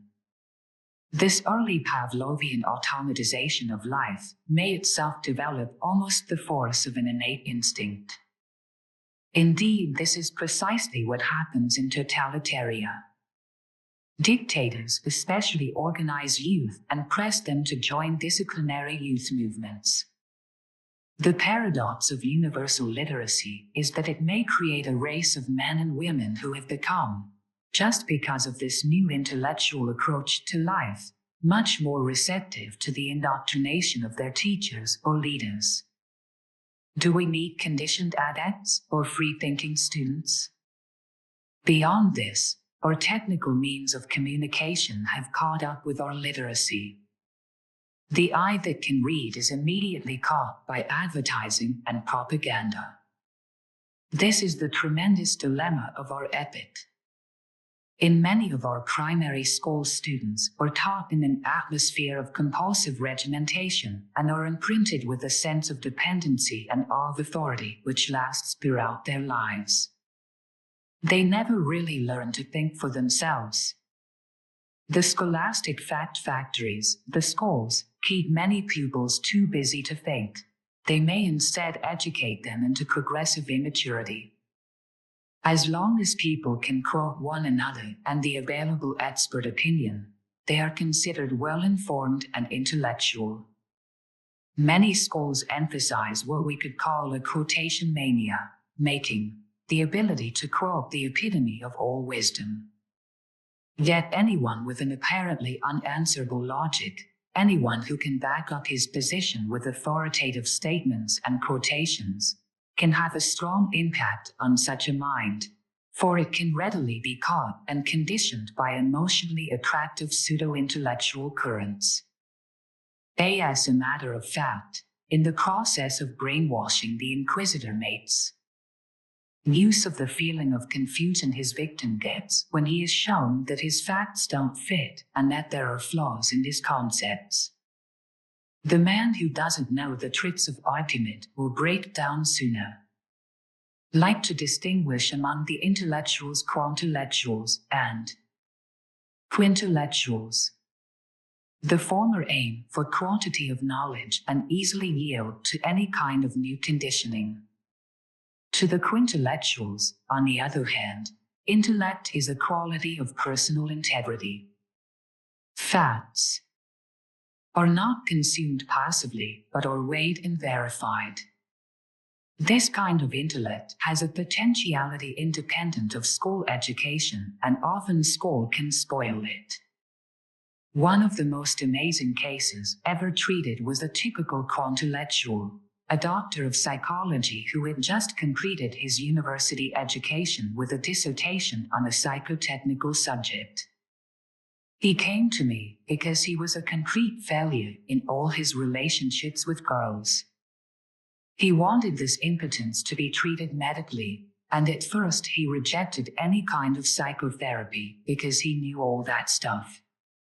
In the course of our conversation, it became apparent that his entire scholastic education had bypassed him. 210. He had gotten A's at school, but the very essence of what he had studied had eluded him. He had grasped literally nothing about psychology. He had memorized everything and had understood nothing. He could quote from every page of the book but explain none. Every time he had to work out a test or give practical advice, he went into a panic. It took years of treatment to break through his rigid, compulsive habits, and to bring him to a point where he was able to think and feel as a human being rather than as a machine. At the end of his treatment, he started to learn all over again, reading with greed and fervor what had before been empty facts. But he was not the only walking fact collection I've met. Another one of my patients was a young man who was obsessed with the desire to accumulate all the learned degrees his university could deliver. At the time, meeting he was a member of a Nazi organization. Here is an example of the fact that many a pedant has an affinity with an authoritarian political system. Even in this group he provoked hostility because of his search for facts and more facts, facts only for the sake of facts. His compulsions became too much for even his totalitarian fellows. He had delusions of grandeur and had absolutely no emotional relationships at all, both signs that a psychotic process was going on.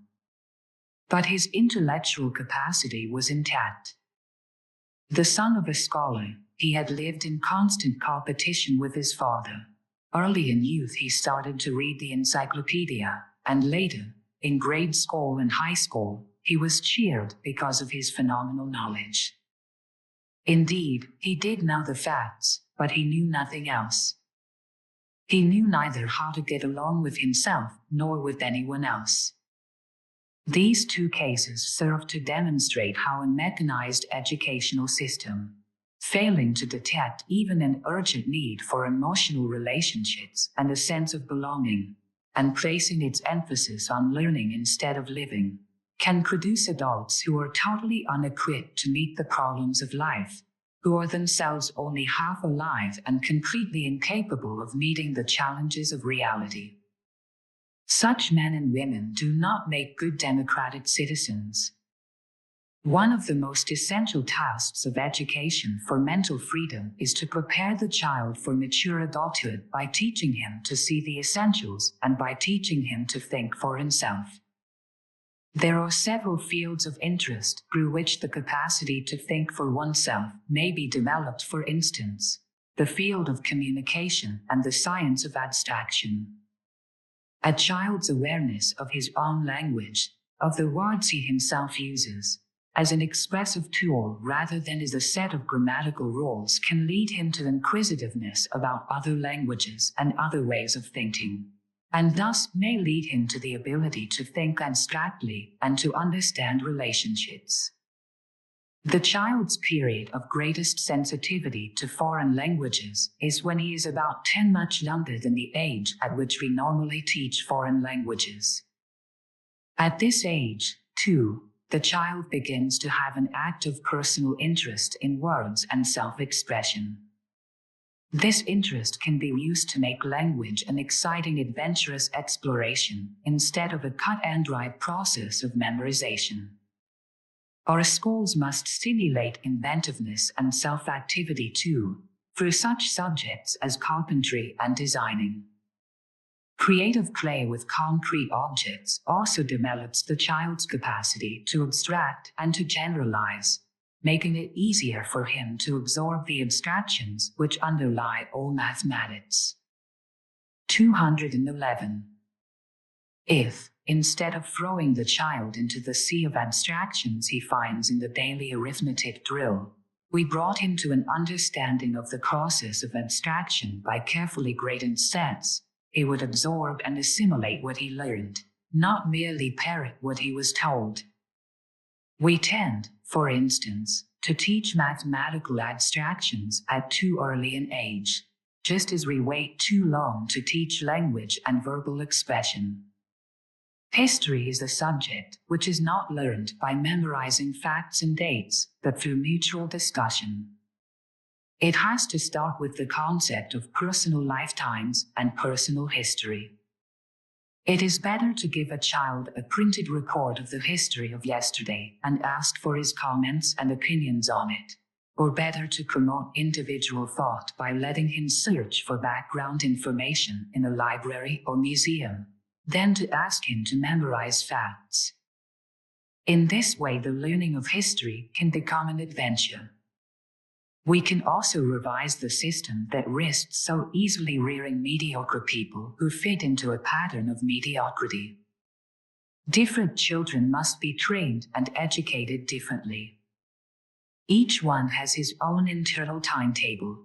Each one will have his own life adjustments.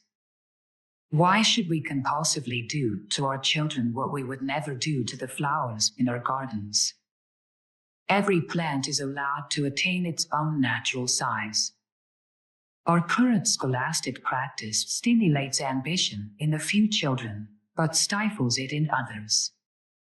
Instead of promoting cheating by our rigid examination rules, why do we not allow children to help one another in the solution of common problems? Very often children can teach each other what the teacher cannot. Think for a moment of the child, especially sensitive to the boredom of some of our contemporary schools. He becomes either a conformist full of good marks and no original thoughts, or a rebel ripe for the child guidance clinic of today and possibly for the totalitarian state of tomorrow. 212. Discipline and morale. While good morale implies inner strength and self-discipline, it may not necessarily imply a set group discipline in a political or military sense. Good personal morale and backbone were two of the needed qualifications for taking part successfully in the underground during the last war. The partisans, working secretly now here, now there, relied, in their lonely combat, on their individual initiative and morale as much as, if not more than, on distant leadership and discipline. This is just the opposite of a kind of standby morale impelled by blind fear and maintained from a distance, the kind which is obtained in jails or concentration camps, or in a tribe with extreme emphasis on common participation. In the first groups, there was morale without discipline. In the second, discipline without morale. In the same way, there are some officers who can only develop discipline without morale. Nevertheless, there is usually an inner relation between discipline and morale. Only when a certain amount of initial disciplinary training is given to youngsters or soldiers are they well conditioned for that personal inner strength, which is based on self-confidence and trust in the group as a whole, together with confidence in the authorities. Emergency discipline is resorted to during times of stress when there is usually lack of time, with the result that there is not a sufficient period for self-control and adjustment to the group. Only a self-chosen discipline which develops gradually can lay the basis for inner freedom and morale. This rule has been forgotten by many educators. Only this basis of initial, conditioned patterns gives us the confidence to stand on our own. We all start by interjecting and taking over our morale from others, our parents and educators. The basis of our personal morale is what we internalized from them. The subtle mutual relation between discipline and freedom starts in the cradle under the care of loving and interested and consistent parents. The parents are the first to build morale. The conflict between discipline and morale in a group usually arises when the members are held together by compulsion or necessity. Here the inner coherence will be completely different from that of a situation in which there is a spontaneous loyalty to the group. The aim of all discipline is to develop a better adjustment to the group. In turn, success in identifying with the group develops a stronger ego. From this point on, freedom begins. A further understanding of these morale-building principles is important for an evaluation of the inner strength or vulnerability of the various cultural groups. We may expect, according to our experiences in psychotherapy, that where too much discipline, or even slavery, prevails, the inner cohesion of the group will be very different from that of a group respecting and holding the individual in high esteem. Yet we have found men even in the armies of totalitarian systems who exemplify high morale. Call to mind those Japanese soldiers who, without any tie with the mother country, stuck to their lonely posts for years after the war, as though the emperor and his generals were still looking at them. This tells us something about the consistent love, security, and dedication they received in the first 6 years of life. 213. Discipline and brainwashing. When we want to train a soldier to resist brainwashing, we have to give him antidotes against mass suggestion. We have to teach him to make up his own answers and to criticize his teachers. We must train him in negative suggestibility and emphasize the courage to reject emotionally pleasant reasoning when it does not seem truthful. Above all, we have to repeat such lessons many times to make a self-confident individual out of a recruit. Against the daily barrage of suggestions, we have to provoke individual criticism. All this has to be done in addition to making the soldier familiar with the concept and implications of brainwashing. In so doing, he will learn, unconsciously, to judge what propaganda is or what it is not, as we all partially do when listening to advertising over the radio. Psychological experience tells us that part of propagandistic suggestions can leak through even alert mental defenses and penetrate our opinions. Anti-brainwashing training has to be done thoroughly and repeatedly. It may appear to be in conflict with rigid discipline when the teacher and officer knows enough about the subject. However, the student's self-respect is enhanced through identification with the leading officer. True, we see here a change of disciplinary relations, but it offers the real test of discipline in a free, democratic community. A man who has been taught self-esteem and knowledge will stand to the end when the hour of challenge comes. The change of the war of weapons into a mental Cold War requires a change of discipline. The soldier has to know not only his rifle, but even more the sense of his mission and the nonsense of the enemy. The quality of the group and the influence of the leader in every group situation. Morale refers to the degree of cohesive strength of the members and to the amount of loyalty toward the group and its goals. Morale may, or may not, imply an understanding of the goals. In Western culture, with its subtle pros and cons, a much deeper need for awareness, understanding, and consideration of goals is implied than is called for in a totalitarian state. In the totalitarian state, with its veneration for the strong leader, the threatening loss of coherence when the dictator or leading group fails would have a much more disintegrating effect than such failure in a democratic society, whose members usually have reached a higher degree of self-determination and governmental skill. A democracy always finds new leaders ready to take responsibility. Morale includes the question of how much people can endure physically and mentally, and for how long. Under different kinds of regimentation, the limit of endurance will be different. Standby morale, based on fear as in prisons, may disintegrate at the least sign of weakness in leader or guard, or when the individuals have not as yet been sufficiently disciplined. The kamikazes, the pilots educated for suicide, were thoroughly indoctrinated with the self-offering ideology, and their morale, as shown in the war with Japan, might be said to have been high in an Oriental sense. 214. Here discipline and allegiance had become so automatic that life was of no importance either to the individual or to the group. The only thought was to keep going and beat the enemy.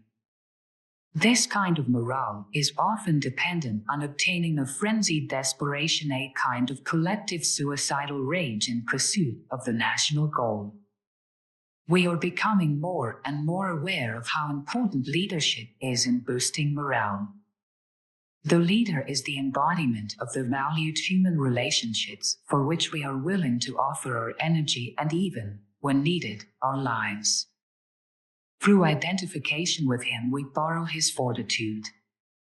It is not always the official leader who has charge of lifting the morale. Sometimes a sergeant or a soldier may take over this function. The official leader himself is in a more difficult position. He must be many things that may seem to contradict one another.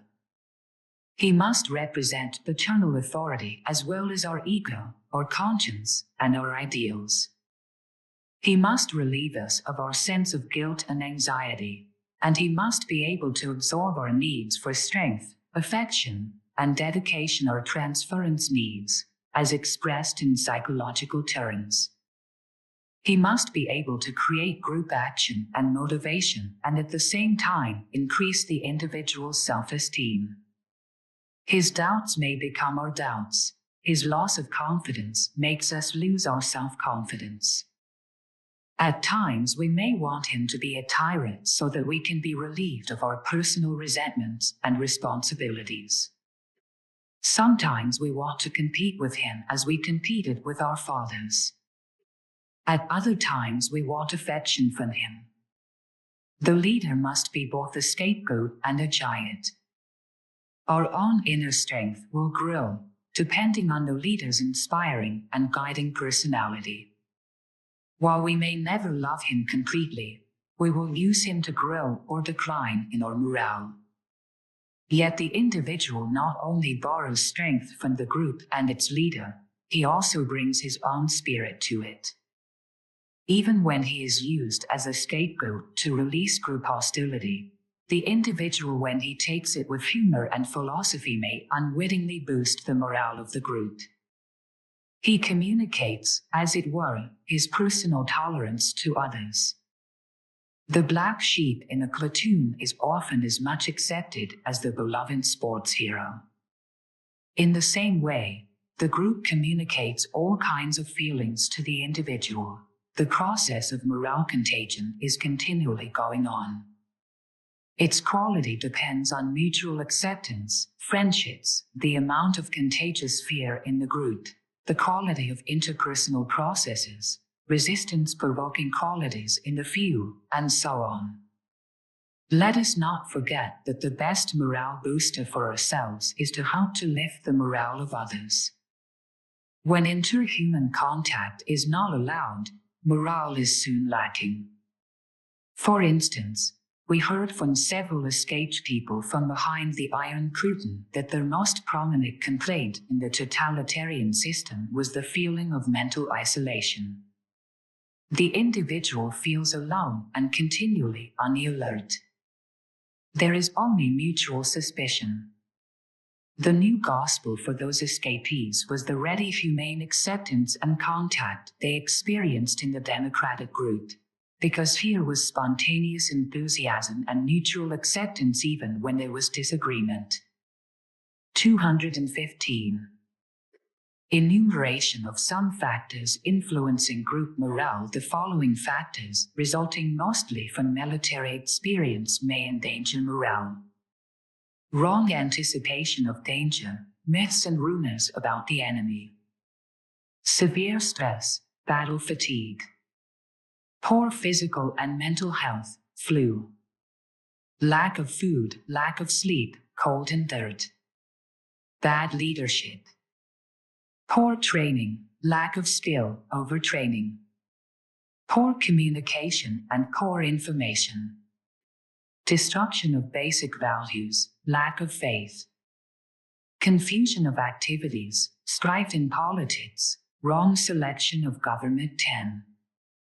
Authoritarian and undemocratic behavior, humiliation 11.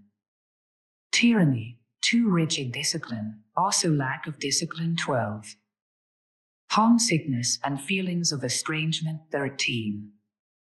Internal hostilities, prejudices, persecution of minorities 14. Thought control and menticide, no right to be an individual, no justice, no right to appeal 15. No function in the social setting, no duties. 16. Alcohol and sedatives, OND or WND. The following factors may boost morale. Sound democratic leadership.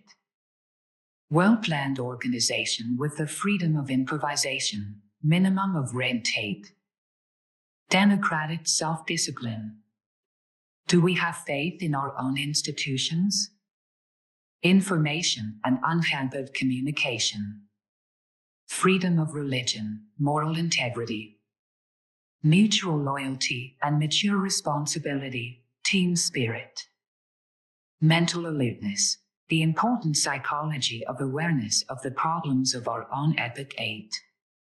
A sense of belonging and being accepted. G. A sense of justice, freedom, and privacy 10. Confidence in experts ready to give first aid, mental hygiene experts, clergy, Red Cross, civil defense, medical first aid, NORWOD, 216.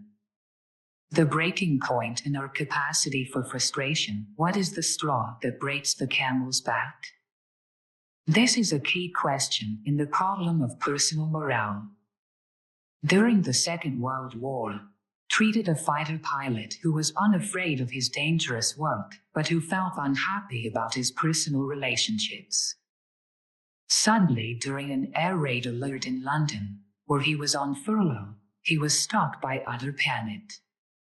In normal life, he had been a rather shy and withdrawn young man. Unexpectedly, he found himself in a shelter with a frightened group about him, and he became contaminated by the fear of other people.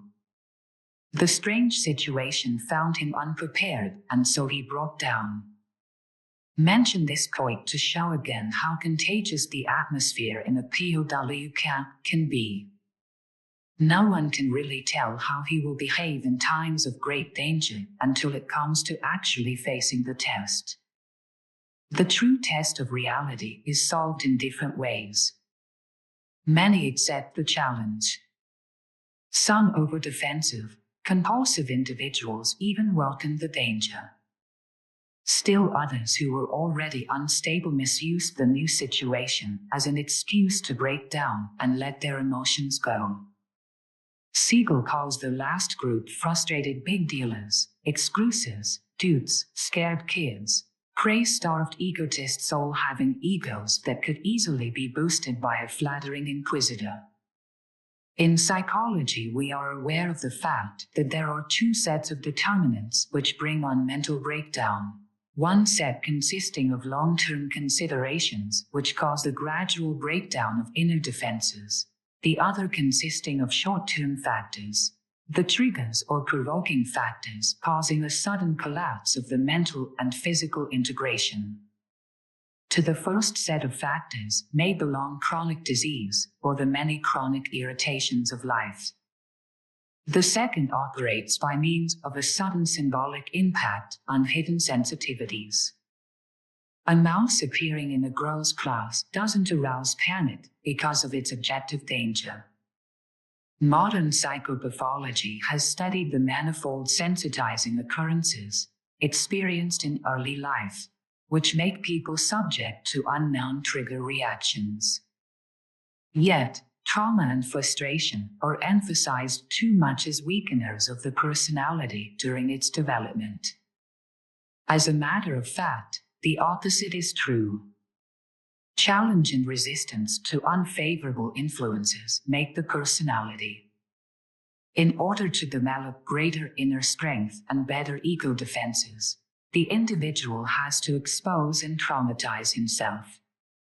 What else is fair sport and fair competition but repeated training in morale?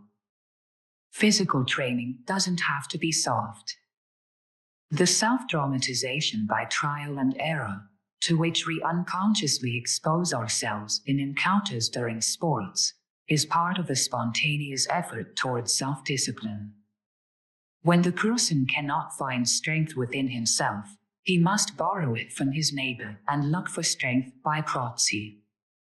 Too great emphasis on dependence or leadership increases this proxy mechanism. Leadership is not exclusively the secret of morale. Identification with the leader may sometimes fortify the person's inner strength, but it may also frustrate his capacity to grapple with his own problems. A frustrating leader may decrease our capacity to tolerate frustration. 217. Living under too soft circumstances is probably a weakening factor. A recent publication, Richter, on experiences with men under combat stress, and later with rats in the laboratory, have proven that luxury in general influences negatively man's capacity to endure. Somewhere along the line, good morale means no longer being afraid to die. It means solving that mythological anxiety about death being something dark and obscure, and it means the willingness to accept fate. Accepting fate and duty and responsibility is living in a different way. It is living with the moral courage to stand for moral principles that you have gathered in your life and without which life is not worth living. The anticipation of bad occurrences can have a paralyzing effect. If one expects people to break down, they may either give in more easily to these false prophets, or, out of hostility, feel boosted in their morale. The press, the radio, television have to be aware of their subtle responsibility as morale-influencing mediums. It is important to realize that mental prophets expect more panic in others when they themselves feel jittery and insecure. In the last war, there were many sensational forecasts of panic that, happily enough, did not materialize, such as Dunkirk. Man is often mentally much stronger than we expect him to be. Of all the animals, he can suffer most and take danger best provided he does not weaken himself by his belief in supernatural terror stories nor become unnerved in a Cold War. 218. Chapter 17, From Old to New Courage, Who Resists Longer and Why? What then can give a man strength to resist a menticidal assault? What made it possible for so many thousands to survive mentally and physically the horrors of the Nazi concentration camps and the communist POW camps? The answer is essentially simple. Men yield primarily because at some point they are overwhelmed by their unconscious conflicts. These conflicts, kept under control in normal circumstances, come to the surface under the strain of menticidal pressure. The stronger the inner conflicts and the greater the pressure, the greater the tendency to yield. Men withstand pressure when these conflicts cannot be so easily aroused or have been inwardly overcome. This simple answer itself contains a clinical paradox. One of the characteristics of severe neurosis, and of some cases of pathological character structure, is that unconscious conflicts are so severe that they are either repressed so deeply that the sufferer is not even vaguely aware of their existence, or they are transformed into a set of overt attitudes which are more acceptable to the individual, and therefore easier to handle. If the severe neurotic permitted himself to feel his real conflicts, they would dominate his life completely. Consequently, he exerts tremendous force to hold down this explosive material. The man who is always rebellious, never growing from healthy rebellion into healthy maturity, may have transformed some basic and profound conflict in his own personality into a chronic resistance against any kind of social demand.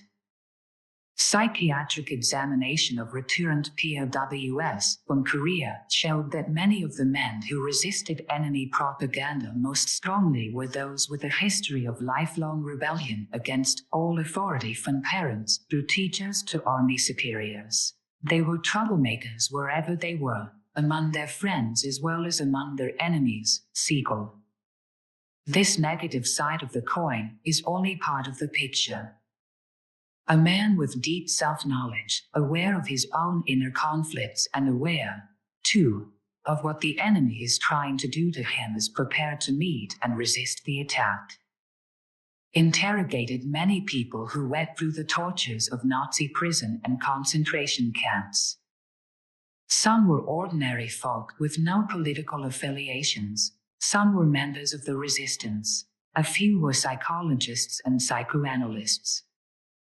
Those who understood themselves, who were willing to accept danger and challenge, and who realized, even faintly, how bestial man can be, were able to stand the harrowing concentration camp experience. They were not defeated by their own innocent perplexity and lack of insight into themselves and others, but were protected by their knowledge and inquisitive alertness. There are other factors which play an important role too. My investigations have made it abundantly clear to me that those who can resist, who can maintain their strength under marginal circumstances, never feel that they are alone. 219. As long as they can think of their loved ones at home, as long as they can look forward to seeing them again, as long as they know their families are faithfully waiting for them, they can maintain their strength and keep the unconscious drive to give in from taking over their lives. The love and affection we get and gather in our hearts is the greatest stimulus to endurance. Not only does it provide a goal toward which we can direct our lives, it also gives us an inner assurance and a sense of worth that make it possible for us to keep in check the self-destroying conflicts. This knowledge of loving and being loved is not limited to love of family or friends. People in whom a religious faith or a political conviction is a deeply rooted, living thing have the same sense of belonging, of being needed, of being loved. Their allegiance is to a whole group or to a set of ideals rather than to individuals. To such people, beliefs are real and concrete as people or objects.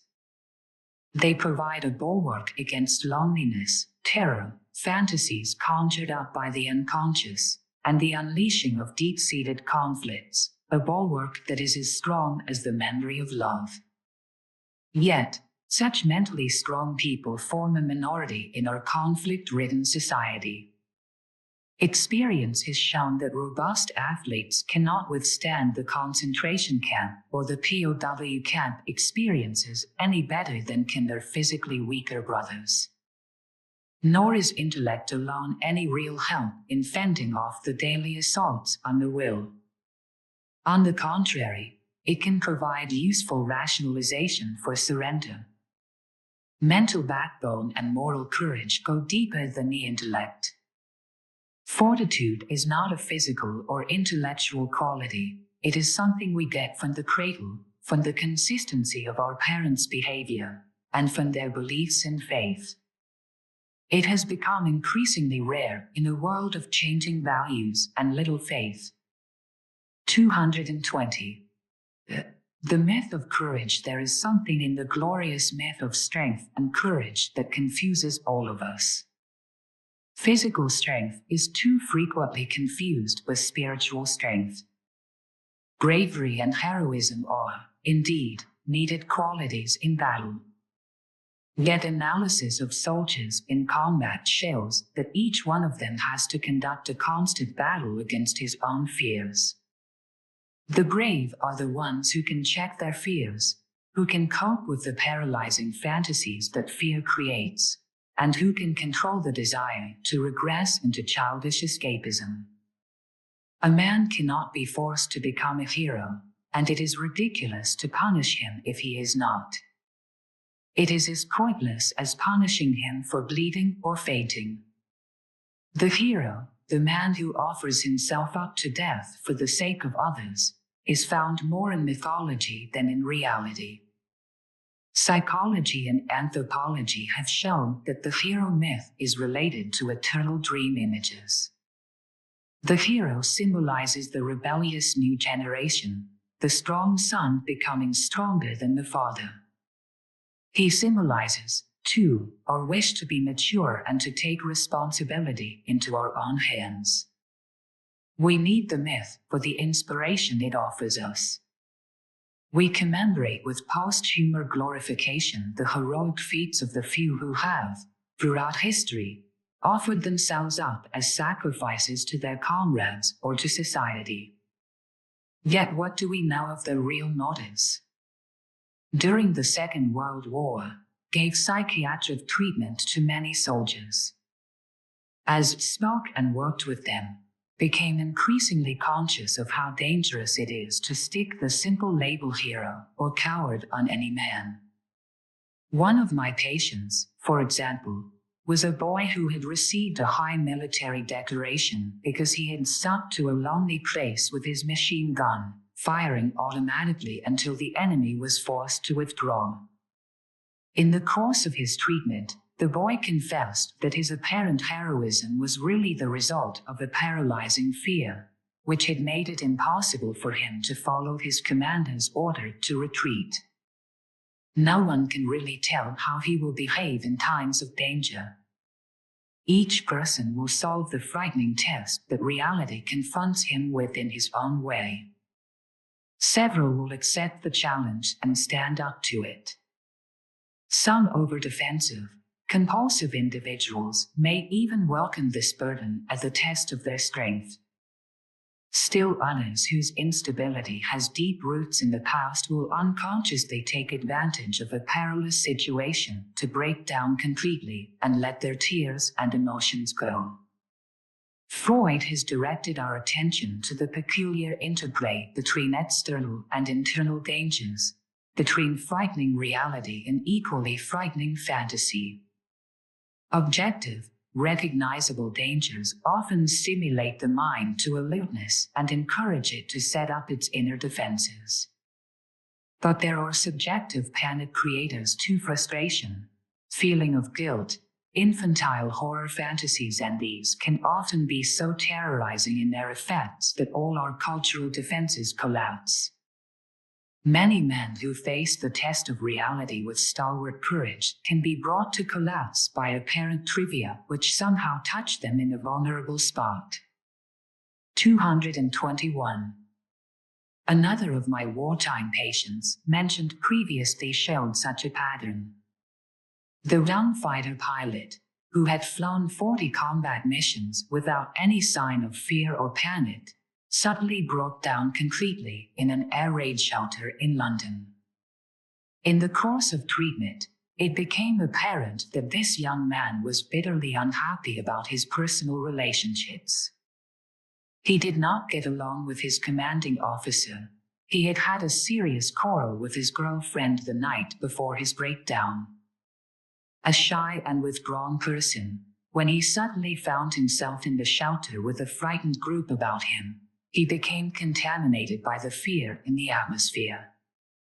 Weakened by recent unhappiness, he found himself completely unable to put up the inner defenses that had served him so well under the frightening experiences of active war.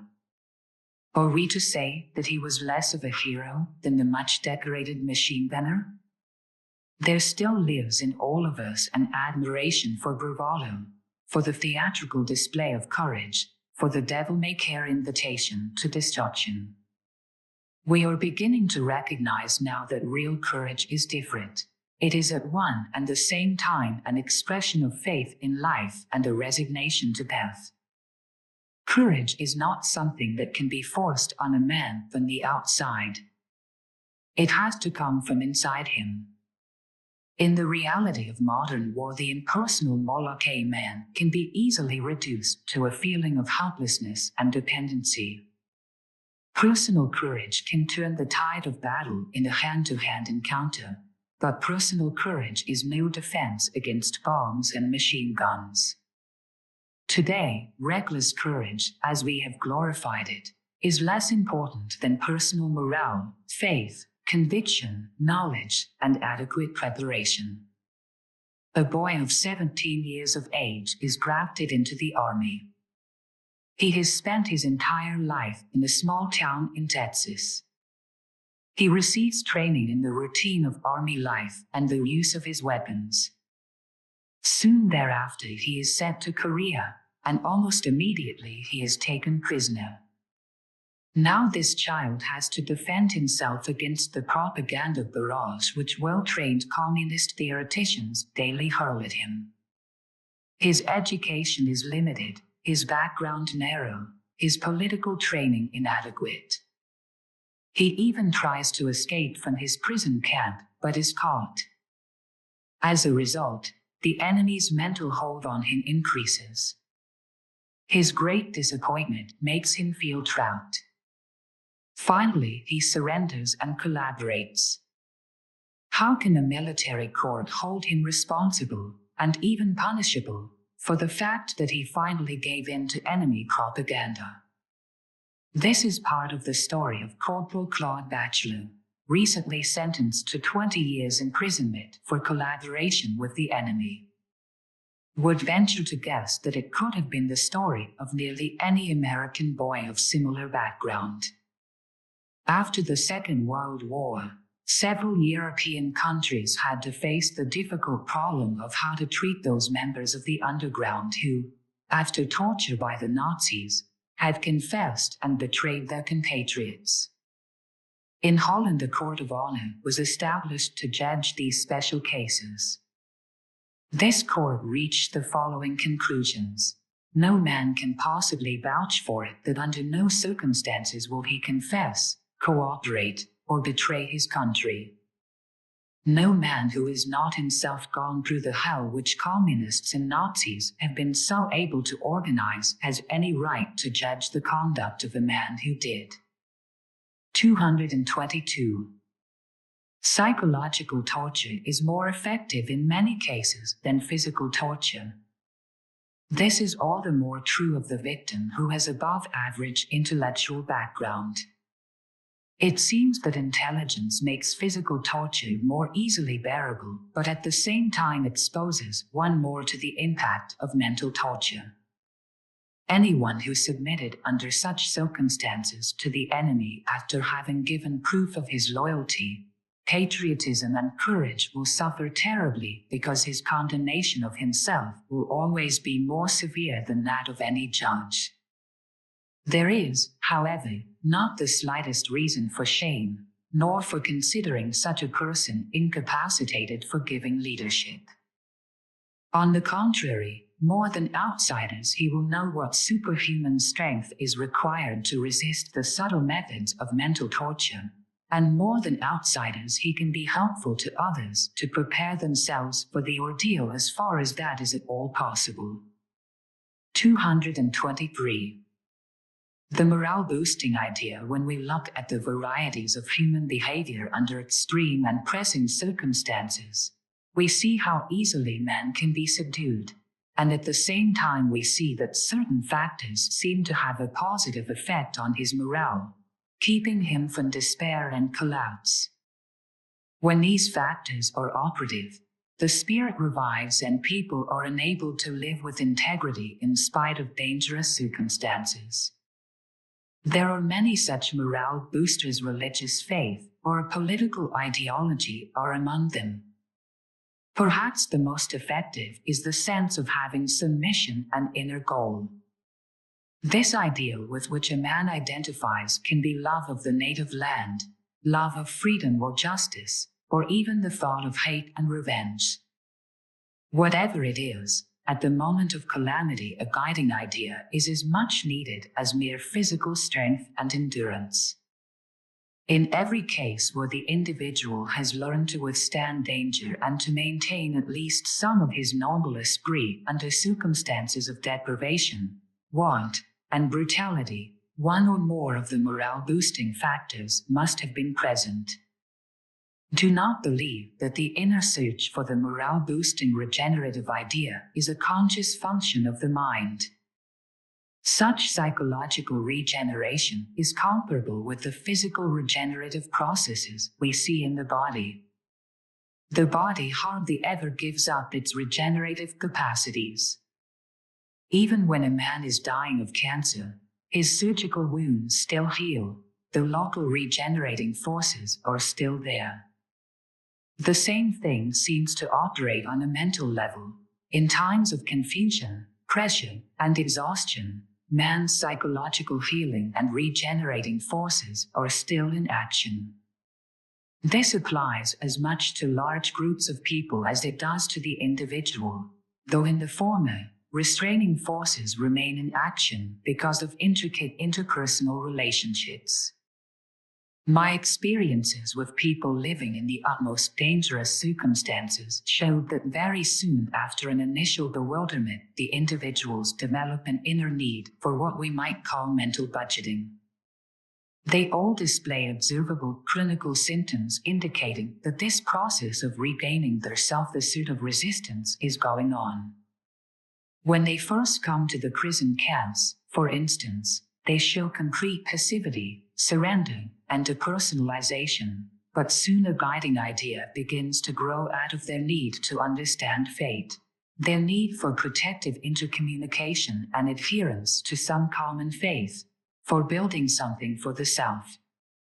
We can detect this favorable change in mood by the way every prisoner makes his own corner a place of security, even when it is only a dirty wooden bunk. He begins to rearrange the few things he has. He builds his own nest, and from it he begins to look out into this miserable marginal world. When the prison camp inmate finds friends whose faith and strength of character are greater than his life becomes more bearable to him. Through mere association with others, he can better face the horrors without. Mutual love and common hate, both may be equally stimulating. 224. Renewed human contact changes his inherent fear into confidence in at least one other person. When this grows into some identity with an active, working team, the temporary loss of inner strength is gone. When he does not find such a group or personality to identify with, the prison guard and his foreign ideology may take over. It must be said that the stimulating morale-boosting idea is nearly always a moral idea, an ethical evaluation faith in goodness, justice, freedom, peace, and future harmony. Even the most cynical dictator needs the help of moral ideas to raise the morale of those submissive to his regime. If he cannot give them at least the illusion of peace and freedom in addition to prospects for future wealth, he reduces them to dull, apathetic followers. At the entrance of the Nazi concentration camps were large signs bearing the cynical slogan, "Arbeit macht frei, work makes man free." This may not have fooled the inmates, but it gave the German people outside the camps a way of justifying their inhuman behavior. The need for moral justification, which is felt by even the most ruthless tyrants, proves how deeply alive these ideas of morality are in man. The more a man lives in marginal and torturous situations, the greater is his need for support of moral values and their stimulating action. In general, we may say that there are three influences under which the unbearable becomes bearable. Again, in the first place, one must have faith. This can be simple faith in religious or ethical values, or faith in humanity, or faith in the stability of one's own society, or faith in one's own goals. In the second place, the victim must feel that in spite of the disaster which has overtaken him and turned him into an outcast, he is wanted and needed somewhere on this earth. In the third place, there must be understanding, not sophisticated book knowledge, but simple, even intuitive, psychological understanding of the motivations of the enemy and his deluded drives. Those who cannot understand and are too perplexed break down first. Anti-brainwashing training has to be done very thoroughly. It is true that inner defenses can be built against thought control and against the daily barrage of suggestions. With the help of God and repeated instruction, people can be made familiar with the concepts. Perceptual defenses are then built up. We learn to detect the false propaganda and we do not listen to it. Even though part of the propagandistic suggestions leak through these perceptual defenses and creep unobtrusively into our opinions, all advertising is based on this leakage. It cannot be stressed enough that full knowledge of the enemy's methods gives us more strength to resist. Several psychologists have told me how, under the frightful circumstances of life in the Nazi concentration camps, they felt sustained by their science. It gave them perspective and made it possible for them to see their own suffering from a greater distance. It was the philosophical attitude of the inquisitive mind that fortified their inner strength. Still, there are only a few stories of those who could not be broken down by the process of communist brainwashing. Such a hard-boiled revolutionary as the Spaniard El Campesino, for one, was able to stand it. Gonzalez and Gorgon. He knew the tricks of the totalitarians. It is also possible that they might not have thought him important enough to waste too much time and effort on him. After all, he could always be sent to a concentration camp to waste away. 225. It must be repeated that any kind of illicit group formation in the camps, no matter how dangerous, immediately gave the individual a sense of being protected. Most of those who resisted cooperation and group membership and worked on their own succumbed to despair and defeat.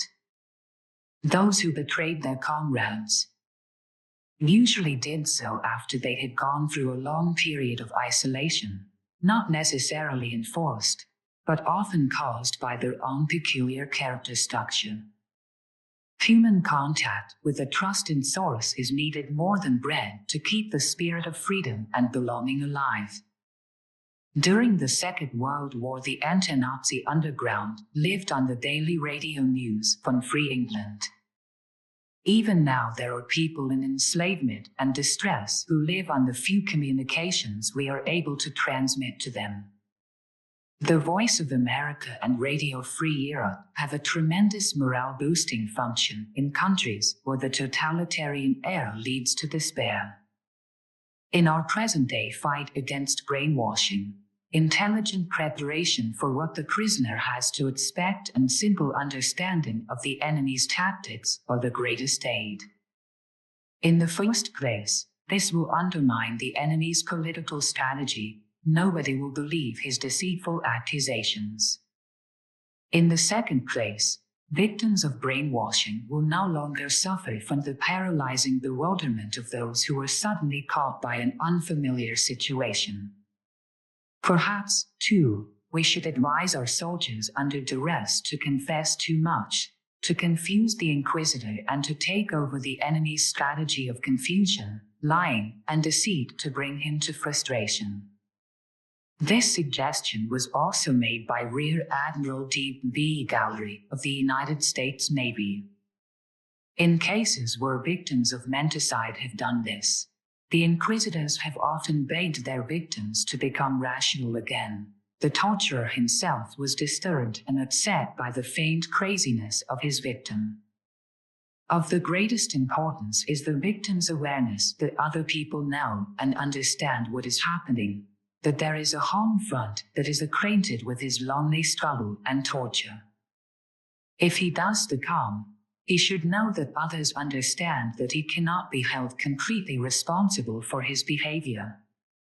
His brain wanted to resist, his mind wanted to say no, but in the end everything in his body acted against him. It is an eerie and strange experience, awareness of the fact that against one's will, one has lost the freedom of mental action. It is an experience which enough pressure can make familiar to most men. Are the effects of brainwashing only temporary? There is the difference between young people whose thoughts are still likely to be molded into permanent patterns of thinking and adults whose patterns are already formed by a free education. In mature people, brainwashing is an artificial nightmare they can often shed the moment they return to free territory. In some, it may leave long-lasting scars of depression and humiliation, but gradually the spell subsides in an atmosphere where freedom reigns. During and directly after the Second World War, those members of the resistance who had lost their bearings under the influence of the Nazi terror made it necessary for psychiatrists to face a new problem, that of a temporarily changed personality. 226. Obviously, the terror in prisons and concentration camps had not only made me collaborators of a certain few, but they came out of their ordeal as lost souls, full of guilt and remorse and unable to face themselves as valid citizens. Even the honorable official exoneration of responsibility granted to them by a special court was not always able to repair their self-esteem. Before accepting themselves, they had to go through a slow and difficult psychological process of undoing the nightmarish mental confusion into which they were thrown. During psychotherapy, several of them had to recall and experience once more the terror they had suffered, their initial struggle to resist the mental dinning of their inquisitors, the gradual paralysis of will, their final surrender. It was the subtle inner battle between their feelings of guilt and the wish to reassert themselves. Emotional outbursts were followed by thoughts of suicide as the final flight from their shame. After they had vented their pent-up emotions, the therapist was able to convince them that everybody has his physical and psychological limits of endurance. From this point on, they could express themselves freely as independent human beings with a mixture of both negative and positive qualities. In one case of a young man who had spent years in a concentration camp after a thorough brainwashing by the Nazis, the process of rehabilitation lasted nearly 2 years. The victim emerged from it without mental scars, and was even strengthened by his bitter experience. And convinced that in the case of prisoners who were for years in a totalitarian prison and were consequently politically conditioned, a cathartic, psychotherapeutic approach will help them to find their old inner selves once more. Threats and aggressive discussions would only be a continuation of the same course of brainwashing process their jailers used. The best therapy for them is the daily contact and exchange with the free, democratic world, as we have seen proven in so many cases of ex-prisoners of the totalitarian machine. Free air is for them the best therapy. For the millions of children who from the cradle are pressed into the framework of mental automatization, no such option for freedom exists.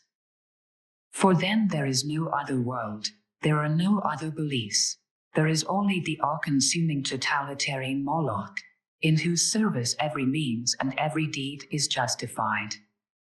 Brainwashers are very naive in thinking that the enforced reformation of the mind, the transformation of capitalist prisoners into communist propagandists, will be permanent. For the first few weeks after their return to a normal environment, the ex-prisoner will speak the language he has been taught. He will recite his piece, but then, and often suddenly and surprisingly, his old self comes back.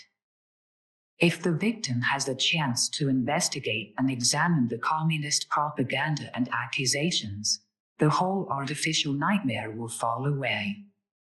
For this reason, the jailers are careful not to dismiss all their convicts at once.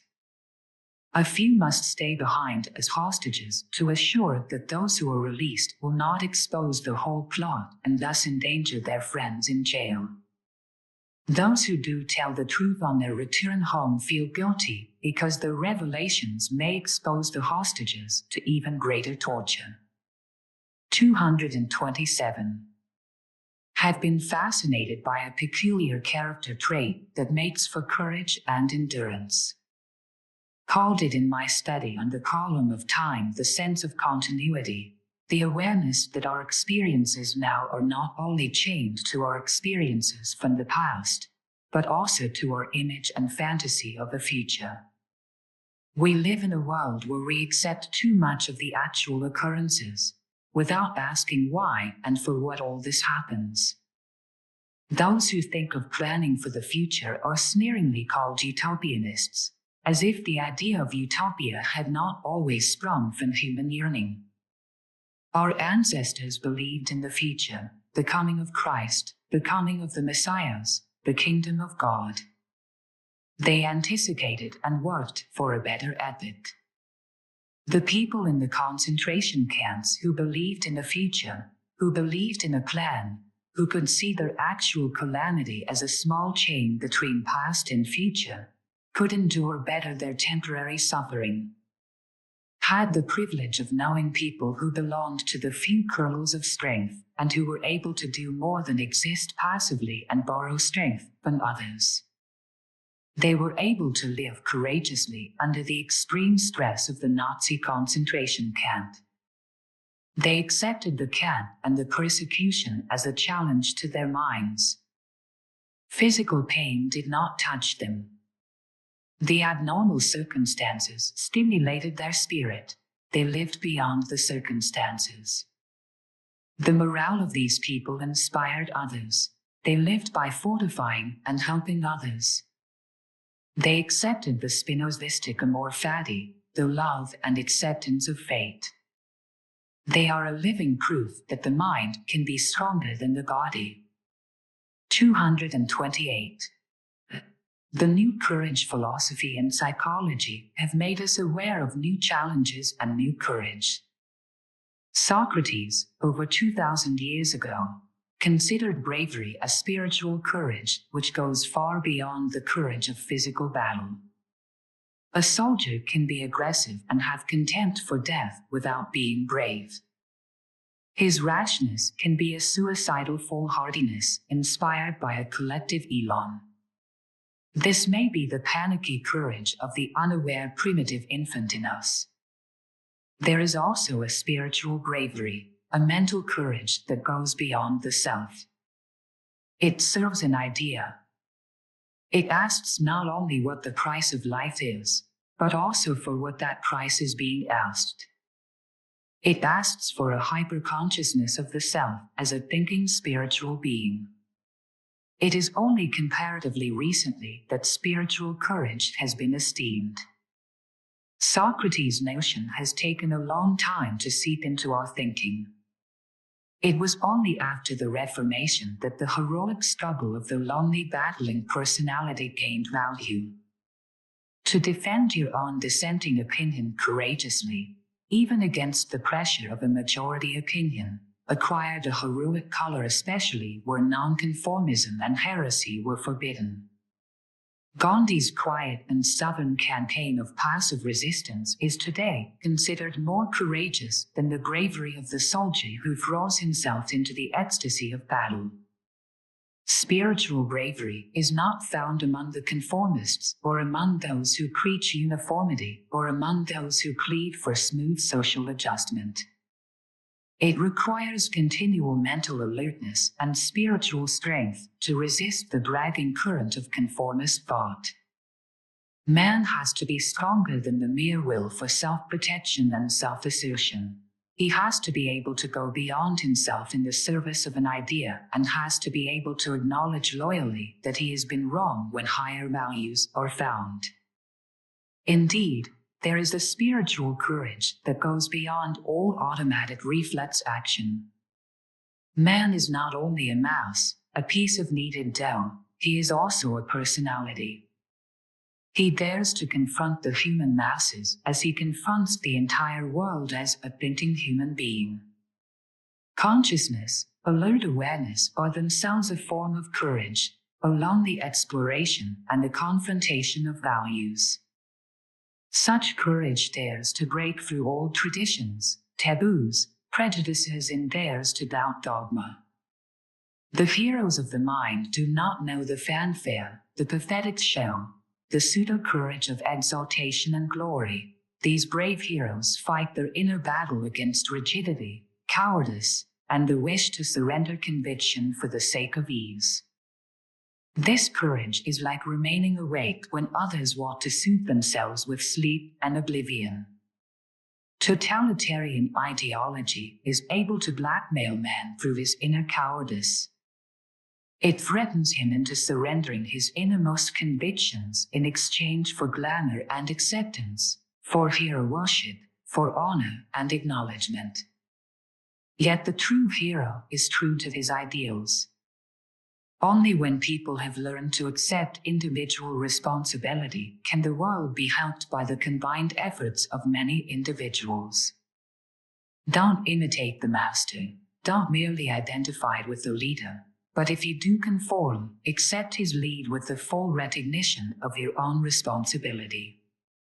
Such heroism of the spirit is only possible if you are the master of your emotions and in full control of your aggressions. 229. The new hero will not be recognized because of his muscles or aggressive power, but because of his character, his wisdom, and his mental proportions. Intimate knowledge of bravery dethrones most of the popular notions about it as an exalted fascination. Psychological knowledge fosters new forms of courage, demanding exhausting labor, the labor of thought rather than the easy work of recklessness. Cannot take any other option than for this enduring courage of life, courage that no longer embodies the magic attraction of suicide and decline. Courage should be the vivid faith in, and the alert awareness and the sound consideration of, all that moves life. Such courage accepts the great fear behind all the mysteries of life and dares to live with it. The Nazis were very much aware of the existence of unbendable heroes among their victims, whose faces could not be changed, whose minds could not be coerced. They called their calmness and stubborn will physiognomic insubordination, and they tried to kill these heroes as soon as they were discovered. Happily, the jailers had many blind spots when it came to detecting spiritual greatness. When the war was over, most of these heroes disappeared modestly into the crowd after their mission was fulfilled, leaving leadership to the more sophisticated politicians. 230. Chapter 18 Freedom or mental backbone. The totalitarian state is continually driving out man's private opinions and convictions. For the police state, thinking is already acting. The inner preparation for action as expressed in trial action thought is not accepted. Innate doubt and the trials and tribulations of thought adaptation are denied. Inbreeding destructive thought is one way to undermine the community. Not trusting the liberty of thought and free expression of opinion is even more dangerous. The natural destructive desires are repressed to that uncontrollable realm of the mind that may explode more easily into action. The verbal expression of a destructive thought, however, often partly conquers that thought and renders it less potent. Here lies the actual paradox. Condemning antisocial thought not yet put into action provokes a short circuit of explosive action. Every piece of logic may have its dangerous implications. Inquisitional murder took place in the service of high ideals. If we cannot gamble with the innate good sense of man, a free and peaceful society are impossible, a democracy is impossible. Moral culture begins and ends with the individual. Only the cult of individual freedom, individual possession, and individual creativity makes man willing to curb instinctual desires and to repress destructivity. Man is not only a social being. Somewhere away from the crowd and the noise, he has to come to grips with himself, God, and nature. In order to grow, he needs reserve and isolation and silence. In addition to his mechanical devices and machines, he needs to get back to nature, to camp out of doors by himself. Somewhere along the line, he has to be the maker of some of his own tools, as a shoemaker or a healer or a teacher. Without being thrown on his own and knowing loneliness, man is dwarfed. He is lost among the waves of overpowering human influence and a sea of coercive probabilities. 231. The democratizing action of psychology, the deepest conviction of the power of psychological understanding, came to me in my protracted mental struggles with a man who held membership in a totalitarian organization. He came to me for psychological advice during the Nazi occupation of Holland, and knew that I had to be careful to avoid discussing politics with him. In those days, free expression of opinion could be severely punished, and my patient would have reported me if Penn said anything suspicious. However, as my therapy of passive listening liberated him from his personal tensions, the patient became more humane. He developed an increasing respect for the individual personality as such, and sometimes grew very critical of the Nazis' callous treatment of human life and human dignity. As time passed, he dissociated himself more and more from his totalitarian political friends. This was indeed courageous, for, especially at that time, the turn from collaboration toward nonconformism was usually interpreted as high treason. In his last visit, before we agreed that he was cured, we spoke of our mutual faith in the dignity of the individual and our confidence in the decisions of the mature adult as to the path of his own interests. Does psychology really exert a democratizing influence on the authoritarian and totalitarian spirit? The case I've just cited would seem to indicate that it does. On the other hand, we know that Goebbels' propaganda machine applied psychological principles to hypnotize the German people into submission. Hitler, too, laid down his psychological artillery barrage to spread panic throughout Europe. In Nazi Germany, all psychoanalytic treatment was controlled by psychology's own Führer, Göring's brother. Certainly, the science of suggestion, hypnosis, and Pavlovian training can be used to enlist cowardly, submissive followers for a program of despotism. These uses of psychological knowledge are perversions of both the principles and the purposes of psychology. Intrinsic in the psychological approach, and above all in psychoanalytic treatment, is an important element that fosters an attitude diametrically opposite to the totalitarian one. The true purpose of psychology, and especially of its mental health branch, is to free man from his internal tensions by helping him to understand what causes them. Psychology seeks to liberate the human spirit from its dependency on immature thinking so that each man can realize his own potentialities. It seeks to help man to face reality with its many problems, and to recognize his own limitations as well as his possibilities for growth.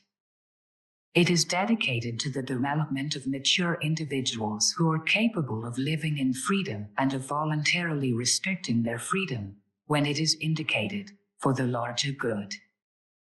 It is based on the premise that when man understands himself, he can begin to be the master of his own life, rather than merely the puppet either of his own unconscious drives or of a tyrant with a perverted lust for power.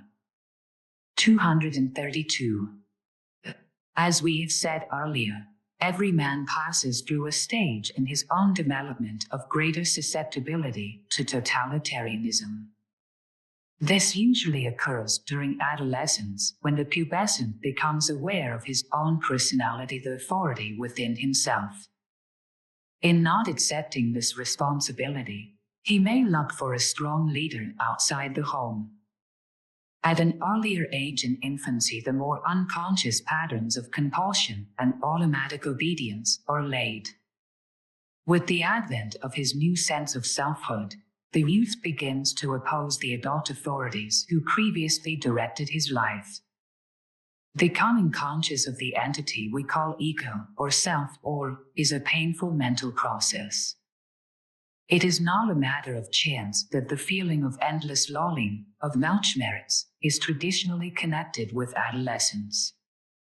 The process of becoming an autonomous and self-growing individual involves separation from the security of the family.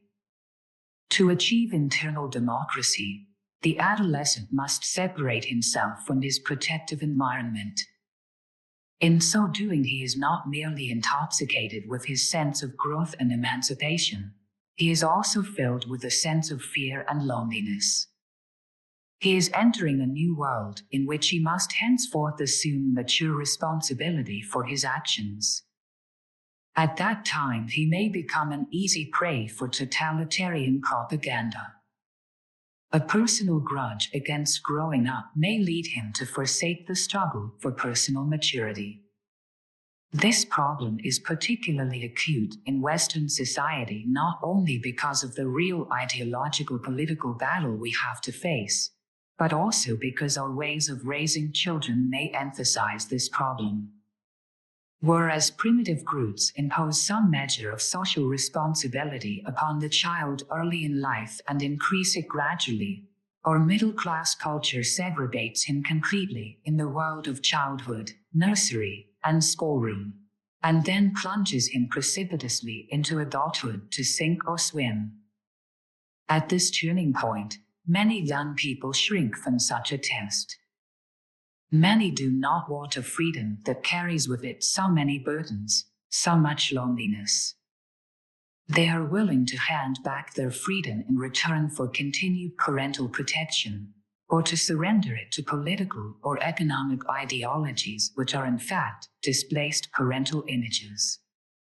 Alas, the youth's surrender of individuality is no guarantee against fear and loneliness. The real outside world is in no way altered by his inner choice. Therefore, the youth who relinquishes his freedom to new parent figures develops a curious, dual feeling of love and hate toward all authority. Docility and rebellion, submission and hate live side by side within him. Sometimes he bows completely to authority or tyranny. At other times, often unpredictably, everything in him revolts against his chosen leader. This duality is an endless one, for one side of his nature continually seeks to overstep the limits which his other, submissive side has imposed. The man who fails to achieve freedom knows only two extremes: unquestioning submission and impulsive rebellion. Conversely, the individual who is strong enough to embrace mature adulthood enters into a new kind of freedom. True, this freedom is an ambiguous concept since it involves the responsibility of making new decisions and confronting new uncertainties. The frontiers of freedom are anarchy and caprice on the one side and regimentation and suffocation by rules on the other. 233. If only we could find an easy formula for the mature attitude toward life. Even if we call it the democratic spirit, we can still explain more easily what democracy is not than what it is. We can say that our individualizing democracy is the enemy of blind authority. If we wish a more detailed, psychological explanation, we must contrast it with totalitarianism. Our democracy is against the total regimentation and equalization of its individuals. It does not ask for homogeneous integration and smooth social adjustment. Democracy, in comparison with these aims, implies a confidence in spontaneity and individual growth. It is able to postulate progress and the correction of evil. It guards the community against human error without resorting to intimidation. Democracy provides redress for its own errors. Totalitarianism considers itself infallible. Whereas totalitarianism controls by whim and manipulated public opinion, democracy undertakes to regulate society by law, to respect human nature, and to guard its citizens against the tyranny of a single individual on the one hand and a power-crazy majority on the other. Democracy always fights a dual battle.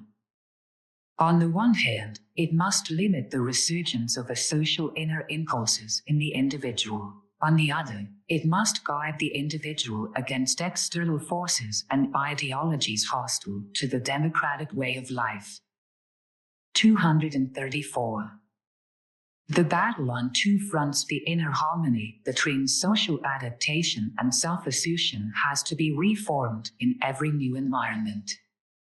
Each individual has to fight over and over again the same subtle battle that started during infancy and babyhood. The ego, the self, forms itself through confrontation with reality. Compliance battles with originality, dependence with independence, outer discipline with inner morale. No culture can escape this inner human battle, though there is a difference in emphasis in every culture and society and in every family. The combination of internal and external struggle, of a mental conflict on two fronts, renders the Western ideal of an individualized democracy highly vulnerable, particularly when its adherents are unaware of this inherent contradiction. Democracy, by its very nature, will always have to fight against dictatorship from without and destructiveness from within. Democratic freedom has to battle against both the individual's inner will to power and his urge to submit to other people. It also has to battle against the contagious drive for power intruding from over the frontiers and so often backed up by armies. The freedom toward which democracy strives is not the romantic freedom of adolescent dreams, it is one of mature stature. Democracy insists on sacrifices which are necessary to maintain freedom. It tries to combat the fears that attack men when they are faced with democracy's apparently unlimited freedom. Such lack of limitations can be misused to satisfy mere instinctual drives. However, because democracy does not exploit man by myth, primitive magic, mass hypnotism, or other psychological means of seduction, it is less fascinating to the immature individual than is dictatorial control. Democracy, when it is not involved in the dramatic struggle for survival, may appear quite drab and uninspiring. It simply demands that men shall think and judge for themselves, that each individual shall exercise his full conscious ability in adapting to a changing world, and that genuine public opinion shall mold the laws that govern the community. Essentially, democracy means the right to develop yourself and not to be developed by others. Yet this right, like every other, has to be balanced by a duty. The right to develop yourself is impossible without the duty of giving your energy and attention to the development of others. Democracy is rooted not only in the personal rights of the common man, but even more in the personal interests and responsibilities of the common man. When he loses this interest in politics and government, he helps to pave the road to power politics. Democracy demands mental activity of a rather high level from the common man. What the general public digests and assimilates in its mind is, in our new era of mass communication, just as important as the dictates of the experts. If the latter formulate and communicate ideas beyond the common grasp, they will talk into a vacuum.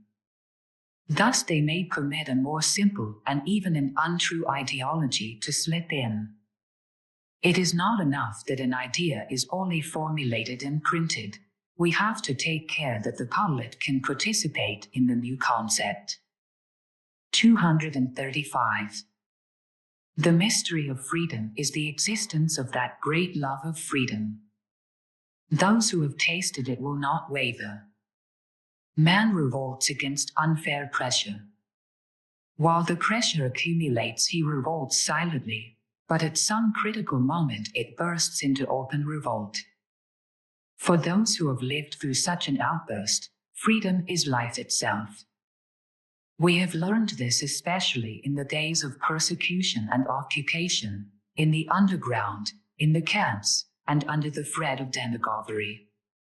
We can even discover it in the totalitarian countries where nonetheless the terror, the resistance goes on.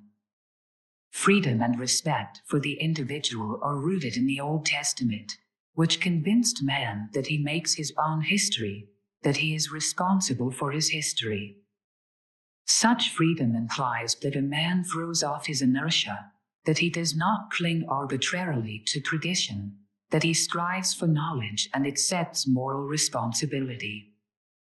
The fear of freedom is the fear of assuming responsibility. Freedom can never be completely safeguarded by rules and laws.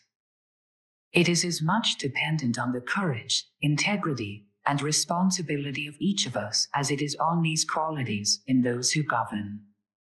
Every trait in us and our leaders which points to passive submission to mere power betrays democratic freedom. In our American system of democratic government, 3 different powerful branches serve to check each other: the executive, the legislative, and the judiciary. Yet when there is no will to prevent encroachment of the power of one by any of the others, this system of checks, too, can degenerate. Like adolescents who try to hide behind the aprons of parental authority rather than face mature adulthood, the individual members of a democratic state may shrink from the mental activity it imposes. They long to take flight into a condition of thoughtless security. Often they would prefer the government, or some individual personification of the state, to solve their problems for them. It is this desire that makes totalitarians and conformists. Like an infant, the conformist can sleep quietly and transfer all his worries to Father State. When the intellectuals lose their self-control and courage and are possessed only by their fears and emotions, the power of those with prejudice and stupidity gains. Since within each of us lie the seeds of both democracy and totalitarianism, the struggle between the democratic and the totalitarian attitude is fought repeatedly by each individual during his lifetime. His particular view of himself and of his fellow men will determine his political creed. Coexisting with man's wish for liberty and maturity are destructiveness, hate, the desire for power, resistance to independence, and the wish to retreat into irresponsible childhood. Democracy appeals only to the adult side of man. Fascism and totalitarianism tempt his infantile desires. Totalitarianism is based on a mechanized, narrow view of mankind. It denies the complexity of the individual and the struggle between his conscious and unconscious motivations. It denies doubt, ambivalence, and contradiction of feelings.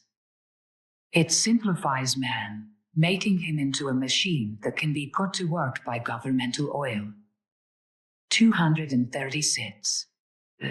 In every psychoanalytic treatment, there comes the moment when the patient has to decide whether or not he will grow up. The knowledge and insight he has gained have to be translated into action. By this time he knows more about himself. His life has become an open book to him. Although he understands himself better, he finds it difficult to leave the dreamland of childhood, with its fantasies, hero worship, and happy endings. But, fortified with a deeper understanding of his inner motivation, he steps over into the world of self-chosen responsibility and limited freedom.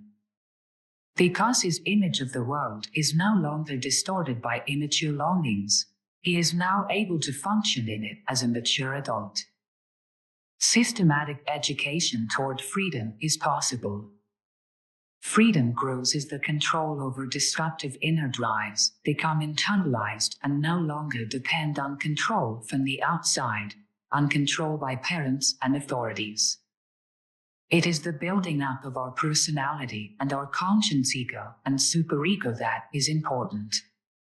Nor can this development be brought about in an enforced and compulsive way as tyrants and dictators try to do.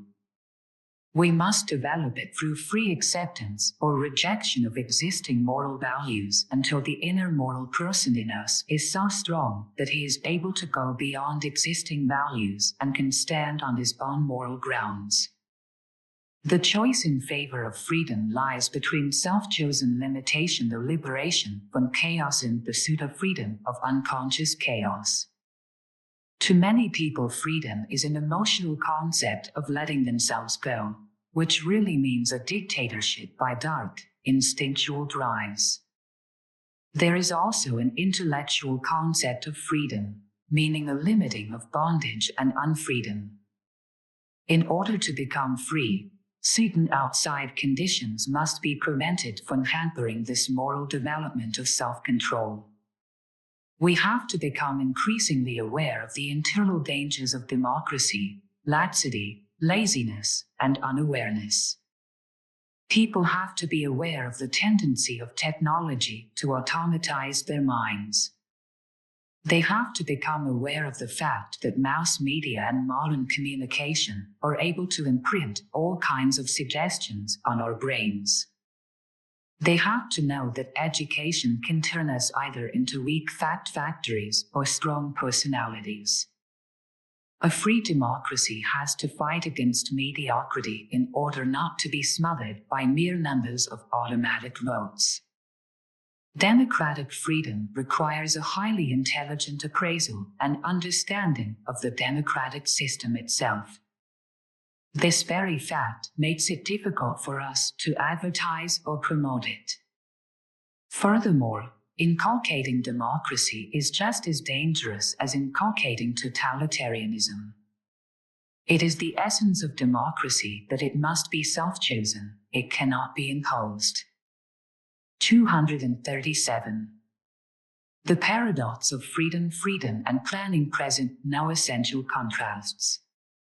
In order to let freedom grow, we have to plan our controls over the forces that limit freedom.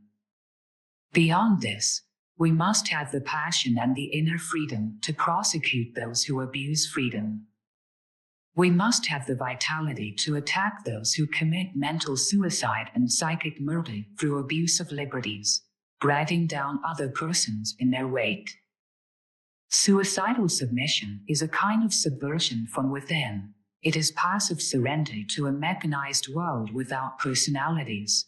It is the denial of personality. We must have the favor to stand firmly for freedom of the individual, for mutual tolerance and dignity, and we must learn not to tolerate the destruction of these values. We must not tolerate those who make use of worthy ideas and values only to destroy them as soon as they are in power. We must be intolerant of these abuses as long as the battle for mental life or death goes on. It cannot be emphasized too strongly that liberty is only possible with a strong set of beliefs and moral standards. This means that man has to adhere to self-restrictive moral rules in order to keep his freedom. When there is lack of such internal checks, owing to lack of education or to stereotyped education, then external pressure or even tyranny becomes necessary to check unsocial drives. Then freedom becomes the victim of man's inability to live in freedom and self-control. Mankind should be guaranteed the right not to fear and not to conform, and the right to defense against psychological attack and against intervention in the form of perverted mass propaganda, totalitarian pressure, and mental torture. No compromise or appeasement is possible in dealing with such attitudes. We have to watch carefully lest our own mistakes in attacking personal freedom become grist for the totalitarian smell. Even our denunciation may have a paradoxical effect. Fear and hysteria further totalitarianism. What we need is careful analysis and understanding of such phenomena. Democracy is the regime of the dignity of man and his right to think for himself, the right to have his own opinion more than that, the right to assert his own opinion and to protect himself against mental invasion and coercion. When the United Nations has devised rules curtailing menticide and psychological intrusion, it will have ensured a human right as precious as physical existence. The right of the non-conforming free individual, the right to dissent, the right to be oneself. Tolerance of criticism and heresy is one of the conditions of freedom. Here we touch on another crucial point related to the technique of governing people. There is a relationship between over-centralization of government, mass participation, and totalitarianism. Mass participation in government, without the decentralization that emphasizes the value of variation and individuality, and without the possibility of sound selection of leaders, facilitates the creation of the dictatorial leader. The masses then transfer their desire for power to him. The slave participates in a magic way in the glory of the master. 238. Democratic self-government is determined by restraint and self-limitations, by sportsmanship and fairness, by voluntary observance of the rules of society, and by cooperation. These qualities come through training. In a democratic government, those who have been elected to responsible positions request controls and limitations against themselves, knowing that no one is without fault. Democracy is not a fight for independence, but a mutually regulated interdependence. Democracy means checking man's tendency to gather unlimited power unto himself. It means checking the faults in each of us. It minimizes the consequences of man's limitations. 239.